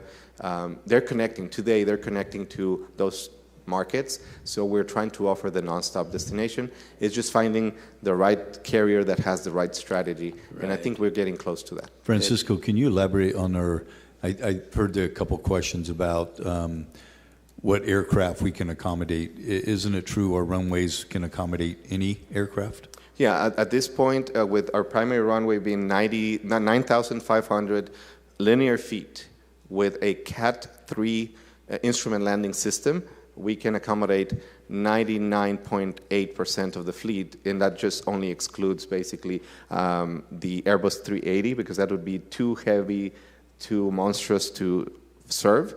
But even 747s have landed here continuously. Air Force One was, had a visit here many years ago.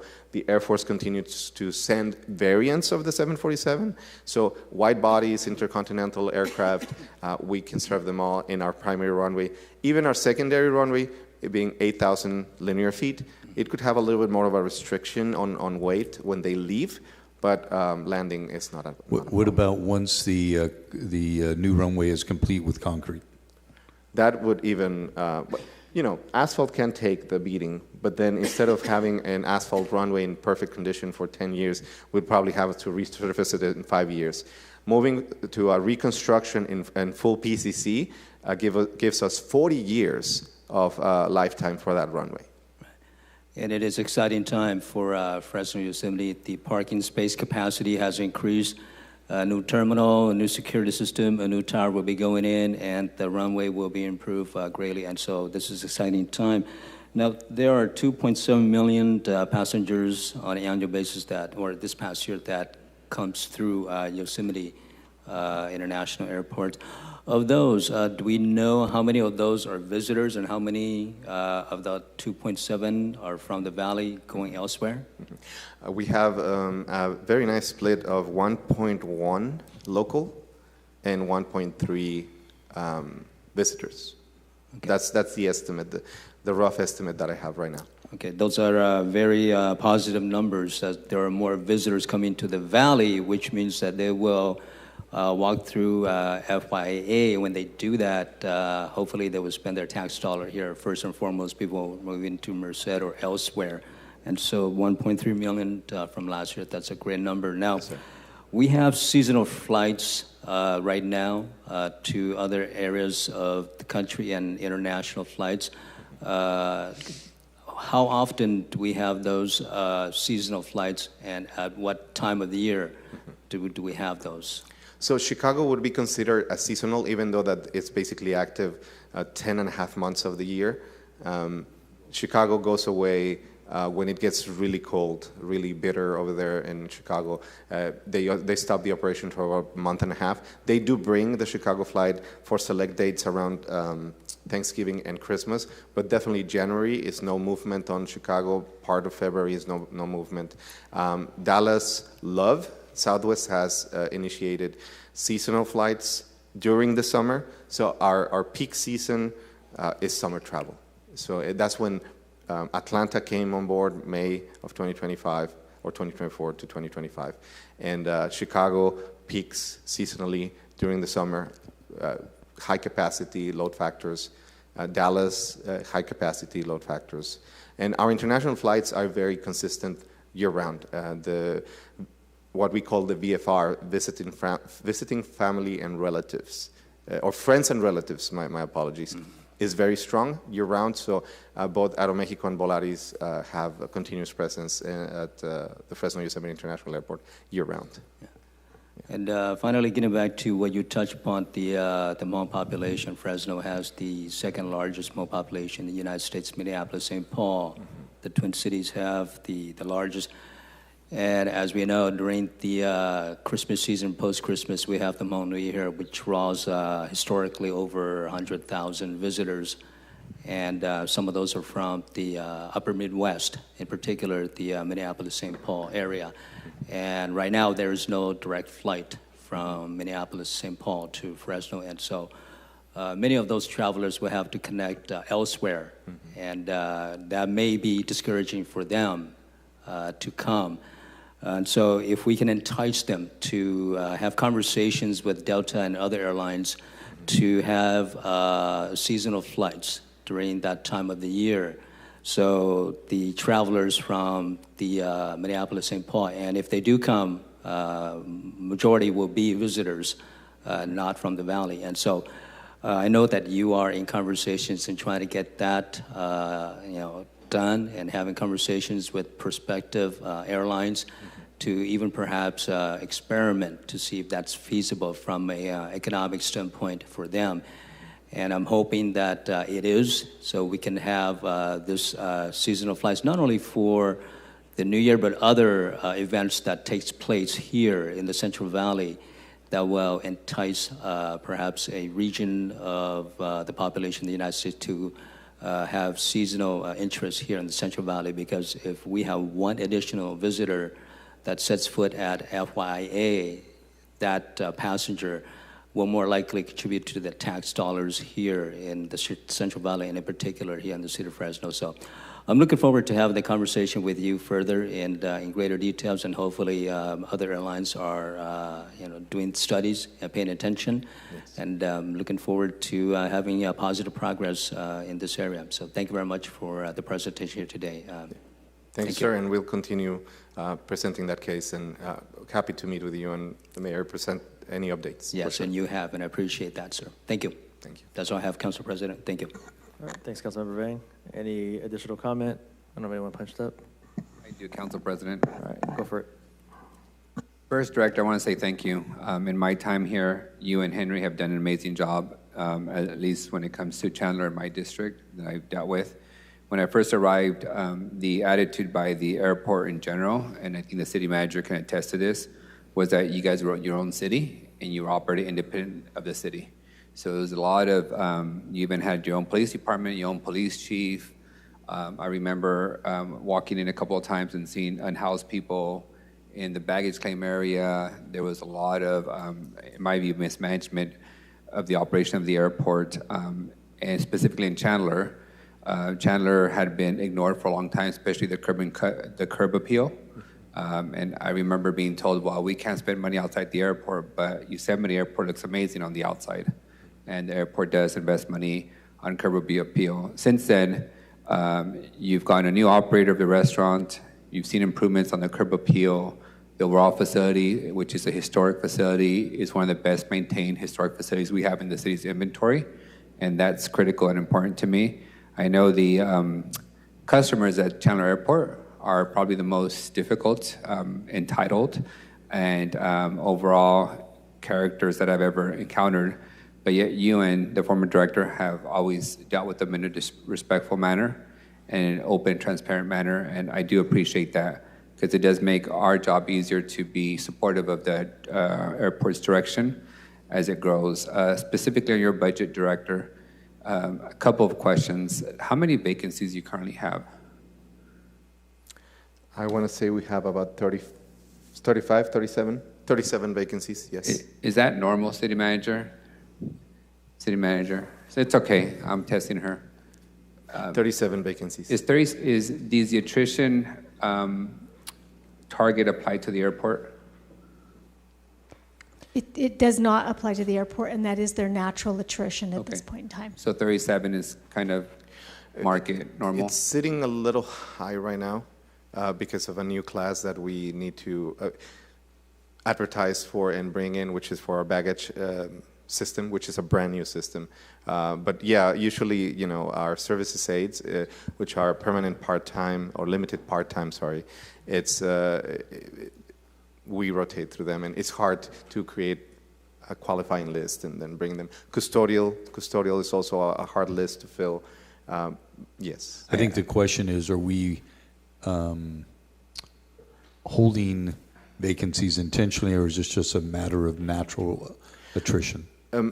This year, it was it's both. Moving forward, we just want to keep the natural attrition because now we have expanded facilities. Henry did use vacancies as salary savings because we were in the middle of construction and contingency dollars, etc. So. And are you guys able to get from our personnel department folks? Are we expediting their hiring since the attrition rate doesn't apply to them? Because having vacancies in an airport, it's a different challenge than having vacancies at parks. Yes, and I just want to confirm that we are not holding any vacancies. But were we able to process their vacancies in a timely manner, or is it a 6 months to a year process to fill that position? It depends. As Francisco reiterated, there was a new job class that was created, and the process of going through the meet and confer and getting those details buttoned up appropriately with our civil service process takes additional time. So to my director friend who's coming down the aisle, I'd like to hear from him on the record that he's moving as fast as he can, not just to the mic, but on processing vacancies at the airport. As fast as we can, including the budget session yesterday where we had a meet and confer on said job spec in which we're negotiating with IBEW on placement as we speak. Okay, because 2 million people go there every year, and it's not like, you know, the front counter of any other department. So he's got both phone numbers. I'm constantly going forward with it. Okay, and just remind me, both directors, those positions, those are city positions. If you want to be a baggage handler, it's not like the TSA positions. The vacancies are not related to like the TSA positions that are federally controlled, correct? Correct. This is just City of Fresno Airports Department. And just one clarification with that, right? To be employed with the airports, you have to go through the airport's background process as well, which does add a little bit to the hiring process. Understood. One last question around hiring. When it comes to, we had some pushback, if you guys recall, maybe those of you who have been here long enough, around the janitorial staff. I think at one point it was outsourced and then we brought it in-house. How has that transitioned? Because from my perspective and experience, the airport looks good, but any other hiccups around the transition? It's our own staff, City of Fresno staff is not outsourced, and we go through cycles like anything. Custodial job, it's hard work, and we staff them 24/7 to maintain good levels of service and cleanliness.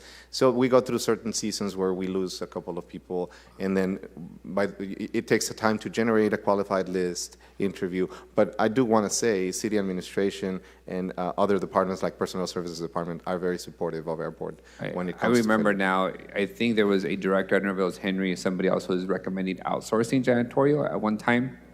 Was it before Henry's time? That was before Henry's time. Okay, that's why it stuck in my head. And then on the marketing, can I just make one recommendation?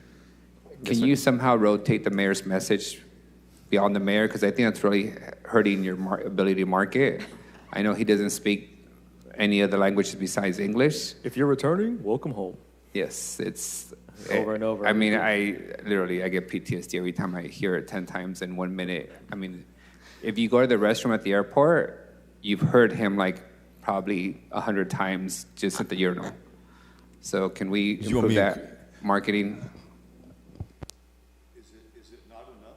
No. You want to hear it more? Isn't that why you go to the airport to hear me speak? No. I try to limit my exposure. I'll take it aside. You made a request. You wanted your photos up on a screen. We have those up there.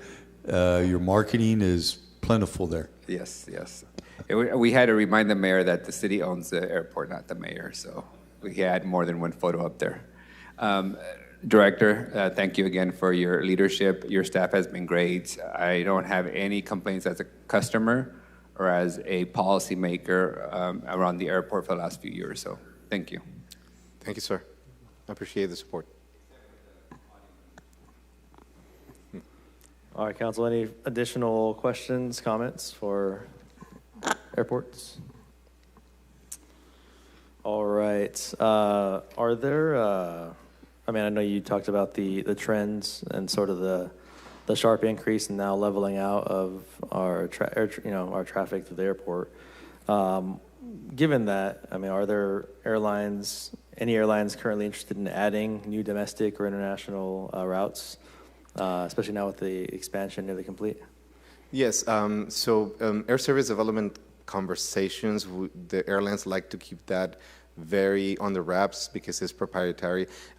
There's a joke in the industry, but it's very true. How do you add Delta service to a city? Well, you get Sun Country to serve it, right? So if any of those conversations get out, like if we were to be having conversations with Sun Country, then it would become an issue where they cannibalize each other or they trample over each other to go into a very new market. New markets are sensitive.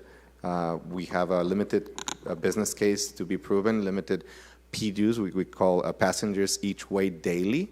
For a route to be successful, you prove it at 33 PDUs. So when you account for a 150 passenger aircraft and only 33 are going to be there on your inaugural, well, in theory, right? That's what the airlines consider.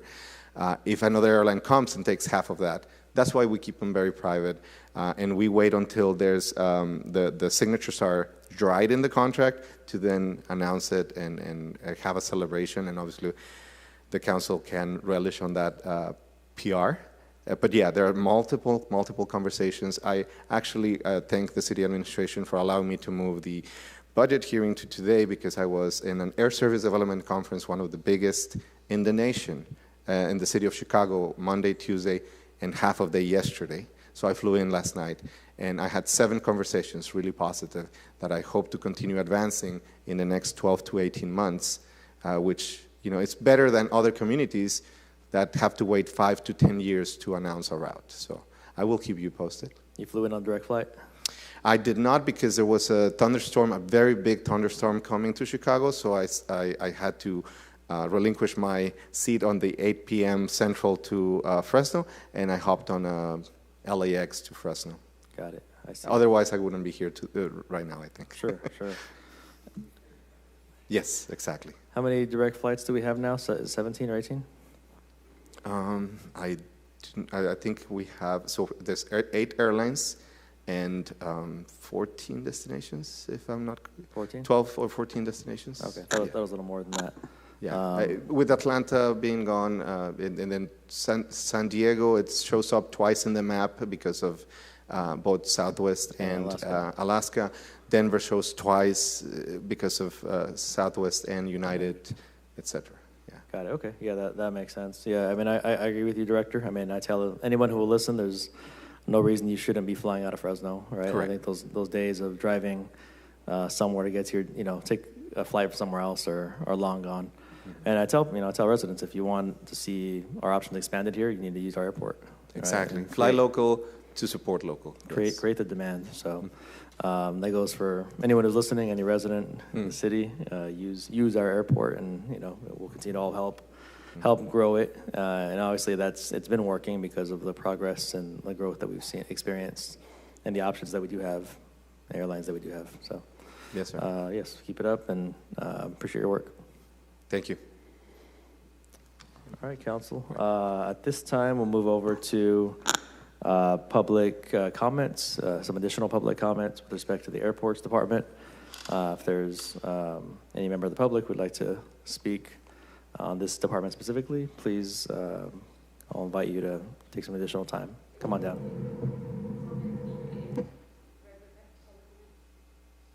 Come on down. Yeah, you'll have a minute. That's fine. It's not a big deal. Yeah, I mean, the budget meeting is all one large budget meeting, so yeah, please. I was trying to go by the rules. That's fine. No, thank you, but it's fine. Yeah. Okay. You have a minute. I want to say for the council members who are asking the hard questions that maybe some may hear and they have good sense and they understand what's being said, but may not want to say. I know it's not always popular, but it's the right thing to do. And also, a lot of money that's being spent, these contracts, and especially with this administration, they're saying they have a war on fraud, waste, and abuse. And you see that in the news all the time anyways. I was watching news from somewhere else because I think that's kind of, but they were Fresno. I was watching something on Al Jazeera, I don't know, and they're mentioning the fraud, waste, and abuse here. And Fresno came up in one of the clips. They had like 7 or 8 clips, and I was like, damn. But, that's my minute. That's it. why. Thank you. Yeah. We'll see you on Tuesday for the next portion of the budget. Is it today? No, it's on Tuesday. Okay. We'll be back here on Tuesday to vote on motions So that are you made. did general We did, public yeah. comment? For Okay. all week we did, But first yeah. thing in the morning. Yes, thank Okay. you. All right, is there any additional members of the public who would like to speak with respect primarily to the Airports Department? We'll provide some additional opportunity for public comment. Seeing none, we'll go ahead and wrap that up. I'll bring it back up here to the dais. That'll conclude the Airports Department, but we still have some time for motions. Councilmember Carbasi, you're punched up. Motions and clarification. You want to do it later? Now is later. Later is now. Okay. Yeah, we've concluded all the departments we have to do today. Well, actually, for the entire week. So I encourage council to dump their motions out now, if you can. And that way I'll make a smoother process on Tuesday. I can volunteer if you like. You have the floor, Councilmember Carbasi. Oh, go ahead. I have one motion, but I think I have a clarification on one of my motions. Councilmember Perea. Yes, council member, the other day you made a motion for, I think it was called. Sweet Potato? Sweet Potato Project. How much was that for? It was only $10,000. Would you be open to extending that to 25,000? Absolutely. And the second was Nelson, Council President, if you'd be okay with that. Yeah, I'm amenable to that. Great. That's a great idea. Thank you, Councilmember. Thank you. It's a good program. Councilmember Pereira, you were punched up next.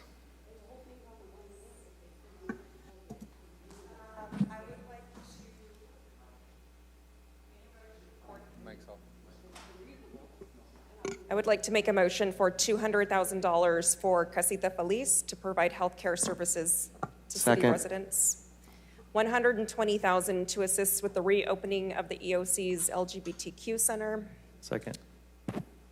And we will do, this is a motion. I've been working with council, with Supervisor Luis Chavez on bringing a library to the Tower District.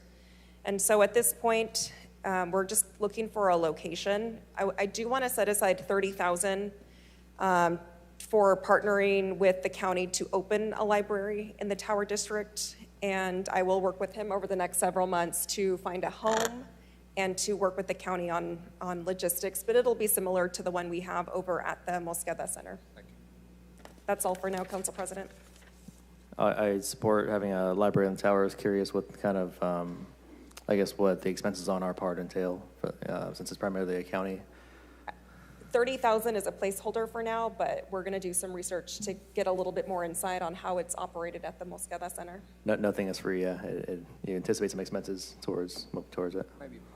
Okay. Sounds great. Councilmember Carbasi? Okay.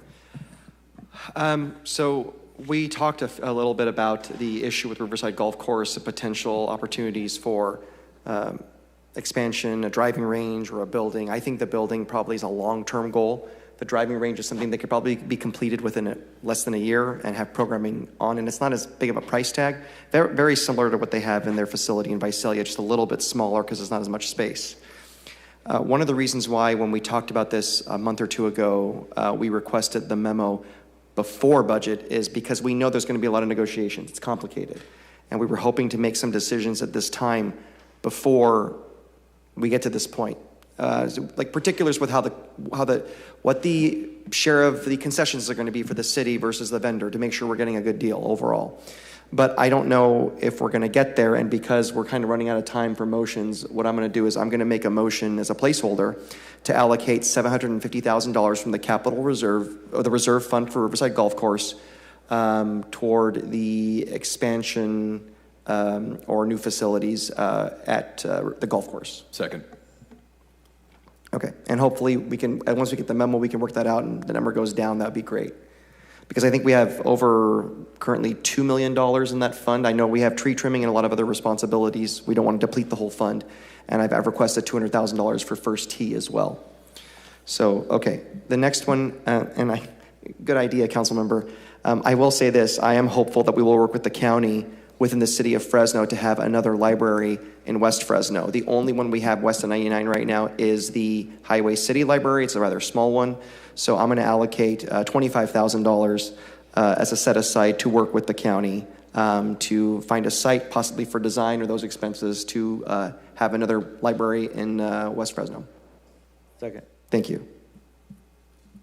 That's all I have. All right, council, I've got a few motions here. I'll make a motion for $263,000 to fill a funding gap for the repaving of Cedar Avenue from 180 to Tulare. Second. I'll make a motion for $150,000 dedicated to providing school traffic safety improvements surrounding District 7 schools. Second. Motion for $50,000 from the D7 portion of the Public Works Infrastructure Fund to be moved to the D7 council operating budget. Second. Motion for $600,000 for new paving and ADA curb ramps on Clinton Avenue between Fresno and First. Second. And a motion to either carry over or fund $100,000 for either a second EIFD or an expansion of the current one. Second. All right, that's my motions for now. Anybody else have motions? Councilmember Arias, you're punched up. Thank you, Council Can President. you clarify that last one about the EIFD? Can you say it one more time? Yeah, last budget I motioned for 100,000. I don't think we got around to using it. We did not execute. So I'm looking to either carry it over or just fund it again. For different location? Well, given spent some of the conversation around, say, like SEDA, that was part of my Got motion. it, got it. Okay. Yeah, it's one of my conditions, right? One of my many conditions. And I really think that's one of the mechanisms we use to channel that value back into the inner city. So I don't know at this point yet, it would be more efficient to expand the current EIFD because that's already comprised of the inner city, or create a brand new one that channels that value. I'm not Is sure this yet. a carryover of FY26 funds into 27 of the 100, or is it a new 100? I'm assuming that you swept the last 100? No, I You did believe not? it's still there. We did not, and I'm having Ed double check if we've spent any of those resources. Oh, if it hasn't been, I was assuming it was swept. I can clarify for that one. I did just pull up the estimate, and we did estimate that it would be completed this year. So we would reconcile that to re-budget it next year if it weren't done this year. So the mayor's budget as proposed essentially still has the money there to be utilized for this coming fiscal year. It does, it just has it in 26, so we've got to move it to 27. Do you need a motion? I believe we do need a motion. Okay. yes. Is this one for Belmont, the one you're talking about? No. The P bid is different. So P bid is a different thing from EIFD. Got you. Too many Okay, acronyms. I got you. Quick, if I can clarify real quick, that was motion FY26 number 35. That was $100,000 for the creation of a second EIFD at a location to be determined. Those are the funds? Those are the funds. Great. That I was trying to recreate, but they're still there. Okay, so the motion will be to carry over that 100,000 for the creation of a second EIFD, effectively replicating that motion from last year. A second EIFD or a second or expanded? Second or expanded, Okay. yeah. Thank you. And We don't know yet whether it'd be more efficient to do one or the other. I'm sorry, would that be an amendment to the last motion made or a new motion? Brand new motion. Brand new I'll withdraw the previous motion. Okay. In favor of this current. I'll welcome a second on that. Second. Thank you, sir. And if we could just, with regard to the second, so that the transcript catches it, if we could have it repeated or simply have the person who's seconding say their last name and then second, that would be So fine. it's, I made the motion and Councilman Baradius made the second. I second his motion to restore his money that he took. All right, any further motions? I do. I have yes, two you more got the floor. motions, Council Yeah, President. please. Motion to allocate $250,000 to the Fresno Area Hispanic Foundation for the downtown ice ring, Fiestas Patrias and Posada events. Second. And a motion to allow the city attorney's office to keep their attrition for the purpose of funding the EPP request and the implementation of the smoke shop ordinance. And we can discuss later how much that is. Okay. That's in addition to the $150,000 from Councilmember Carbasi for outside contract? Yes, that's separate. Separate. Yep. Yes, Maybe but when if they keep the attrition and there's sufficient money for EPP, smoke shop, and outside counsel, then that's fine. It's fine. It all merges. Councilmember Arias, or Council President, pardon me, Councilmember Arias, if you wanted to clarify the motion regarding the set-aside funds for the audit, as we discussed earlier today. Thank you, Assistant City Manager. A motion to approve $50,000 to fund the external independent audit of the Fresno Grizzlies Second. operator. Thank you. Seconded by the Council President. And what's their official name, Assistant City Manager? Something else. There's something else on the convention, on the I think it's presentation. still Fresno Baseball Club. It's Fresno holding something. It's however it was described on the budget presentation. You guys put the official name there. But you know who I mean.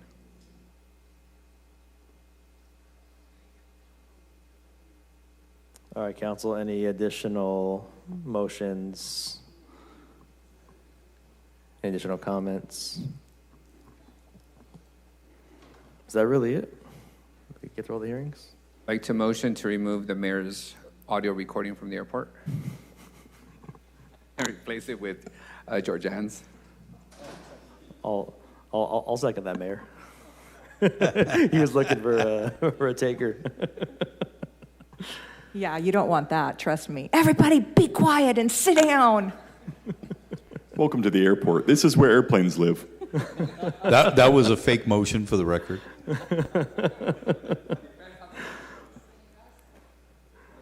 Oh, man. Let's see. We'll see if it turns up in the hopper or not. It's up to Edward. All right, council. I think it's time to adjourn per Councilmember Richardson. We'll be back on Tuesday. We got all these motions. So we'll be back on Tuesday to actually vote on the motions.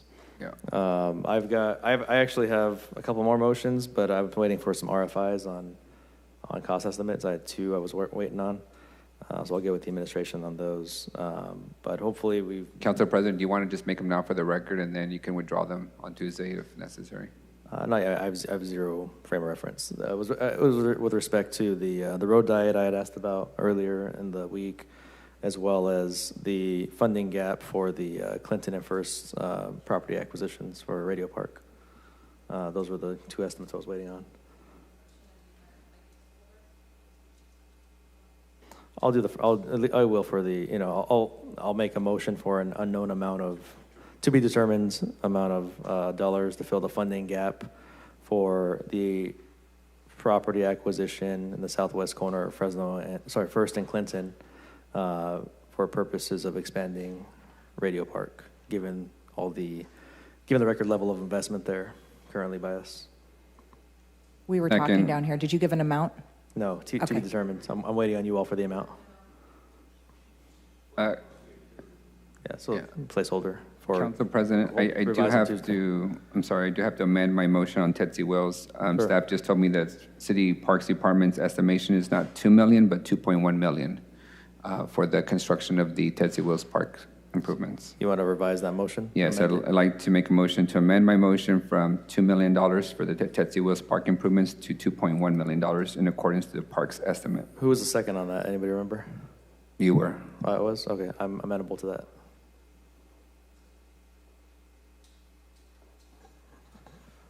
All right, council, going once, going twice. Going once. Go for it. No, it's not going to be, 6 digits. With a motion to place holder for the following, because we have not received RFI on any of these. Starting with number 1, the cost of adding shade structures to the following playground structures at Mosqueda, Sunnyside, and Pellables Park. 2, cost of adding additional amenities to Pocket Parks neighborhood parks. 3, cost to install and operate cameras for mail theft. 4, mail theft, and cost to add red light cameras on 8th Street, Butler, Low, and Orange on the corner of Cesar Chavez and 10th, Kings Canyon and 10th. I'll and on second 5th, all of the council members' motions so far. Second. Oh, sorry. Thank you. Is that meant as one large Yes, motion, thank you. Councilmember Vang, or several motions? Excuse me? Is that meant as individual motions or one large motion? One large motion, and then somebody can second at the end. These are placeholders. Okay. So Councilmember Brea is the second on all those motions made this far. So far? Okay. Sorry, I'll go one by one. Again, the next one is study on adding a left turn on Kings Canyon Avenue and South Winery. Second. Thank you. Study on adding a right turn on Clovis Avenue and East California Avenue. Second. Thank you. Cost to repave Sunnyside Avenue to Fowler Avenue, Belmont Avenue to Illinois Avenue. Second. Cost to repair sidewalks around South Peach, East Low, and South Villa boundary. Second. Thank you. Cost for street repavement within newly 9-week concrete repair, Alta, Orange, Butler to 6. Second. and calls for repavement South Chestnut from Butler to Church. Second. Okay, that's all I have, Council President. Thank you very much. And council, as a reminder, hopefully you have been, either yourself or your staff has been emailing each of these motions to Edward, to the clerk, and to the city manager, I think. I forget who the whole list was. Make sure you're getting those over, you or your staff. Thank you, Council President. I do want to say thank you to all the department directors and assistant city managers and city manager and the mayor for sitting here and not intervening every single minute, but you guys put in a lot of long hours, so thank you for that. Yeah, we want to congratulate the mayor for showing some great restraint this budget cycle. And congratulate the council for not completely overdoing it. All right, we are adjourned. I'll see you all Tuesday morning for voting on motions. Thank you. You must not understand the Brown Act. 1 minute given is for a packed house, okay? It's not a packed house. So I will send a cease and desist.